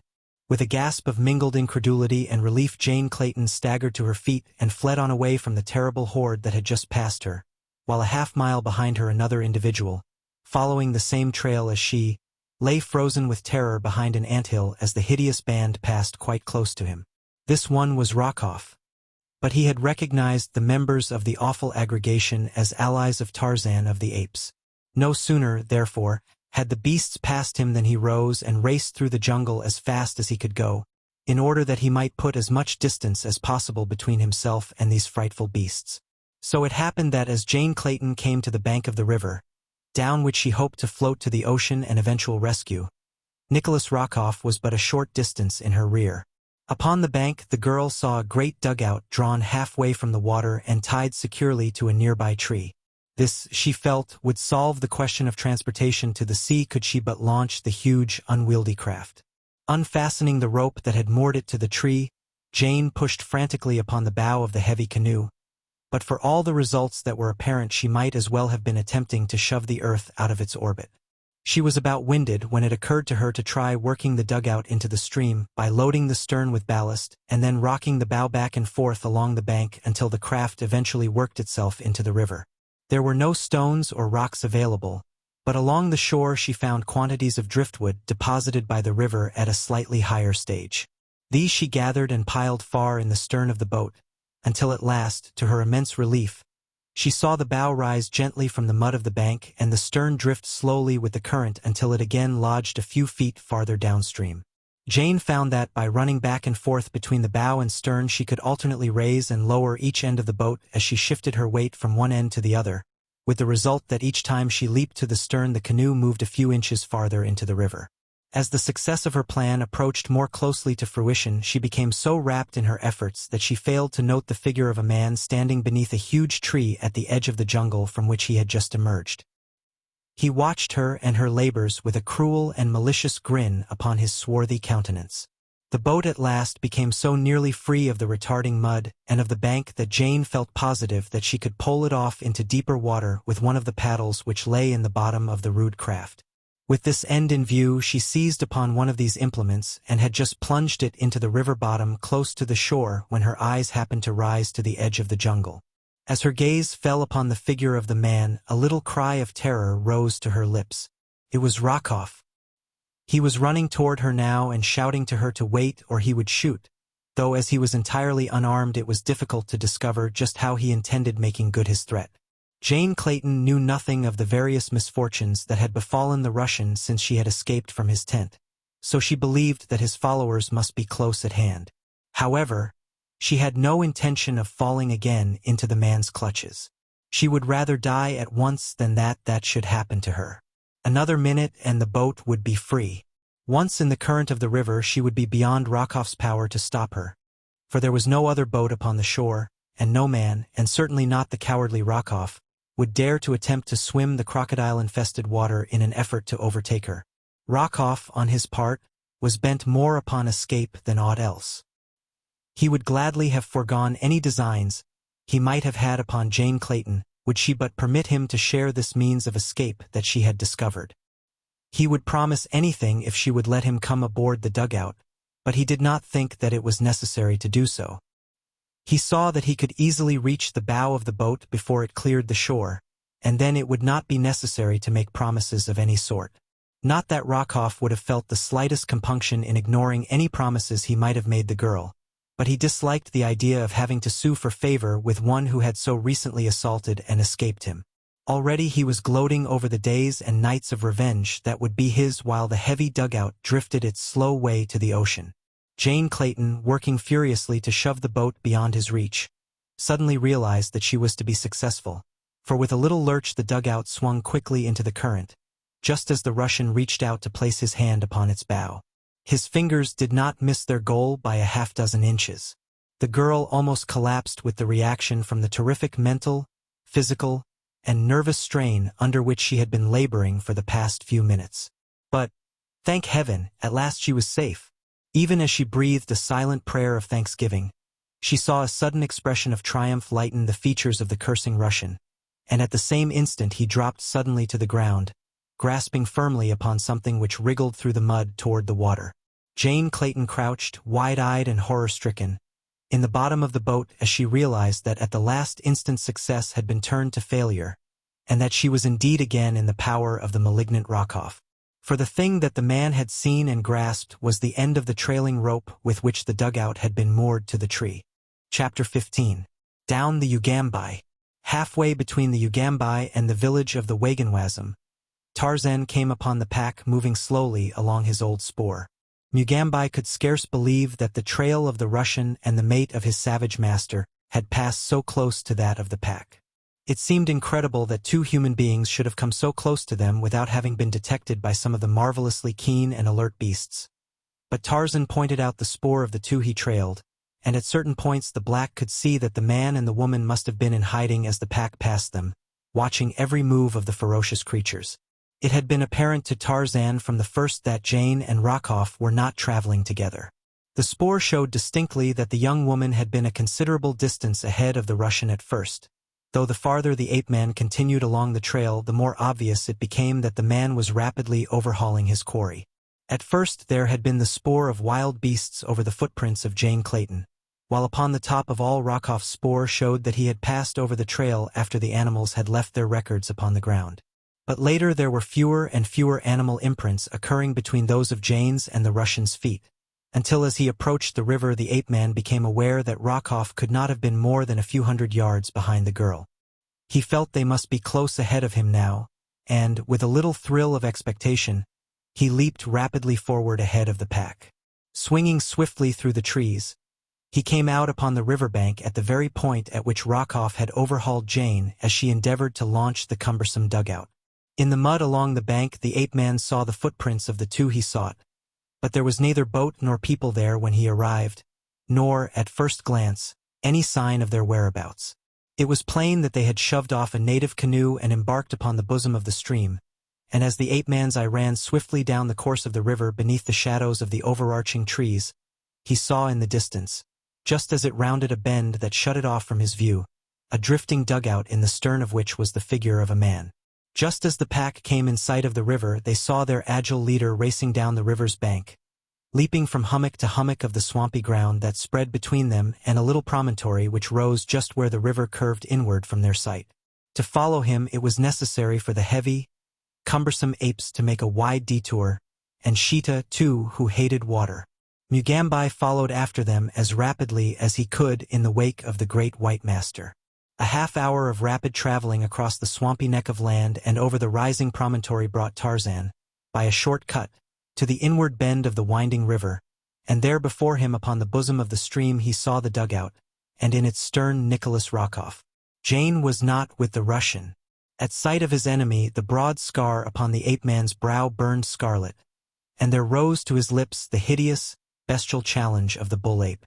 Rokoff shuddered as the weird and terrible alarm fell upon his ears. Cowering in the bottom of the boat, his teeth chattering in terror, he watched the man he feared above all other creatures upon the face of the earth as he ran quickly to the edge of the water. Even though the Russian knew that he was safe from his enemy, the very sight of him threw him into a frenzy of trembling cowardice, which became frantic hysteria as he saw the white giant dive fearlessly into the forbidding waters of the tropical river. With steady, powerful strokes the ape-man forged out into the stream toward the drifting dugout. Now Rokoff seized one of the paddles lying in the bottom of the craft, and, with terror-wide eyes still glued upon the living death that pursued him, struck out madly in an effort to augment the speed of the unwieldy canoe. And from the opposite bank a sinister ripple, unseen by either man, moved steadily toward the half-naked swimmer. Tarzan had reached the stern of the craft at last. One hand upstretched grasped the gunwale.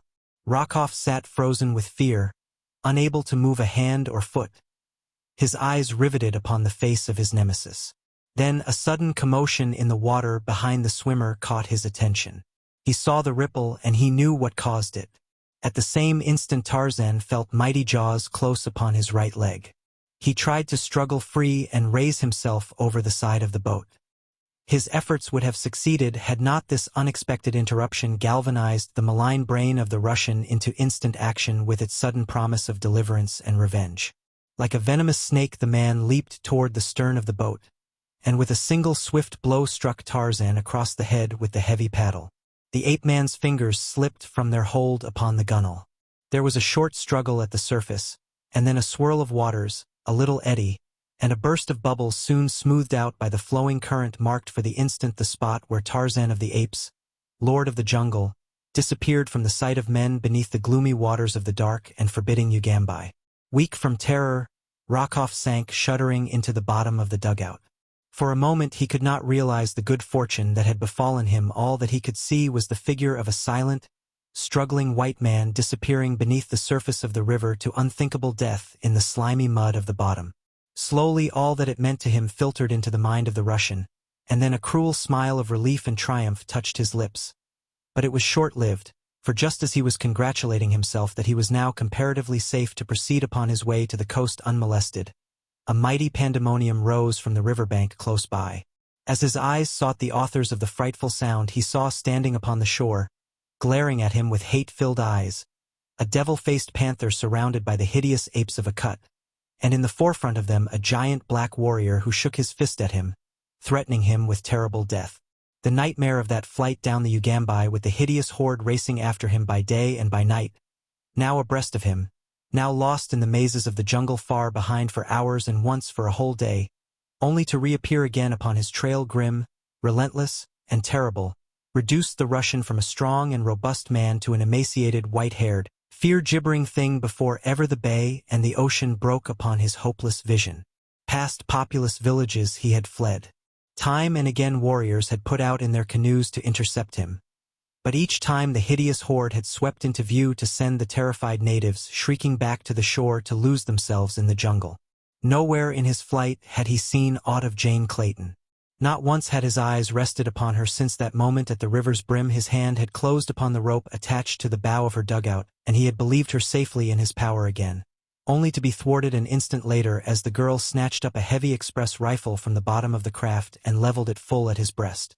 Quickly he had dropped the rope then and seen her float away beyond his reach, but a moment later he had been racing upstream toward a little tributary in the mouth of which was hidden the canoe in which he and his party had come thus far upon their journey in pursuit of the girl and Anderson. What had become of her? There seemed little doubt in the Russian's mind, however, but that she had been captured by warriors from one of the several villages she would have been compelled to pass on her way down to the sea. Well, he was at least rid of most of his human enemies. But at that he would gladly have had them all back in the land of the living could he thus have been freed from the menace of the frightful creatures who pursued him with awful relentlessness, screaming and growling at him every time they came within sight of him. The one that filled him with the greatest terror was the panther, the flaming-eyed, devil-faced panther whose grinning jaws gaped wide at him by day, and whose fiery orbs gleamed wickedly out across the water from the Cimmerian blackness of the jungle nights. The sight of the mouth of the Ugambai filled Rokoff with renewed hope, for there, upon the yellow waters of the bay, floated the Kincaid at anchor. He had sent the little steamer away to coal while he had gone up the river, leaving Paulvitch in charge of her, and he could have cried aloud in his relief as he saw that she had returned in time to save him. Frantically he alternately paddled furiously toward her and rose to his feet waving his paddle and crying aloud in an attempt to attract the attention of those on board. But loud as he screamed his cries awakened no answering challenge from the deck of the silent craft. Upon the shore behind him a hurried backward glance revealed the presence of the snarling pack. Even now, he thought, these manlike devils might yet find a way to reach him even upon the deck of the steamer unless there were those there to repel them with firearms. What could have happened to those he had left upon the Kincaid? Where was Paulvitch? Could it be that the vessel was deserted, and that, after all, he was doomed to be overtaken by the terrible fate that he had been flying from through all these hideous days and nights?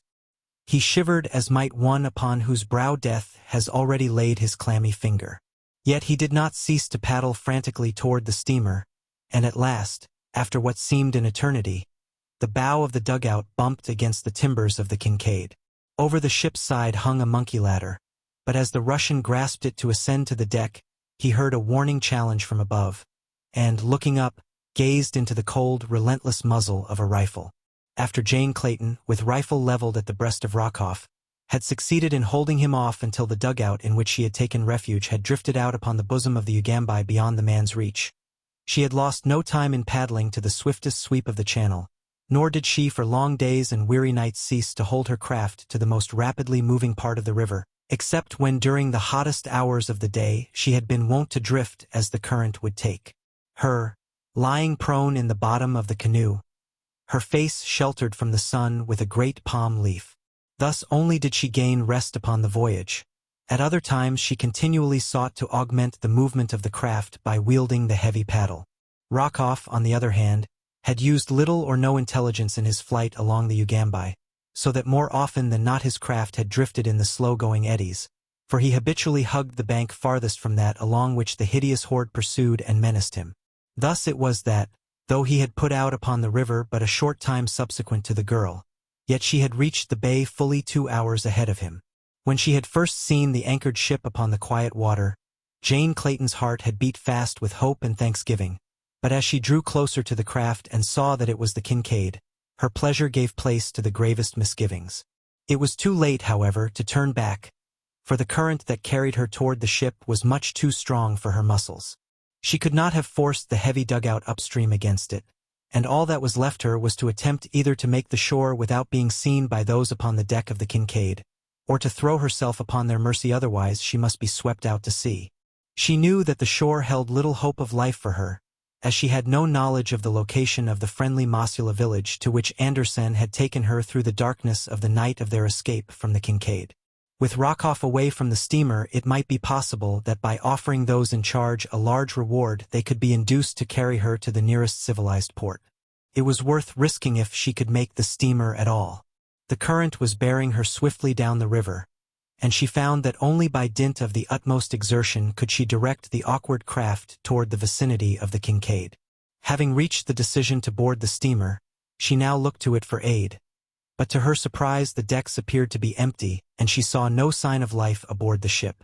The dugout was drawing closer and closer to the bow of the vessel, and yet no hail came over the side from any lookout aboard. In a moment more Jane realized she would be swept beyond the steamer, and then, unless they lowered a boat to rescue her, she would be carried far out to sea by the current and the swift ebb tide that was running. The young woman called loudly for assistance, but there was no reply other than the shrill scream of some savage beast upon the jungle-shrouded shore.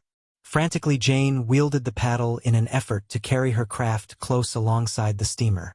For a moment it seemed that she should miss her goal by but a few feet, but at the last moment the canoe swung close beneath the steamer's bow and Jane barely managed to grasp the anchor chain. Heroically she clung to the heavy iron links, almost dragged from the canoe by the strain of the current upon her craft. Beyond her she saw a monkey ladder dangling over the steamer's side. To release her hold upon the chain and chance clambering to the ladder as her canoe was swept beneath it seemed beyond the pale of possibility, Yet to remain clinging to the anchor chain appeared equally as futile. Finally her glance chanced to fall upon the rope in the bow of the dugout, and, making one end of this fast to the chain, she succeeded in drifting the canoe slowly down until it lay directly beneath the ladder. A moment later, her rifle slung about her shoulders, she had clambered safely to the deserted deck. Her first task was to explore the ship, and this she did, her rifle ready for instant use should she meet with any human menace aboard the Kincaid. She was not long in discovering the cause of the apparently deserted condition of the steamer, for in the forecastle she found the sailors, who had evidently been left to guard the ship, deep in drunken slumber. With a shudder of disgust she clambered above, and to the best of her ability closed and made fast the hatch above the heads of the sleeping guard. Next she sought the galley and food, and having appeased her hunger, she took her place on deck, determined that none should board the Kincaid without first having agreed to her demands. For an hour or so nothing appeared upon the surface of the river to cause her alarm, but then, about a bend upstream, she saw a canoe appear in which sat a single figure. It had not proceeded far in her direction before she recognized the occupant as Rokoff, and when the fellow attempted to board he found a rifle staring him in the face. When the Russian discovered who it was that repelled his advance he became furious, cursing and threatening in a most horrible manner. But, finding that these tactics failed to frighten or move the girl, he at last fell to pleading and promising. Jane had but a single reply for his every proposition, and that was that nothing would ever persuade her to permit Rokoff upon the same vessel with her. That she would put her threats into action and shoot him should he persist in his endeavor to board the ship he was convinced. So, as there was no other alternative, the great coward dropped back into his dugout and, at imminent risk of being swept to sea, finally succeeded in making the shore far down the bay and upon the opposite side from that on which the horde of beasts stood snarling and roaring. Jane Clayton knew that the fellow could not alone and unaided bring his heavy craft back upstream to the Kincaid, and so she had no further fear of an attack by him. The hideous crew upon the shore she thought she recognized as the same that had passed her in the jungle far up the Ugambai several days before, for it seemed quite beyond reason that there should be more than one such a strangely assorted pack, but what had brought them downstream to the mouth of the river she could not imagine. Toward the day's close the girl was suddenly alarmed by the shouting of the Russian from the opposite bank of the stream, and a moment later, following the direction of his gaze, she was terrified to see a ship's boat approaching from upstream, in which, she felt assured, there could be only members of the Kincaid's missing crew, only heartless ruffians and enemies. Chapter 16. In the darkness of the night. When Tarzan of the Apes realized that he was in the grip of the great jaws of a crocodile, he did not, as an ordinary man might have done, give up all hope and resign himself to his fate. Instead, he filled his lungs with air before the huge reptile dragged him beneath the surface, and then, with all the might of his great muscles, fought bitterly for freedom.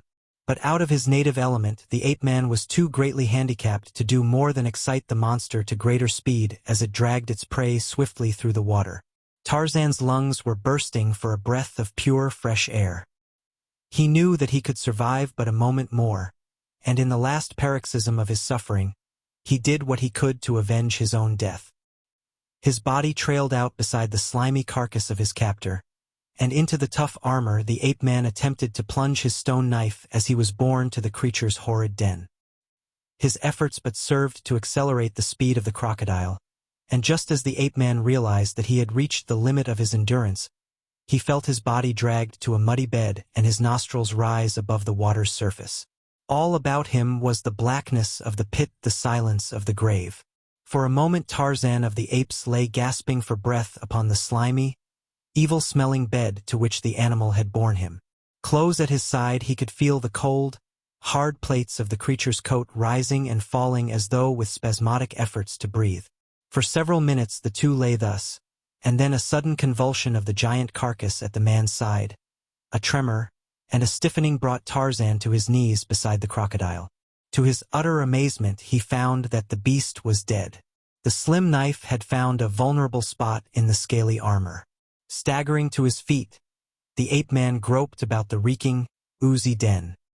He found that he was imprisoned in a subterranean chamber amply large enough to have accommodated a dozen or more of the huge animals such as the one that had dragged him thither. He realized that he was in the creature's hidden nest far under the bank of the stream, and that doubtless the only means of ingress or egress lay through the submerged opening through which the crocodile had brought him. His first thought, of course, was of escape, but that he could make his way to the surface of the river beyond and then to the shore seemed highly improbable. There might be turns and windings in the neck of the passage, or, most to be feared, he might meet another of the slimy inhabitants of the retreat upon his journey outward. Even should he reach the river in safety, there was still the danger of his being again attacked before he could effect a safe landing. Still there was no alternative, and, filling his lungs with the close and reeking air of the chamber, Tarzan of the Apes dived into the dark and watery hole which he could not see but had felt out and found with his feet and legs. The leg which had been held within the jaws of the crocodile was badly lacerated, but the bone had not been broken, nor were the muscles or tendons sufficiently injured to render it useless. It gave him excruciating pain, that was all. But Tarzan of the Apes was accustomed to pain, and gave it no further thought when he found that the use of his legs was not greatly impaired by the sharp teeth of the monster. Rapidly he crawled and swam through the passage which inclined downward and finally upward to open at last into the river bottom but a few feet from the shore line. As the ape-man reached the surface he saw the heads of two great crocodiles but a short distance from him. They were making rapidly in his direction, and with a superhuman effort the man struck out for the overhanging branches of a nearby tree. Nor was he a moment too soon, for scarcely had he drawn himself to the safety of the limb than two gaping mouths snapped venomously below him. For a few minutes Tarzan rested in the tree that had proved the means of his salvation. His eyes scanned the river as far downstream as the tortuous channel would permit, but there was no sign of the Russian or his dugout. When he had rested and bound up his wounded leg, he started on in pursuit of the drifting canoe. He found himself upon the opposite of the river to that at which he had entered the stream, but as his quarry was upon the bosom of the water it made little difference to the ape-man upon which side he took up the pursuit. To his intense chagrin, he soon found that his leg was more badly injured than he had thought, and that its condition seriously impeded his progress. It was only with the greatest difficulty that he could proceed faster than a walk upon the ground, and in the trees he discovered that it not only impeded his progress, but rendered traveling distinctly dangerous. From the old negress, Tambudza, Tarzan had gathered a suggestion that now filled his mind with doubts and misgivings. When the old woman had told him of the child's death, she had also added that the white woman, though grief-stricken, had confided to her that the baby was not hers. Tarzan could see no reason for believing that Jane could have found it advisable to deny her identity or that of the child. The only explanation that he could put upon the matter was that, after all, the white woman who had accompanied his son and the Swede into the jungle fastness of the interior had not been Jane at all. The more he gave thought to the problem, the more firmly convinced he became that his son was dead and his wife still safe in London, and in ignorance of the terrible fate that had overtaken her firstborn. After all, then, his interpretation of Rokoff's sinister taunt had been erroneous, and he had been bearing the burden of a double apprehension needlessly, at least so thought the ape-man. From this belief, he garnered some slight surcease from the numbing grief that the death of his little son had thrust upon him. And such a death! Even the savage beast that was the real Tarzan, inured to the sufferings and horrors of the grim jungle, shuddered as he contemplated the hideous fate that had overtaken the innocent child. As he made his way painfully towards the coast, he let his mind dwell so constantly upon the frightful crimes which the Russian had perpetrated against his loved ones that the great scar upon his forehead stood out almost continuously in the vivid scarlet that marked the man's most relentless and bestial moods of rage. At times he startled even himself and sent the lesser creatures of the wild jungle scampering to their hiding places as involuntary roars and growls rumbled from his throat. Could he but lay his hand upon the Russian! Twice upon the way to the coast bellicose natives ran threateningly from their villages to bar his further progress, but when the awful cry of the bull-ape thundered upon their affrighted ears, and the great white giant charged bellowing upon them, they had turned and fled into the bush, nor ventured thence until he had safely passed. Though his progress seemed tantalizingly slow to the ape-man whose idea of speed had been gained by such standards as the lesser apes attain, he made, as a matter of fact, almost as rapid progress as the drifting canoe that bore Rokoff on ahead of him, so that he came to the bay and within sight of the ocean just after darkness had fallen upon the same day that Jane Clayton and the Russian ended their flights from the interior. The darkness lowered so heavily upon the Black River and the encircling jungle that Tarzan, even with eyes accustomed to much use after dark, could make out nothing a few yards from him. His idea was to search the shore that night for signs of the Russian and the woman who he was certain must have preceded Rokoff down the Ugambi. That the Kincaid or other ship lay at anchor but 100 yards from him he did not dream, for no light showed on board the steamer. Even as he commenced his search, his attention was suddenly attracted by a noise that he had not at first perceived, the stealthy dip of paddles in the water some distance from the shore, and about opposite the point at which he stood. Motionless as a statue, he stood listening to the faint sound. Presently it ceased, to be followed by a shuffling noise that the ape-man's trained ears could interpret as resulting from but a single cause, the scraping of leather-shod feet upon the rounds of a ship's monkey ladder. And yet, as far as he could see, there was no ship there, nor might there be one within 1,000 miles. As he stood thus, peering out into the darkness of the cloud-enshrouded night, there came to him from across the water, like a slap in the face, so sudden and unexpected was it, the sharp staccato of an exchange of shots and then the scream of a woman. Wounded though he was, and with the memory of his recent horrible experience still strong upon him, Tarzan of the Apes did not hesitate as the notes of that frightened cry rose shrill and piercing upon the still night air. With a bound he cleared the intervening bush. There was a splash as the water closed about him, and then, with powerful strokes, he swam out into the impenetrable night with no guide save the memory of an elusive cry, and for company the hideous denizens of an equatorial river. The boat that had attracted Jane's attention as she stood guard upon the deck of the Kincaid had been perceived by Rokoff upon one bank and Mugambi and the horde upon the other. The cries of the Russian had brought the dugout first to him, and then, after a conference, it had been turned toward the Kincaid. But before ever it covered half the distance between the shore and the steamer, a rifle had spoken from the latter's deck, and one of the sailors in the bow of the canoe had crumpled and fallen into the water. After that they went more slowly, and presently, when Jane's rifle had found another member of the party, the canoe withdrew to the shore, where it lay as long as daylight lasted. The savage, snarling pack upon the opposite shore had been directed in their pursuit by the black warrior, Mugambi, chief of the Wagambi. Only he knew which might be foe and which friend of their lost master. Could they have reached either the canoe or the Kincaid, they would have made short work of any whom they found there. But the gulf of black water intervening shut them off from farther advance as effectually as though it had been the broad ocean that separated them from their prey. Mugambi knew something of the occurrences which had led up to the landing of Tarzan upon Jungle Island and the pursuit of the whites up the Ugambi. He knew that his savage master sought his wife and child, who had been stolen by the wicked white man, whom they had followed far into the interior and now back to the sea.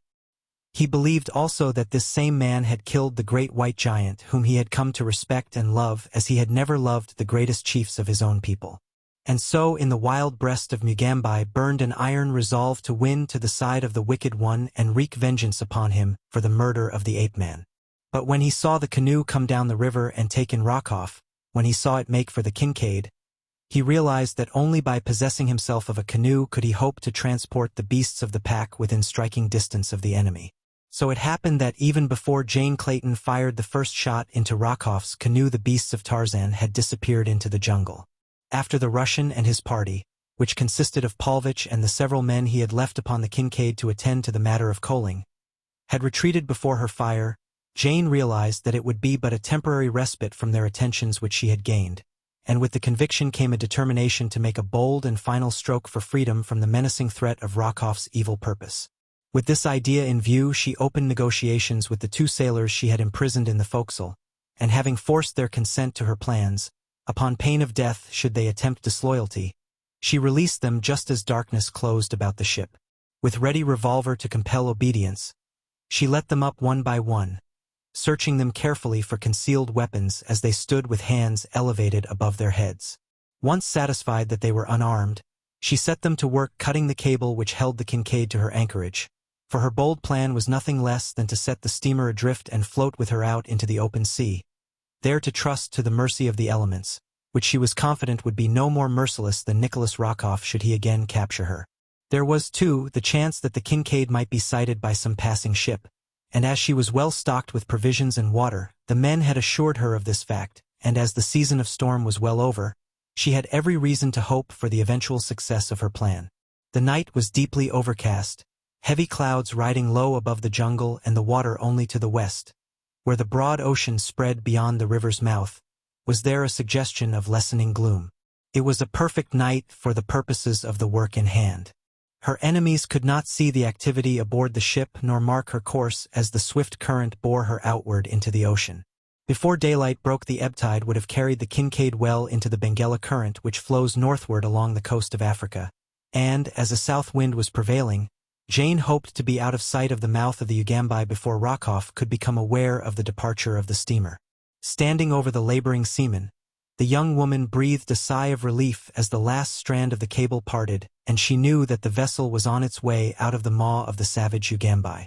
With her 2 prisoners still beneath the coercing influence of her rifle, she ordered them upon deck with the intention of again imprisoning them in the forecastle. But at length she permitted herself to be influenced by their promises of loyalty and the arguments which they put forth that they could be of service to her, and permitted them to remain above. For a few minutes the Kincaid drifted rapidly with the current, and then, with a grinding jar, she stopped in midstream. The ship had run upon a low-lying bar that splits the channel about 1/4 of a mile from the sea. For a moment she hung there, and then, swinging round until her bow pointed toward the shore, she broke adrift once more. At the same instant, just as Jane Clayton was congratulating herself that the ship was once more free, there fell upon her ears from a point up the river about where the Kincaid had been anchored the rattle of musketry, and a woman's scream, shrill, piercing, fear-laden. The sailors heard the shots with certain conviction that they announced the coming of their employer, and as they had no relish for the plan that would consign them to the deck of a drifting derelict, they whispered together a hurried plan to overcome the young woman and hail Rokoff and their companions to their rescue. It seemed that fate would play into their hands, for with the reports of the guns Jane Clayton's attention had been distracted from her unwilling assistance, and instead of keeping one eye upon them as she had intended doing, she ran to the bow of the Kincaid to peer through the darkness toward the source of the disturbance upon the river's bosom. Seeing that she was off her guard, the 2 sailors crept stealthily upon her from behind. The scraping upon the deck of the shoes of one of them startled the girl to a sudden appreciation of her danger. But the warning had come too late. As she turned, both men leaped upon her and bore her to the deck, and as she went down beneath them she saw, outlined against the lesser gloom of the ocean, the figure of another man clamber over the side of the Kincaid. After all her pains, her heroic struggle for freedom had failed. With a stifled sob she gave up the unequal battle. Chapter 17. On the deck of the Kincaid. When Mugambi had turned back into the jungle with the pack, he had a definite purpose in view. It was to obtain a dugout wherewith to transport the Beasts of Tarzan to the side of the Kincaid. Nor was he long in coming upon the object which he sought. Just at dusk, he found a canoe moored to the bank of a small tributary of the Ugambi at a point where he had felt certain that he should find one. Without loss of time, he piled his hideous fellows into the craft and shoved out into the stream. So quickly had they taken possession of the canoe that the warrior had not noticed that it was already occupied. The huddled figure sleeping in the bottom had entirely escaped his observation in the darkness of the night that had now fallen. But no sooner were they afloat than a savage growling from one of the apes directly ahead of him in the dugout attracted his attention to a shivering and cowering figure that trembled between him and the great anthropoid. To Mugambi's astonishment, he saw that it was a native woman. With difficulty he kept the ape from her throat, and after a time succeeded in quelling her fears. It seemed that she had been fleeing from marriage with an old man she loathed and had taken refuge for the night in the canoe she had found upon the river's edge. Mugambi did not wish her presence, but there she was, and rather than lose time by returning her to the shore, the black permitted her to remain on board the canoe. As quickly as his awkward companions could paddle the dugout downstream toward the Ugambi and the Kincaid, they moved through the darkness. It was with difficulty that Mugambi could make out the shadowy form of the steamer, but as he had it between himself and the ocean it was much more apparent than to one upon either shore of the river. As he approached it he was amazed to note that it seemed to be receding from him, and finally he was convinced that the vessel was moving downstream. Just as he was about to urge his creatures to renewed efforts to overtake the steamer, the outline of another canoe burst suddenly into view not 3 yards from the bow of his own craft. At the same instant the occupants of the stranger discovered the proximity of Mugambi's horde, but they did not at first recognize the nature of the fearful crew. A man in the bow of the oncoming boat challenged them just as the two dugouts were about to touch. For answer came the menacing growl of a panther, and the fellow found himself gazing into the flaming eyes of Sheeta, who had raised himself with his forepaws upon the bow of the boat, ready to leap in upon the occupants of the other craft. Instantly Rokoff realized the peril that confronted him and his fellows. He gave a quick command to fire upon the occupants of the other canoe, and it was this volley and the scream of the terrified native woman in the canoe with Mugambi that both Tarzan and Jane had heard. Before the slower and less skilled paddlers in Mugambi's canoe could press their advantage and effect a boarding of the enemy, the latter had turned swiftly downstream and were paddling for their lives in the direction of the Kincaid, which was now visible to them. The vessel, after striking upon the bar, had swung loose again into a slow-moving eddy, which returns upstream close to the southern shore of the Ugambi only to circle out once more and join the downward flow 100 yards or so farther up.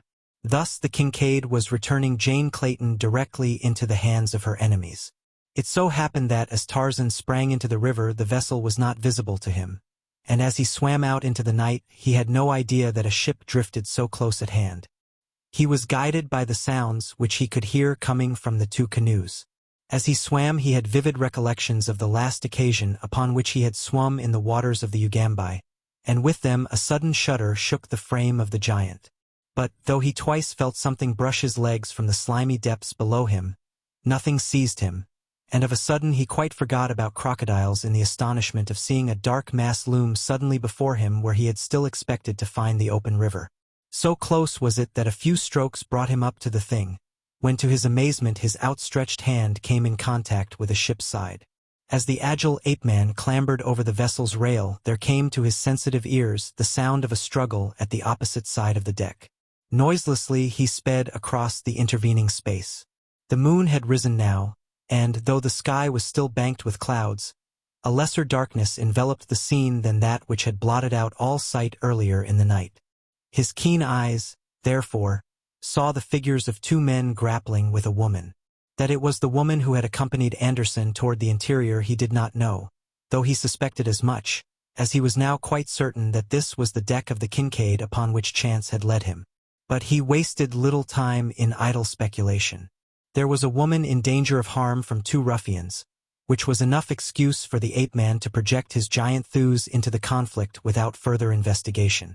The first that either of the sailors knew that there was a new force at work upon the ship was the falling of a mighty hand upon a shoulder of each.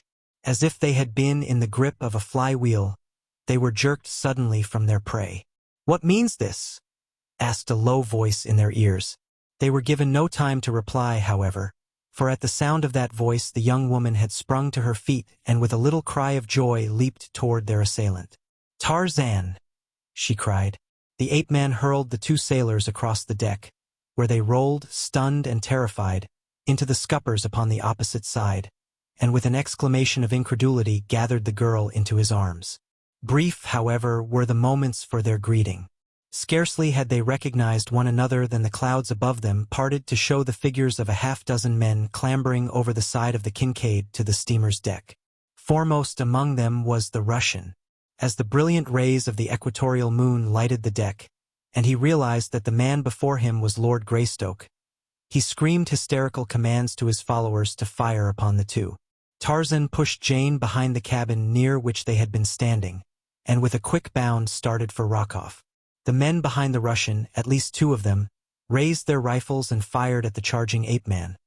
But those behind them were otherwise engaged, for up the monkey ladder in their rear was thronging a hideous horde. First came 5 snarling apes, huge, man-like beasts, with bared fangs and slavering jaws, and after them a giant black warrior, his long spear gleaming in the moonlight. Behind him again scrambled another creature, and of all the horrid horde it was this they most feared: Sheeta, the panther, with gleaming jaws, agape, and fiery eyes blazing at them in the mightiness of his hate and of his blood lust. The shots that had been fired at Tarzan missed him, and he would have been upon Rokoff in another instant had not the great coward dodged backward between his two henchmen, and, screaming in hysterical terror, bolted forward toward the forecastle. For the moment Tarzan's attention was distracted by the two men before him, so that he could not at the time pursue the Russian. About him the apes and Mugambi were battling with the balance of the Russian's party. Beneath the terrible ferocity of the beasts, the men were soon scampering in all directions. Those who still lived to scamper, for the great fangs of the apes of Akut and the tearing talons of Sheeta already had found more than a single victim. Four, however, escaped and disappeared into the forecastle, where they hoped to barricade themselves against further assault. Here they found Rokoff, and, enraged at his desertion of them in their moment of peril, no less than at the uniformly brutal treatment it had been his wont to accord them, they gloated upon the opportunity now offered them to revenge themselves in part upon their hated employer. Despite his prayers and groveling pleas, therefore, they hurled him bodily out upon the deck, delivering him to the mercy of the fearful things from which they had themselves just escaped. Tarzan saw the man emerge from the forecastle saw and recognized his enemy. But another saw him even as soon. It was Sheeta, and with grinning jaws the mighty beast slunk silently toward the terror-stricken man. When Rokoff saw what it was that stalked him, his shrieks for help filled the air. As with trembling knees he stood, as one paralyzed, before the hideous death that was creeping upon him. Tarzan took a step toward the Russian, his brain burning with a raging fire of vengeance. At last he had the murderer of his son at his mercy. His was the right to avenge.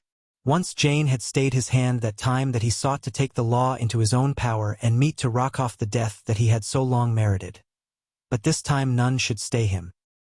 His fingers clenched and unclenched spasmodically as he approached the trembling Russ, beast-like and ominous as a brood of prey. Presently he saw that Sheeta was about to forestall him, robbing him of the fruits of his great hate. He called sharply to the panther, and the words, as if they had broken a hideous spell that had held the Russian, galvanized him into sudden action. With a scream he turned and fled toward the bridge. After him pounced Sheeta the panther, unmindful of his master's warning voice. Tarzan was about to leap after the two when he felt a light touch upon his arm. Turning, he found Jane at his elbow. "Do not leave me," she whispered. "I am afraid." Tarzan glanced behind her. All about were the hideous apes of Akut. Some, even, were approaching the young woman with bared fangs and menacing guttural warnings. The ape-man warned them back. He had forgotten for the moment that these were but beasts, unable to differentiate his friends and his foes. Their savage natures were roused by their recent battle with the sailors, and now all flesh outside the pack was meat to them. Tarzan turned again toward the Russian, chagrined that he should have to forego the pleasure of personal revenge, unless the man should escape Sheeta. But as he looked he saw that there could be no hope of that. The fellow had retreated to the end of the bridge, where he now stood trembling and wide-eyed, facing the beast that moved slowly toward him. The panther crawled with belly to the planking, uttering uncanny mouthings. Rokoff stood as though petrified, his eyes protruding from their sockets, his mouth agape, and the cold sweat of terror clammy upon his brow. Below him, upon the deck, he had seen the great anthropoids, and so had not dared to seek escape in that direction. In fact, even now one of the brutes was leaping to seize the bridge rail and draw himself up to the Russian side. Before him was the panther, silent and crouched. Rokoff could not move. His knees trembled. His voice broke in inarticulate shrieks. With a last piercing wail he sank to his knees, and then Sheeta sprang. Full upon the man's breast the tawny body hurtled, tumbling the Russian to his back. As the great fangs tore at the throat and chest, Jane Clayton turned away in horror, but not so Tarzan of the Apes. A cold smile of satisfaction touched his lips. The scar upon his forehead that had burned scarlet faded to the normal hue of his tanned skin and disappeared. Rokoff fought furiously but futilely against the growling, rending fate that had overtaken him. For all his countless crimes he was punished in the brief moment of the hideous death that claimed him at the last. After his struggles ceased, Tarzan approached, at Jane's suggestion, to wrest the body from the panther and give what remained of it decent human burial. But the great cat rose snarling above its kill, threatening even the master it loved in its savage way, so that rather than kill his friend of the jungle, Tarzan was forced to relinquish his intentions. All that night Sheeta, the panther, crouched upon the grisly thing that had been Nicholas Rokoff. The bridge of the Kincaid was slippery with blood. Beneath the brilliant tropic moon the great beast feasted until, when the sun rose the following morning, there remained of Tarzan's great enemy only gnawed and broken bones. Of the Russians' party, all were accounted for except Paulvitch. For were prisoners in the Kincaid's forecastle. The rest were dead. With these men Tarzan got up steam upon the vessel, and with the knowledge of the mate, who happened to be one of those surviving, he planned to set out in quest of Jungle Island. But as the morning dawned there came with it a heavy gale from the west which raised a sea into which the mate of the Kincaid dared not venture. All that day the ship lay within the shelter of the mouth of the river, for, though night witnessed a lessening of the wind, it was thought safer to wait for daylight before attempting the navigation of the winding channel to the sea. Upon the deck of the steamer the pack wandered without let or hindrance by day, for they had soon learned through Tarzan and Mugambi that they must harm no one upon the Kincaid. But at night they were confined below. Tarzan's joy had been unbounded when he learned from his wife that the little child who had died in the village of Mganwazam was not their son. Who the baby could have been, or what had become of their own, they could not imagine, and as both Rokoff and Paulvitch were gone, there was no way of discovering. There was, however, a certain sense of relief in the knowledge that they might yet hope. Until positive proof of the baby's death reached them, there was always that to buoy them up. It seemed quite evident that their little Jack had not been brought aboard the Kincaid. Andersen would have known of it had such been the case, but he had assured Jane time and time again that the little one he had brought to her cabin the night he aided her to escape was the only one that had been aboard the Kincaid since she lay at Dover. Chapter 18. Paulvitch Plots Revenge. As Jane and Tarzan stood upon the vessel's deck recounting to one another the details of the various adventures through which each had passed since they had parted in their London home, there glared at them from beneath scowling brows a hidden watcher upon the shore. Through the man's brain passed plan after plan whereby he might thwart the escape of the Englishman and his wife. For so long as the vital spark remained within the vindictive brain of Alexander Paulvitch, none who had aroused the enmity of the Russian might be entirely safe.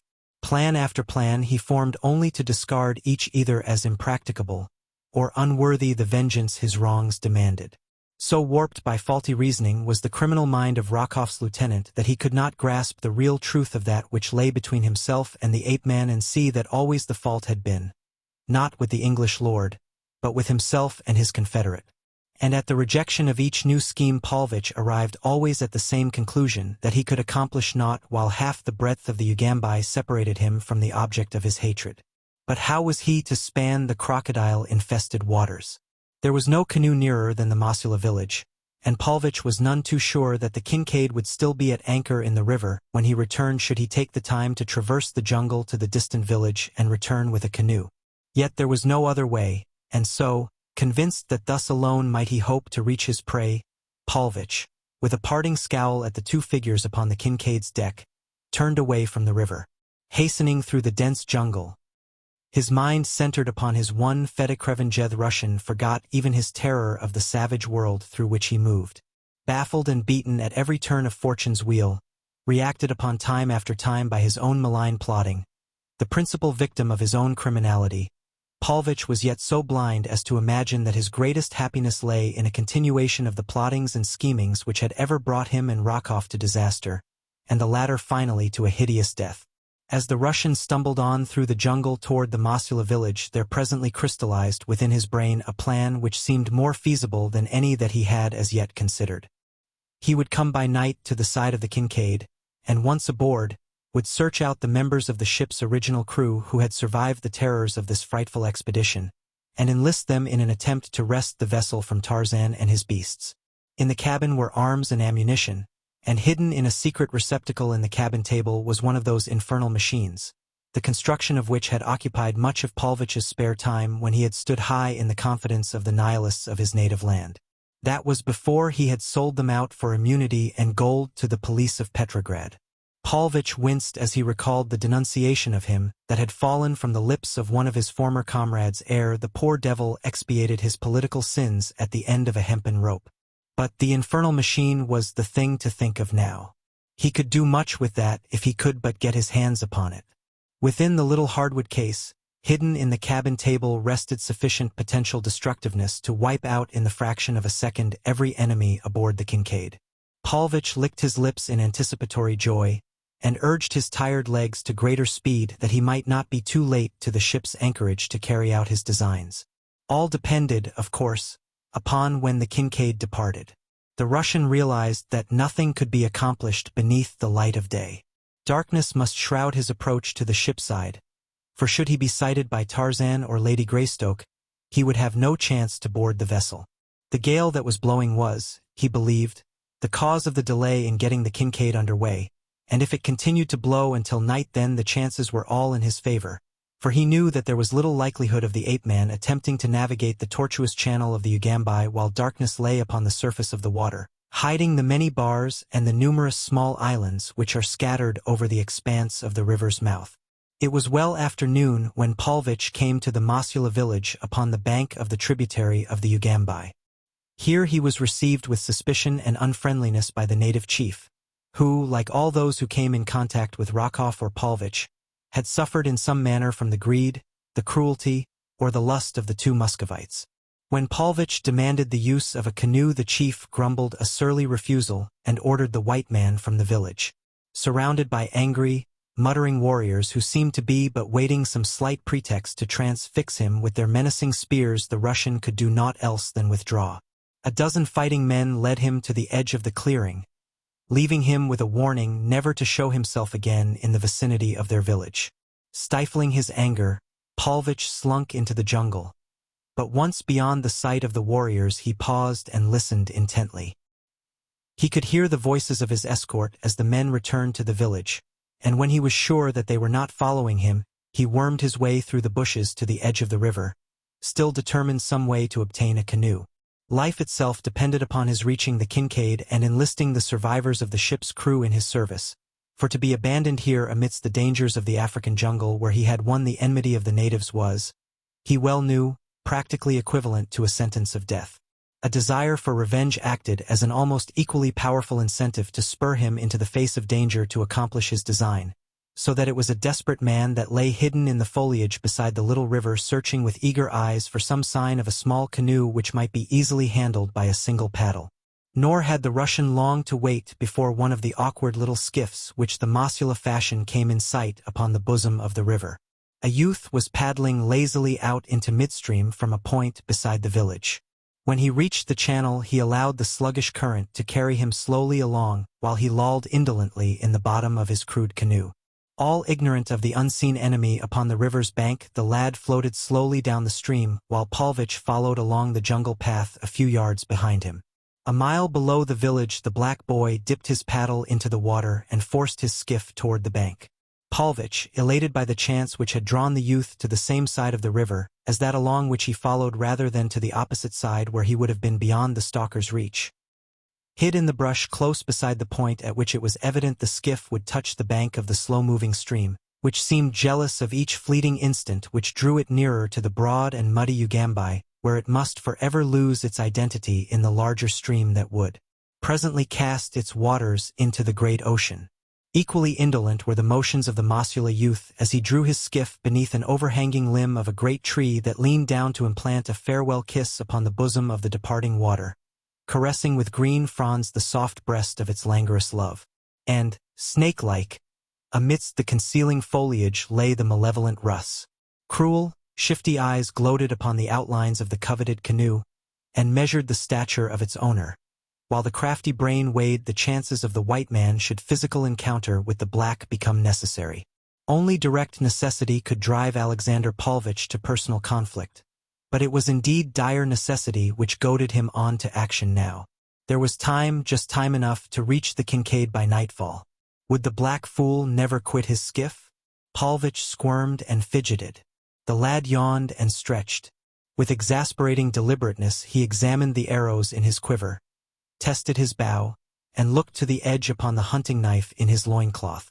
Again he stretched and yawned, glanced up at the riverbank, shrugged his shoulders, and lay down in the bottom of his canoe for a little nap before he plunged into the jungle after the prey he had come forth to hunt.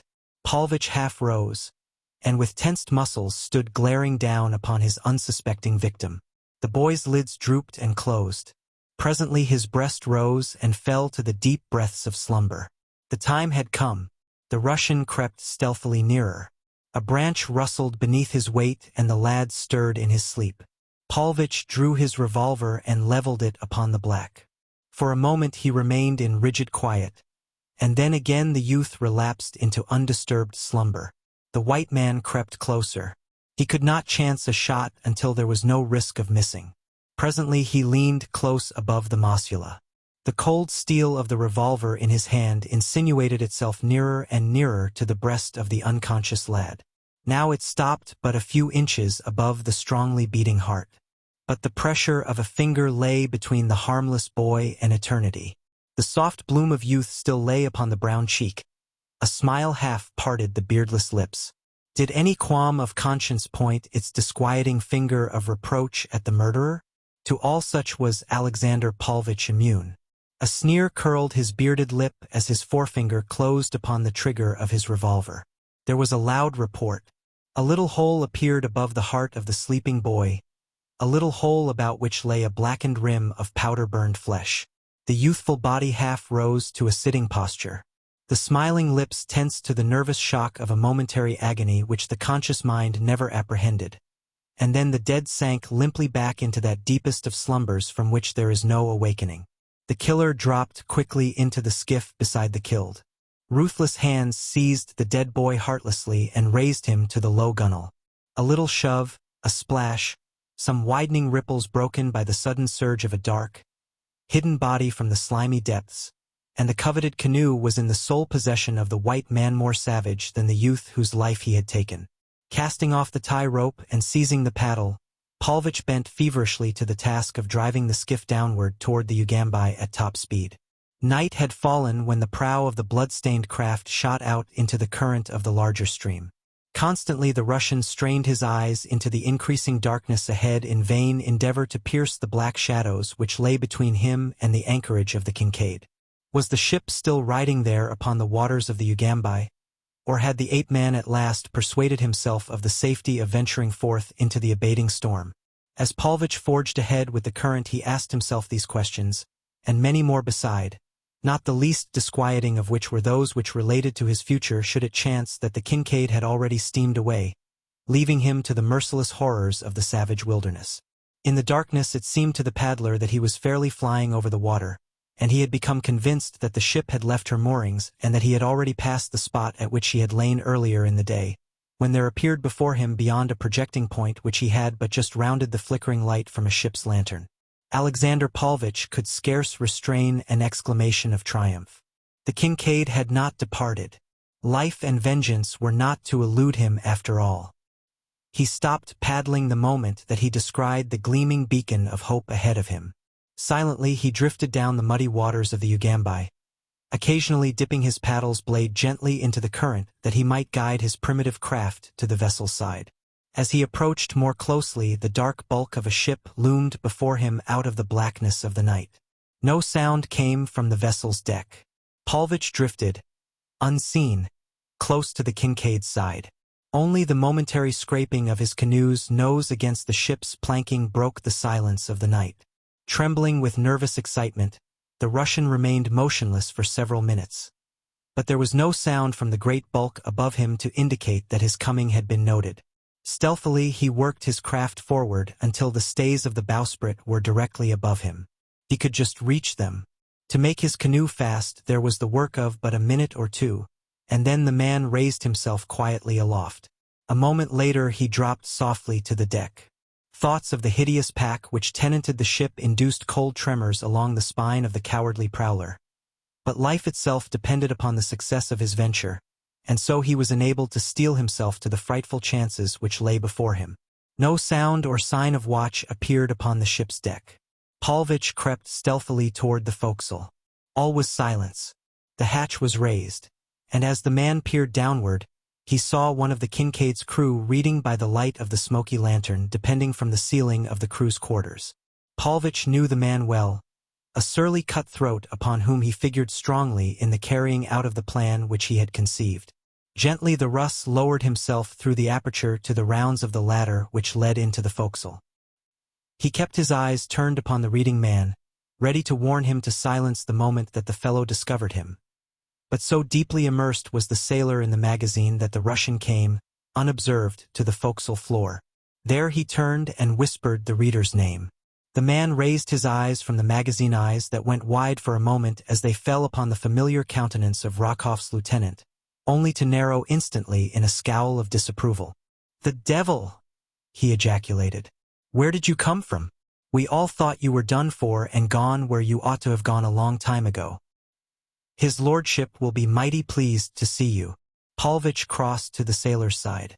A friendly smile lay on the Russian's lips, and his right hand was extended in greeting, as though the other might have been a dear and long-lost friend. The sailor ignored the proffered hand, nor did he return the other's smile. "I've come to help you," explained Paulvitch. "I'm going to help you get rid of the Englishman and his beasts, then there will be no danger from the law when we get back to civilization. We can sneak in on them while they sleep, that is Greystoke, his wife, and that black scoundrel, Mugambi. Afterward, it will be a simple matter to clean up the beasts." "Where are they?" "They're below," replied the sailor. "But just let me tell you something, Paulvitch. You haven't got no more show to turn us men against the Englishman than nothing. We had all we wanted of you and that other beast. He's dead, and if I don't miss my guess a whole lot you'll be dead too before long. You two treated us like dogs, and if you think we got any love for you, you better forget it." "You mean to say that you're going to turn against me?" demanded Paulvitch. The other nodded, and then, after a momentary pause, during which an idea seemed to have occurred to him, he spoke again. "Unless," he said, "you can make it worth my while to let you go before the Englishman finds you here. You wouldn't turn me away in the jungle, would you?" asked Paulvitch. "Why, I'd die there in a week." "You'd have a chance there," replied the sailor. "Here you wouldn't have no chance. Why, if I woke up my maddies here, they'd probably cut your heart out of you before the Englishman got a chance at you at all. It's mighty lucky for you that I'm the one to be awake now and not none of the others." "You're crazy," cried Paulvitch. "Don't you know that the Englishman will have you all hanged when he gets you back where the law can get hold of you?" "No, he won't do nothing of the kind," replied the sailor.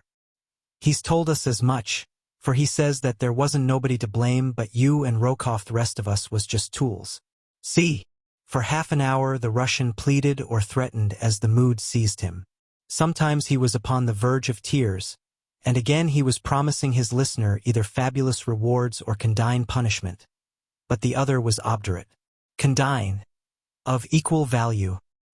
He made it plain to the Russian that there were but two plans open to him: either he must consent to being turned over immediately to Lord Greystoke, or he must pay to the sailor, as a price for permission to quit the Kincaid unmolested, every cent of money and article of value upon his person and in his cabin.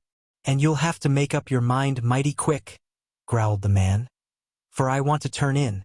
Come now, choose his lordship or the jungle." "You'll be sorry for this," grumbled the Russian.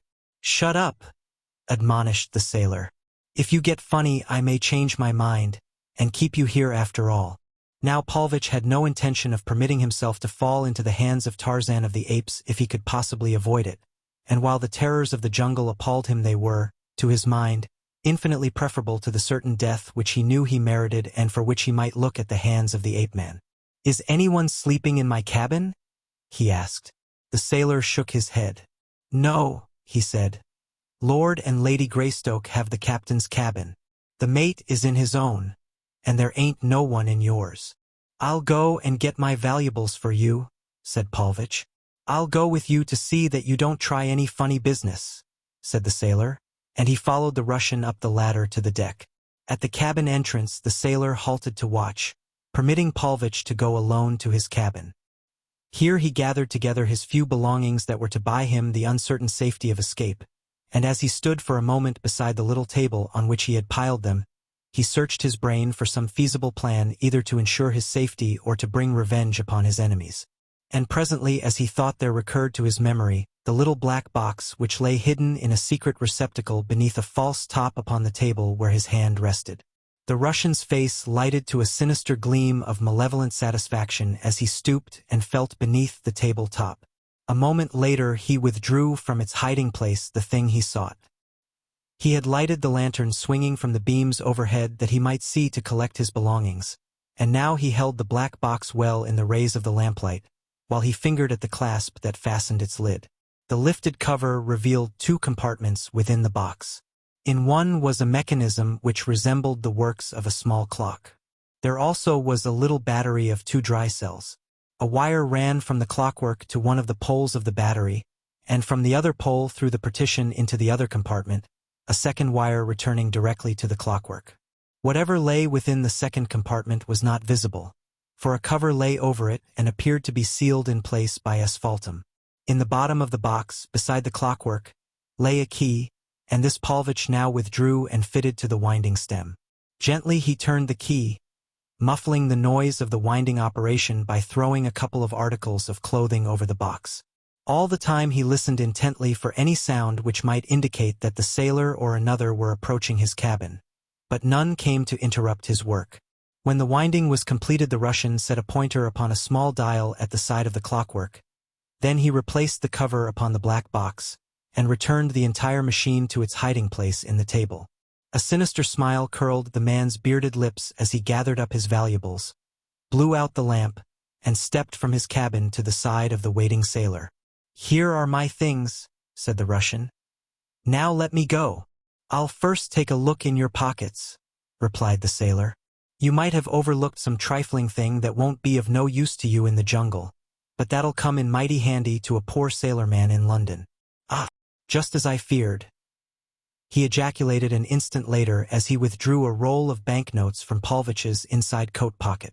The Russian scowled, muttering an imprecation, but nothing could be gained by argument, and so he did his best to reconcile himself to his loss in the knowledge that the sailor would never reach London to enjoy the fruits of his thievery. It was with difficulty that Paulvitch restrained a consuming desire to taunt the man with a suggestion of the fate that would presently overtake him and the other members of the Kincaid's company.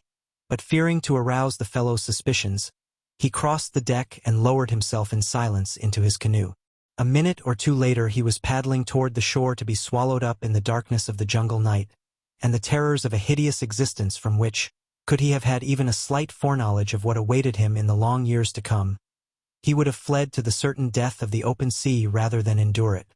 The sailor, having made sure that Paulvitch had departed, returned to the forecastle, where he hid away his booty and turned into his bunk, while in the cabin that had belonged to the Russian there ticked on and on through the silences of the night the little mechanism in the small black box which held for the unconscious sleepers upon the ill-starred Kincaid the coming vengeance of the thwarted Russian.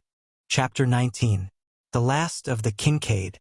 Shortly after the break of day, Tarzan was on deck noting the condition of the weather. The wind had abated. The sky was cloudless. Every condition seemed ideal for the commencement of the return voyage to Jungle Island, where the beasts were to be left. And then home. The ape-man aroused the mate and gave instructions that the Kincaid sail at the earliest possible moment. The remaining members of the crew, safe in Lord Greystoke's assurance that they would not be prosecuted for their share in the villainies of the 2 Russians, hastened with cheerful alacrity to their several duties. The beasts, liberated from the confinement of the hold, wandered about the deck, not a little to the discomfiture of the crew, in whose minds there remained a still vivid picture of the savagery of the beasts in conflict with those who had gone to their deaths beneath the fangs and talons which even now seemed itching for the soft flesh of further prey. Beneath the watchful eyes of Tarzan and Mugambi, however, Sheeta and the apes of Akut curbed their desires, so that the men worked about the deck amongst them in far greater security than they imagined. At last the Kincaid slipped down the Ugambi and ran out upon the shimmering waters of the Atlantic. Tarzan and Jane Clayton watched the verdure-clad shoreline receding in the ship's wake, and for once the ape-man left his native soil without one single pang of regret. No ship that sailed the 7 seas could have borne him away from Africa to resume his search for his lost boy with half the speed that the Englishman would have desired, and the slow-moving Kincaid seemed scarce to move at all to the impatient mind of the bereaved father. Yet the vessel made progress even when she seemed to be standing still, and presently the low hills of Jungle Island became distinctly visible upon the western horizon ahead. In the cabin of Alexander Paulvitch the thing within the black box ticked, ticked, ticked with apparently unending monotony. But yet, second by second, a little arm which protruded from the periphery of one of its wheels came nearer and nearer to another little arm which projected from the hand which Paulvitch had set at a certain point upon the dial beside the clockwork. When those 2 arms touched one another, the ticking of the mechanism would cease forever. Jane and Tarzan stood upon the bridge looking out toward Jungle Island. The men were forward, also watching the land grow upward out of the ocean. The beasts had sought the shade of the galley, where they were curled up in sleep. All was quiet and peace upon the ship and upon the waters. Suddenly, without warning, the cabin roof shot up into the air. A cloud of dense smoke puffed far above the Kincaid. There was a terrific explosion which shook the vessel from stem to stern. Instantly pandemonium broke loose upon the deck. The apes of Akut, terrified by the sound, ran hither and thither, snarling and growling. Sheeta leaped here and there, screaming out his startled terror in hideous cries that sent the ice of fear straight to the hearts of the Kincaid's crew. Mugambi, too, was trembling. Only Tarzan of the apes and his wife retained their composure. Scarce had the debris settled than the ape-man was among the beasts, quieting their fears, talking to them in low, pacific tones, stroking their shaggy bodies, and assuring them, as only he could, that the immediate danger was over. An examination of the wreckage showed that their greatest danger now lay in fire, for the flames were licking hungrily at the splintered wood of the wrecked cabin, and had already found a foothold upon the lower deck through a great jagged hole which the explosion had opened. By a miracle no member of the ship's company had been injured by the blast, the origin of which remained forever a total mystery to all but one, the sailor who knew that Paulvitch had been aboard the Kincaid and in his cabin the previous night. He guessed the truth, but discretion sealed his lips. It would, doubtless, fare none too well for the man who had permitted the arch-enemy of them all aboard the ship in the watches of the night, where later he might set an infernal machine to blow them all to kingdom come. No, the man decided that he would keep this knowledge to himself. As the flames gained headway, it became apparent to Tarzan that whatever had caused the explosion had scattered some highly inflammable substance upon the surrounding woodwork, for the water which they poured in from the pump seemed rather to spread than to extinguish the blaze. 15 minutes after the explosion, great, black clouds of smoke were rising from the hold of the doomed vessel. The flames had reached the engine room, and the ship no longer moved toward the shore. Her fate was as certain as though the waters had already closed above her charred and smoking remains. "It is useless to remain aboard her longer," remarked the ape-man to the mate. "There is no telling but there may be other explosions, and as we cannot hope to save her, the safest thing which we can do is to take to the boats without further loss of time and make land." Nor was there other alternative. Only the sailors could bring away any belongings, for the fire, which had not yet reached the forecastle, had consumed all in the vicinity of the cabin which the explosion had not destroyed. 2 boats were lowered, and as there was no sea, the landing was made with infinite ease. Eager and anxious, the beasts of Tarzan sniffed the familiar air of their native island as the small boats drew in toward the beach, and scarce had their keels grated upon the sand than Sheeta and the apes of Akut were over the bows and racing swiftly toward the jungle. A half-sad smile curved the lips of the ape-man as he watched them go. "Goodbye, my friends," he murmured. "You have been good and faithful allies, and I shall miss you. They will return, will they not, dear?" asked Jane Clayton at his side. "They may and they may not," replied the ape-man. "They have been ill at ease since they were forced to accept so many human beings into their confidence. Mugambi and I alone affected them less, for he and I are, at best, but half-human. You, however, and the members of the crew are far too civilized for my beasts. It is you whom they are fleeing. Doubtless they feel that they cannot trust themselves in the close vicinity of so much perfectly good food, without the danger that they may help themselves to a mouthful sometime by mistake." Jane laughed. "I think they are just trying to escape you," she retorted. "You are always making them stop something which they see no reason why they should not do. Like little children, they are doubtless delighted at this opportunity to flee from the zone of parental discipline. If they come back, though, I hope they won't come by night." "Or come hungry, eh?" laughed Tarzan. For 2 hours after landing, the little party stood watching the burning ship which they had abandoned. Then there came faintly to them from across the water the sound of a second explosion. The Kincaid settled rapidly almost immediately thereafter, and sank within a few minutes. The cause of the second explosion was less a mystery than that of the first, the mate attributing it to the bursting of the boilers when the flames had finally reached them. But what had caused the first explosion was a subject of considerable speculation among the stranded company. Chapter 20. Jungle Island again. The first consideration of the party was to locate fresh water and make camp, for all knew that their term of existence upon Jungle Island might be drawn out to months, or even years. Tarzan knew the nearest water, and to this he immediately led the party. Here the men fell to work to construct shelters and rude furniture while Tarzan went into the jungle after meat, leaving the faithful Mugambi and the Mosula woman to guard Jane, whose safety he would never trust to any member of the Kincaid's cutthroat crew. Lady Greystoke suffered far greater anguish than any other of the castaways, for the blow to her hopes and her already cruelly lacerated mother heart lay not in her own privations but in the knowledge that she might now never be able to learn the fate of her firstborn or do aught to discover his whereabouts, or ameliorate his condidiona condition which imagination naturally pictured in the most frightful forms. For 2 weeks the party divided the time amongst the various duties which had been allotted to each.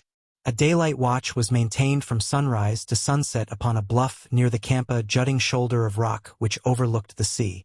Here, ready for instant lighting, was gathered a huge pile of dry branches, while from a lofty pole which they had set in the ground there floated an improvised distress signal fashioned from a red undershirt which belonged to the mate of the Kincaid. But never a speck upon the horizon that might be sail or smoke rewarded the tired eyes that in their endless, hopeless vigil strained daily out across the vast expanse of ocean. It was Tarzan who suggested, finally, that they attempt to construct a vessel that would bear them back to the mainland. He alone could show them how to fashion rude tools, and when the idea had taken root in the minds of the men they were eager to commence their labors. But as time went on and the Herculean nature of their task became more and more apparent they fell to grumbling, and to quarreling among themselves, so that to the other dangers were now added dissension and suspicion. More than before did Tarzan now fear to leave Jane among the half-brutes of the Kincaid's crew. But hunting he must do, for none other could so surely go forth and return with meat as he. Sometimes Mugambi spelled him at the hunting, but the black spear and arrows were never so sure of results as the rope and knife of the ape-man. Finally the men shirked their work, going off into the jungle by twos to explore and to hunt. All this time the camp had had no sight of Sheeta, or Akut and the other great apes, though Tarzan had sometimes met them in the jungle as he hunted. And as matters tended from bad to worse in the camp of the castaways upon the east coast of Jungle Island, another camp came into being upon the north coast. Here, in a little cove, lay a small schooner, the Cowrie, whose decks had but a few days since run red with the blood of her officers and the loyal members of her crew. For the Cowrie had fallen upon bad days when it had shipped such men as Gust and Mamulla the Maori and that archfiend Kai Shang of fashion. There were others, too, 10 of them all told, the scum of the South Sea ports. But Gust and Mamulla and Kai Shang were the brains and cunning of the company. It was they who had instigated the mutiny that they might seize and divide the catch of pearls which constituted the wealth of the Cowrie's cargo. It was Kai Shang who had murdered the captain as he lay asleep in his berth, and it had been Mamulla the Maori who had led the attack upon the officer of the watch. Gust, after his own peculiar habit, had found means to delegate to the others the actual taking of life. Not that Gust entertained any scruples on the subject, other than those which induced in him a rare regard for his own personal safety. There is always a certain element of risk to the assassin, for victims of deadly assault are seldom prone to die quietly and considerately. There is always a certain element of risk to go so far as to dispute the issue with the murderer. It was this chance of dispute which Gust preferred to forego. But now that the work was done the Swede aspired to the position of highest command among the mutineers. He had even gone so far as to appropriate and wear certain articles belonging to the murdered captain of the Cowrie articles of apparel, which bore upon them the badges and insignia of authority. Kai Shang was peeved. He had no love for authority, and certainly not the slightest intention of submitting to the domination of an ordinary Swede sailor. The seeds of discontent were, therefore, already planted in the camp of the mutineers of the Cowrie at the north edge of Jungle Island. But Kai Shang realized that he must act with circumspection, for Gust alone of the motley horde possessed sufficient knowledge of navigation to get them out of the South Atlantic and around the Cape into more congenial waters where they might find a market for their ill-gotten wealth, and no questions asked. The day before they sighted Jungle Island and discovered the little landlocked harbor upon the bosom of which the Cowrie now rode quietly at anchor, the watch had discovered the smoke and funnels of a warship upon the southern horizon. The chance of being spoken to and investigated by a man of war appealed not at all to any of them, so they put into hiding for a few days until the danger should have passed. And now Gust did not wish to venture out to sea again. There was no telling, he insisted, but that the ship they had seen was actually searching for them. Kai Shang pointed out that such could not be the case since it was impossible for any human being other than themselves to have knowledge of what had transpired aboard the Cowrie. But Gust was not to be persuaded. In his wicked heart, he nursed a scheme whereby he might increase his share of the booty by something like 100%. He alone could sail the Cowrie, therefore the others could not leave Jungle Island without him. But what was there to prevent Gust, with just sufficient men to man the schooner, slipping away from Kai Shang, Mamulla the Maori, and some half of the crew when opportunity presented? It was for this opportunity that Gust waited. Some day there would come a moment when Kai Shang, Mamulla, and 3 or 4 of the others would be absent from camp, exploring or hunting. The Swede racked his brain for some plan whereby he might successfully lure from the sight of the anchored ship those whom he had determined to abandon. To this end he organized hunting party after hunting party, but always the devil of perversity seemed to enter the soul of Kai Shang, so that wily Celestial would never hunt except in the company of Gust himself. One day Kai Shang spoke secretly with Mamulla the Maori, pouring into the brown ear of his companion the suspicions which he harbored concerning the Swede. Mamulla was for going immediately and running a long knife through the heart of the traitor. It is true that Kai Shang had no other evidence than the natural cunning of his own knavish soul, but he imagined in the intentions of Gust what he himself would have been glad to accomplish had the means lain at hand.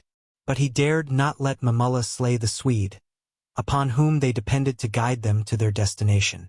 They decided, however, that it would do no harm to attempt to frighten Gust into acceding to their demands, and with this purpose in mind the Maori sought out the self-constituted commander of the party. When he broached the subject of immediate departure, Gust again raised his former objection that the warship might very probably be patrolling the sea directly in their southern path, waiting for them to make the attempt to reach other waters. Mamulla scoffed at the fears of his fellow, pointing out that as no one aboard any warship knew of their mutiny, there could be no reason why they should be suspected. "Ah!" exclaimed Gust. "There is where you are wrong. There is where you are lucky that you have an educated man like me to tell you what to do. You are an ignorant savage, Mamulla, and so you know nothing of wireless." The Maori leaped to his feet and laid his hand upon the hilt of his knife. "I am no savage," he shouted. "I was only joking," the Swede hastened to explain. "We are old friends, Mamulla. We cannot afford to quarrel, at least not while old Kai Shang is plotting to steal all the pearls from us. If he could find a man to navigate the Cowrie, he would leave us in a minute. All his talk about getting away from here is just because he has some scheme in his head to get rid of us." "But the wireless?" asked Mamulla.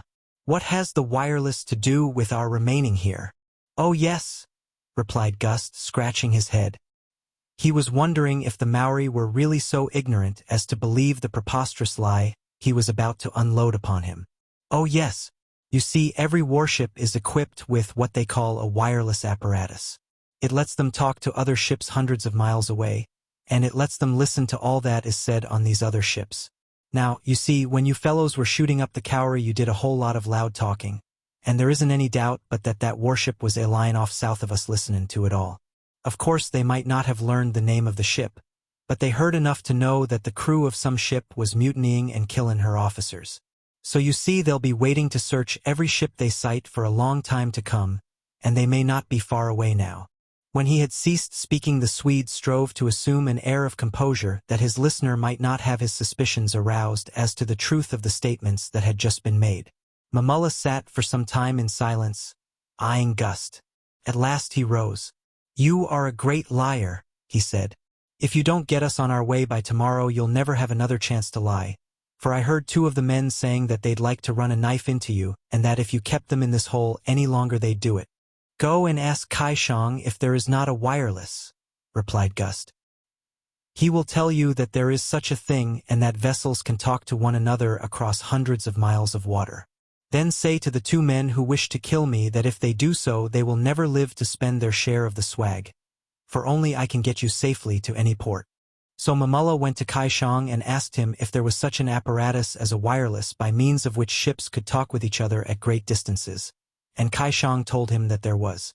Mamulla was puzzled, but still he wished to leave the island, and was willing to take his chances on the open sea rather than to remain longer in the monotony of the camp. "If we only had someone else who could navigate a ship," wailed Kaishang. That afternoon Mamulla went hunting with 2 other Maoris. They hunted toward the south, and had not gone far from camp when they were surprised by the sound of voices ahead of them in the jungle. They knew that none of their own men had preceded them, and as all were convinced that the island was uninhabited, they were inclined to flee in terror on the hypothesis that the place was haunted possibly by the ghosts of the murdered officers and men of the Cowrie. But Mamulla was even more curious than he was superstitious, and so he quelled his natural desire to flee from the supernatural. Motioning his companions to follow his example, he dropped to his hands and knees, crawling forward stealthily and with quakings of heart through the jungle in the direction from which came the voices of the unseen speakers.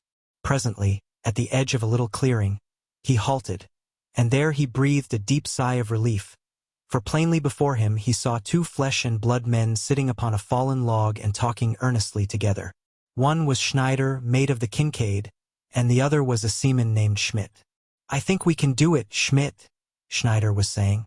"A good canoe wouldn't be hard to build, and 3 of us could paddle it to the mainland in a day if the wind was right and the sea reasonably calm. There ain't no use waiting for the men to build a big enough boat to take the whole party, for they're sore now and sick of working like slaves all day long. It ain't none of our business anyway to save the Englishman. Let him look out for himself, says I." He paused for a moment, and then eyeing the other to note the effect of his next words, he continued, "But we might take the woman. It would be a shame to leave a nice-looking piece like she is in such a godforsaken hole as this here island." Schmidt looked up and grinned. "So that's how she's blowin', is it?" he asked. "Why didn't you say so in the first place? What's in it for me if I help you? She ought to pay us well to get her back to civilization," explained Schneider. "And I tell you what I'll do. I'll just whack up with the 2 men that helps me. I'll take half and they can divide the other half, you and whoever the other bloke is. I'm sick of this place, and the sooner I get out of it the better I'll like it. What do you say?" "Suits me," replied Schmidt. "I wouldn't know how to reach the mainland myself, and know that none o' the other fellows would. So's you're the only one that knows anything of navigation, you're the fellow I'll tie to." Mamulla the Maori pricked up his ears. He had a smattering of every tongue that is spoken upon the seas, and more than a few times had he sailed on English ships, so that he understood fairly well all that had passed between Schneider and Schmidt since he had stumbled upon them. He rose to his feet and stepped into the clearing. Schneider and his companion started as nervously as though a ghost had risen before them. Schneider reached for his revolver. Mamulla raised his right hand, palm forward, as a sign of his pacific intentions. "I am a friend," he said. "I heard you, but do not fear that I will reveal what you have said. I can help you, and you can help me." He was addressing Schneider. "You can navigate a ship, but you have no ship. We have a ship, but no one to navigate it. If you will come with us and ask no questions, we will let you take the ship where you will after you have landed us at a certain port, the name of which we will give you later. You can take the woman of whom you speak, and we will ask no questions either. Is it a bargain?" Schneider desired more information, and got as much as Mamulla thought best to give him. Then the Maori suggested that they speak with Kaishang. The 2 members of the Kincaid's company followed Mamulla and his fellows to a point in the jungle close by the camp of the mutineers. Here Mamulla hid them while he went in search of Kaishang, first admonishing his Maori companions to stand guard over the 2 sailors lest they change their minds and attempt to escape. Schneider and Schmidt were virtually prisoners, though they did not know it. Presently Mamulla returned with Kaishang, to whom he had briefly narrated the details of the stroke of good fortune that had come to them. The Chinaman spoke at length with Schneider, until, notwithstanding his natural suspicion of the sincerity of all men, he became quite convinced that Schneider was quite as much a rogue as himself and that the fellow was anxious to leave the island. These 2 premises accepted, there could be little doubt that Schneider would prove trustworthy insofar as accepting the command of the Cowrie was concerned. After that, Kaishang knew that he could find means to coerce the man into submission to his further wishes. When Schneider and Schmidt left them and set out in the direction of their own camp, it was with feelings of far greater relief than they had experienced in many a day. Now at last they saw a feasible plan for leaving the island upon a seaworthy craft. There would be no more hard labor at shipbuilding, and no risking their lives upon a crudely built makeshift that would be quite as likely to go to the bottom as it would to reach the mainland. Also, they were to have assistance in capturing the woman, or rather women, for when Mamulla had learned that there was a black woman in the other camp, he had insisted that she be brought along as well as the white woman. As Kai Shang and Mamulla entered their camp, it was with a realization that they no longer needed Gust.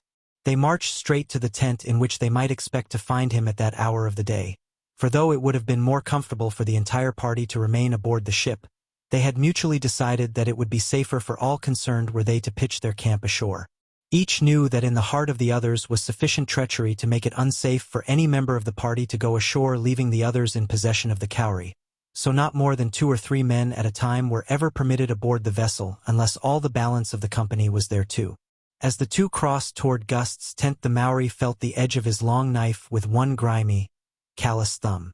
The Swede would have felt far from comfortable could he have seen this significant action, or read what was passing amid the convolutions of the brown man's cruel brain. Now it happened that Gust was at that moment in the tent occupied by the cook, and this tent stood but a few feet from his own, so that he heard the approach of Kai Shang and Mamulla, though he did not, of course, dream that it had any special significance for him. Chance had it, though, that he glanced out of the doorway of the cook's tent at the very moment that Kai Shang and Mamulla approached the entrance to his, and he thought that he noted a stealthiness in their movements that comported poorly with amicable or friendly intentions, and then, just as they two slunk within the interior, Gust caught a glimpse of the long knife which Mamulla the Maori was then carrying behind his back. The Swede's eyes opened wide, and a funny little sensation assailed the roots of his hairs. Also he turned almost white beneath his tan. Quite precipitately he left the cook's tent. He was not one who required a detailed exposition of intentions that were quite all too obvious. As surely as though he had heard them plotting, he knew that Kai Shang and Mamulla had come to take his life. The knowledge that he alone could navigate the cowrie had, up to now, been sufficient assurance of his safety, but quite evidently something had occurred of which he had no knowledge that would make it quite worth the while of his co-conspirators to eliminate him. Without a pause, Gust darted across the beach and into the jungle.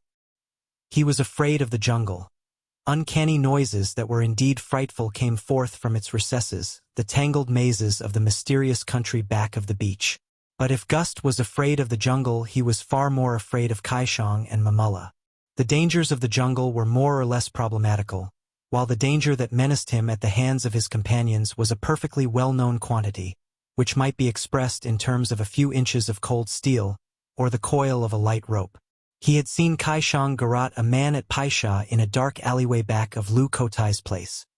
He feared the rope, therefore, more than he did the knife of the Maori, but he feared them both too much to remain within reach of either. Therefore he chose the pitiless jungle. Chapter 21. The Law of the Jungle. In Tarzan's camp, by dint of threats and promised rewards, the ape-man had finally succeeded in getting the hull of a large skiff almost completed. Much of the work he and Mugambi had done with their own hands in addition to furnishing the camp with meat. Schneider, the mate, had been doing considerable grumbling, and had at last openly deserted the work and gone off into the jungle with Schmidt to hunt. He said that he wanted a rest, and Tarzan, rather than add to the unpleasantness which already made camp life almost unendurable, had permitted the two men to depart without a remonstrance. Upon the following day, however, Schneider affected a feeling of remorse for his action, and set to work with a will upon the skiff. Schmidt also worked good-naturedly, and Lord Greystoke congratulated himself that at last the men had awakened to the necessity for the labor which was being asked of them and to their obligations to the balance of the party.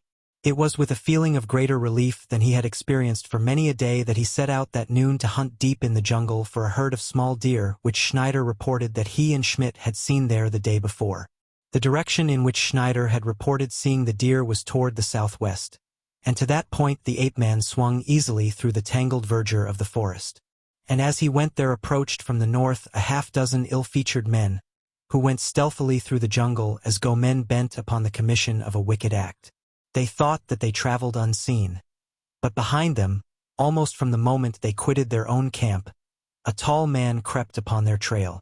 In the man's eyes were hate and fear, and a great curiosity. Why went Kaishang and Mamula and the others thus stealthily toward the south? What did they expect to find there? Gust shook his low-browed head in perplexity. But he would know. He would follow them and learn their plans, and then if he could thwart them he would. That went without question. At first he had thought that they searched for him, but finally his better judgment assured him that such could not be the case, since they had accomplished all they really desired by chasing him out of camp. Never would Kaishang or Mamula go to such pains to slay him or another unless it would put money into their pockets. And as Gust had no money, it was evident that they were searching for someone else. Presently the party he trailed came to a halt. Its members concealed themselves in the foliage bordering the game trail along which they had come. Gust, that he might the better observe, clambered into the branches of a tree to the rear of them, being careful that the leafy fronds hid him from the view of his erstwhile mates. He had not long to wait before he saw a strange white man approach carefully along the trail from the south. At sight of the newcomer, Mamula and Kaishang arose from their places of concealment and greeted him. Gust could not overhear what passed between them. Then the man returned in the direction from which he had come. He was Schneider. Nearing his camp he circled to the opposite side of it, and presently came running in breathlessly. Excitedly he hastened to Mugambi. "Quick!" he cried. "Those apes of yours have caught Schmidt and will kill him if we do not hasten to his aid. You alone can call them off. Take Jones and Sullivan. You may need help, and get to him as quick as you can. Follow the game trail south for about a mile. I will remain here. I am too spent with running to go back with you." And the mate of the Kincaid threw himself upon the ground, panting as though he was almost done for. Mugambi hesitated. He had been left to guard the two women. He did not know what to do, and then Jane Clayton, who had heard Schneider's story, added her pleas to those of the mate. "Do not delay," she urged. "We shall be all right here. Mr. Schneider will remain with us. Go, Mugambi. The poor fellow must be saved." Schmidt, who lay hidden in a bush at the edge of the camp, grinned. Mugambi, heeding the commands of his mistress, though still doubtful of the wisdom of his action, started off toward the south, with Jones and Sullivan at his heels. No sooner had he disappeared than Schmidt rose and darted north into the jungle, and a few minutes later the face of Kaishang of Fashion appeared at the edge of the clearing. Schneider saw the Chinaman, and motioned to him that the coast was clear. Jane Clayton and the Mosula woman were sitting at the opening of the former's tent, their backs toward the approaching ruffians. The first intimation that either had of the presence of strangers in camp was the sudden appearance of a half-dozen ragged villains about them. "Come," said Kaishang, motioning that the two arise and follow him. Jane Clayton sprang to her feet and looked about for Schneider, only to see him standing behind the newcomers, a grin upon his face. At his side stood Schmidt. Instantly she saw that she had been made the victim of a plot. "What is the meaning of this?" she asked, addressing the mate. "It means that we have found a ship and that we can now escape from Jungle Island," replied the man. "Why did you send Mugambi and the others into the jungle?" she inquired. "They are not coming with only you and I, and the Mosula woman." "Come," repeated Kaishang, and seized Jane Clayton's wrist. One of the Maoris grasped the black woman by the arm, and when she would have screamed, struck her across the mouth.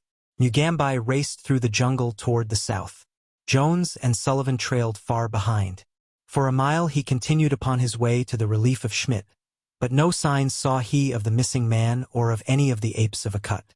At last he halted and called aloud the summons which he and Tarzan had used to hail the great anthropoids. There was no response. Jones and Sullivan came up with the black warrior as the latter stood voicing his weird call. For another half-mile the black searched, calling occasionally. Finally the truth flashed upon him, and then, like a frightened deer, he wheeled and dashed back toward camp. Arriving there, it was but a moment before full confirmation of his fears was impressed upon him. Lady Greystoke and the Mosula woman were gone. So, likewise, was Schneider. When Jones and Sullivan joined Mugambi, he would have killed them in his anger, thinking them parties to the plot. But they finally succeeded in partially convincing him that they had known nothing of it. As they stood speculating upon the probable whereabouts of the women and their abductor, and the purpose which Schneider had in mind in taking them from camp, Tarzan of the Apes swung from the branches of a tree and crossed the clearing toward them. His keen eyes detected at once that something was radically wrong, and when he had heard Mugambai's story, his jaws clicked angrily together as he knitted his brows in thought. What could the mate hope to accomplish by taking Jane Clayton from a camp upon a small island from which there was no escape from the vengeance of Tarzan? The ape-man could not believe the fellow such a fool, and then a slight realization of the truth dawned upon him. Schneider would not have committed such an act unless he had been reasonably sure that there was a way by which he could quit Jungle Island with his prisoners. But why had he taken the black woman as well? There must have been others, one of whom wanted the dusky female. "Come," said Tarzan. "There is but one thing to do now, and that is to follow the trail." As he finished speaking, a tall, ungainly figure emerged from the jungle north of the camp. He came straight toward the four men. He was an entire stranger to all of them, not one of whom had dreamed that another human being than those of their own camp dwelt upon the unfriendly shores of Jungle Island. It was Gust. He came directly to the point. "Your women were stolen," he said. "If you want ever to see them again, come quickly and follow me. If we do not hurry, the Cowrie will be standing out to sea by the time we reach her anchorage." "Who are you?" asked Tarzan. "What do you know of the theft of my wife and the black woman?" "I heard Kai Shang and Mamulla the Maori plot with 2 men of your camp. They had chased me from our camp and would have killed me. Now I will get even with them. Come." Gust led the 4 men of the Kincaid's camp at a rapid trot through the jungle toward the north. Would they come to the sea in time? But a few more minutes would answer the question. And when at last the little party did break through the last of the screening foliage, and the harbor and the ocean lay before them, they realized that fate had been most cruelly unkind, for the Cowrie was already under sail and moving slowly out of the mouth of the harbor into the open sea. What were they to do? Tarzan's broad chest rose and fell to the force of his pent emotions. The last blow seemed to have fallen, and if ever in all his life Tarzan of the Apes had had occasion to abandon hope, it was now that he saw the ship bearing his wife to some frightful fate moving gracefully over the rippling water, so very near and yet so hideously far away. In silence he stood watching the vessel. He saw it turn toward the east and finally disappear around a headland on its way he knew not whither. Then he dropped upon his haunches and buried his face in his hands. It was after dark that the 5 men returned to the camp on the east shore. The night was hot and sultry. No slightest breeze ruffled the foliage of the trees or rippled the mirror-like surface of the ocean. Only a gentle swell rolled softly in upon the beach. Never had Tarzan seen the great Atlantic so ominously at peace. He was standing at the edge of the beach gazing out to sea in the direction of the mainland, his mind filled with sorrow and hopelessness, when from the jungle close behind the camp came the uncanny wail of a panther. There was a familiar note in the weird cry, and almost mechanically Tarzan turned his head and answered. A moment later the tawny figure of Sheeta slunk out into the half-light of the beach. There was no moon, but the sky was brilliant with stars. Silently the savage brute came to the side of the man. It had been long since Tarzan had seen his old fighting companion, but the soft purr was sufficient to assure him that the animal still recalled the bonds which had united them in the past. The ape-man let his fingers fall upon the beast's coat, and as Sheeta pressed close against his leg, he caressed and fondled the wicked head while his eyes continued to search the blackness of the waters. Presently he started. What was that? He strained his eyes into the night. Then he turned and called aloud to the men smoking upon their blankets in the camp. They came running to his side, but Gust hesitated when he saw the nature of Tarzan's companion. "Look!" cried Tarzan. "A light! A ship's light! It must be the Cowrie. They are becalmed." And then with an exclamation of renewed hope, "We can reach them! The skiff will carry us easily." Gust demurred. "They are well armed," he warned. "We could not take the ship, just 5 of us." "There are 6 now," replied Tarzan, pointing to Sheeta, "and we can have more still in a half-hour. Sheeta is the equivalent of 20 men, and the few others I can bring will add full 100 to our fighting strength." "You do not know them." The ape-man turned and raised his head toward the jungle, while there pealed from his lips, time after time, the fearsome cry of the bull ape who would summon his fellows. Presently from the jungle came an answering cry, and then another and another. Gus shuddered. Among what sort of creatures had fate thrown him? Were not Kai Shang and Mamulla to be preferred to this great white giant who stroked a panther and called to the beasts of the jungle? In a few minutes the apes of Akut came crashing through the underbrush and out upon the beach, while in the meantime the 5 men had been struggling with the unwieldy bulk of the skiff's hull. By dint of Herculean efforts they had managed to get it to the water's edge. The oars from the 2 small boats of the Kincaid, which had been washed away by an offshore wind the very night that the party had landed, had been in use to support the canvas of the sailcloth tents. These were hastily requisitioned, and by the time Akut and his followers came down to the water all was ready for embarkation. Once again the hideous crew entered the service of their master, and without question took up their places in the skiff. The 4 men, for Gust could not be prevailed upon to accompany the party, fell to the oars, using them paddle-wise, while some of the apes followed their example, and presently the ungainly skiff was moving quietly out to sea in the direction of the light which rose and fell gently with the swell. A sleepy sailor kept a poor vigil upon the Cowra's deck, while in the cabin below Schneider paced up and down arguing with Jane Clayton. The woman had found a revolver in a table drawer in the room in which she had been locked, and now she kept the mate of the Kincaid at bay with the weapon. The Mosula woman kneeled behind her, while Schneider paced up and down before the door, threatening and pleading and promising, but all to no avail.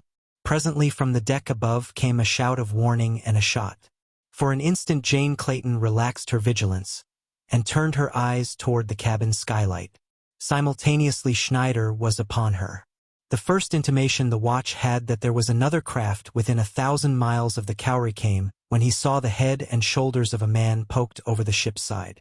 Instantly the fellow sprang to his feet with a cry and leveled his revolver at the intruder. It was his cry and the subsequent report of the revolver which threw Jane Clayton off her guard. Upon deck the quiet of fancied security soon gave place to the wildest pandemonium. The crew of the Cowrie rushed above armed with revolvers, cutlasses, and the long knives that many of them habitually wore. But the alarm had come too late. Already the Beasts of Tarzan were upon the ship's deck, with Tarzan and the 2 men of the Kincaid's crew. In the face of the frightful beasts the courage of the mutineers wavered and broke. Those with revolvers fired a few scattering shots and then raced for some place of supposed safety. Into the shrouds went some, but the apes of Akut were more at home there than they. Screaming with terror the Maoris were dragged from their lofty perches. The beasts, uncontrolled by Tarzan who had gone in search of Jane, loosed the full fury of their savage natures upon the unhappy wretches who fell into their clutches. Sheeta, in the meanwhile, had felt his great fangs sink into but a single jugular. For a moment he mauled the corpse, and then he spied Kai Shang darting down the companionway toward his cabin. With a shrill scream Sheeta was after Hima's scream which awoke an almost equally uncanny cry in the throat of the terror-stricken Chinaman. But Kai Shang reached his cabin a fraction of a second ahead of the panther, and leaping within slammed the door just too late.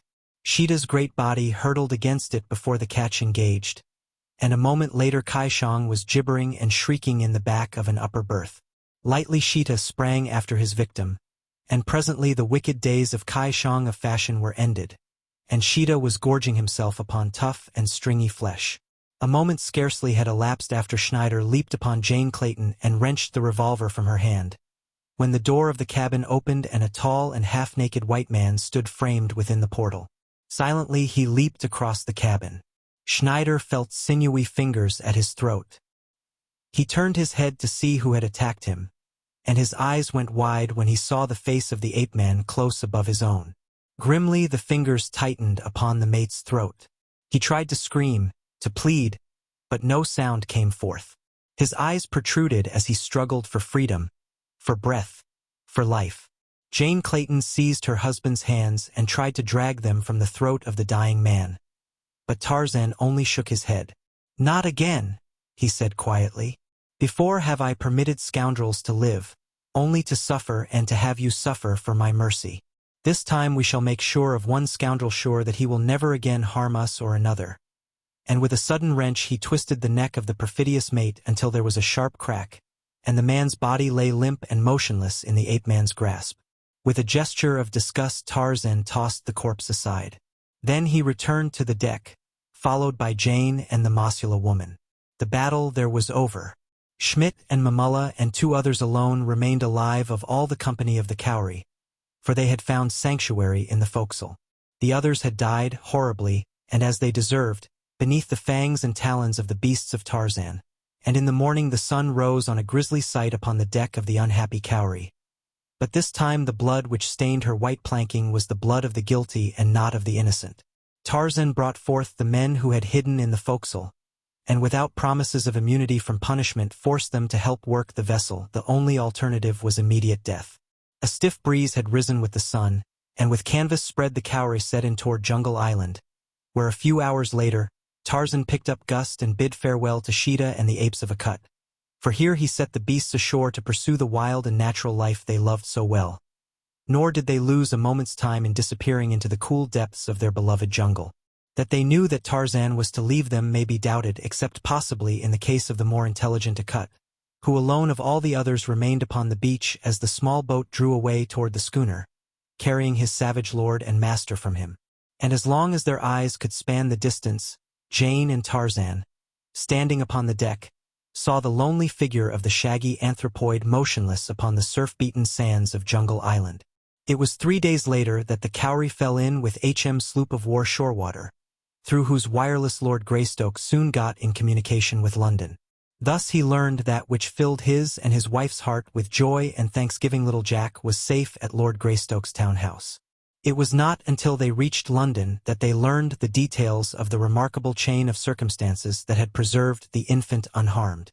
It developed that Rokoff, fearing to take the child aboard the Kincaid by day, had hidden it in a low den where nameless infants were harbored, intending to carry it to the steamer after dark. His confederate and chief lieutenant, Paulvitch, true to the long years of teaching of his wily master, had at last succumbed to the treachery and greed that had always marked his superior, and, lured by the thoughts of the immense ransom that he might win by returning the child unharmed, had divulged the secret of its parentage to the woman who maintained the foundling asylum. Through her he had arranged for the substitution of another infant, knowing full well that never until it was too late would Rokoff suspect the trick that had been played upon him.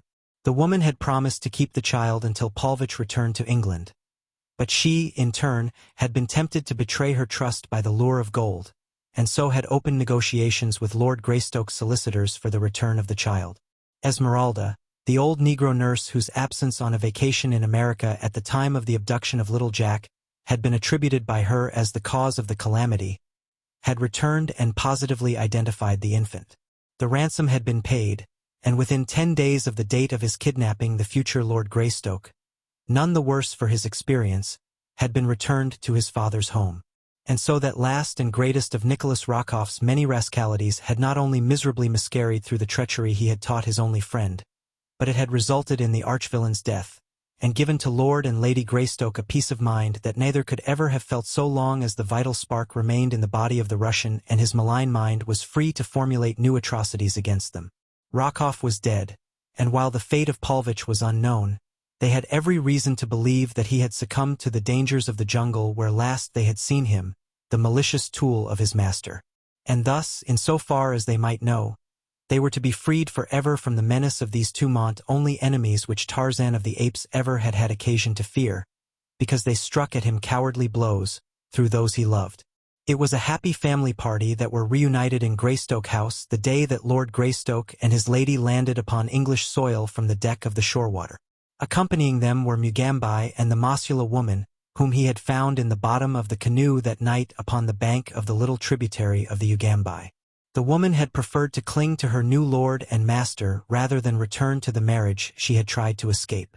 Tarzan had proposed to them that they might find a home upon his vast African estates in the land of the Waziri, where they were to be sent as soon as opportunity presented itself. Possibly we shall see them all there amid the savage romance of the grim jungle and the great plains where Tarzan of the Apes loves best to be. Who knows?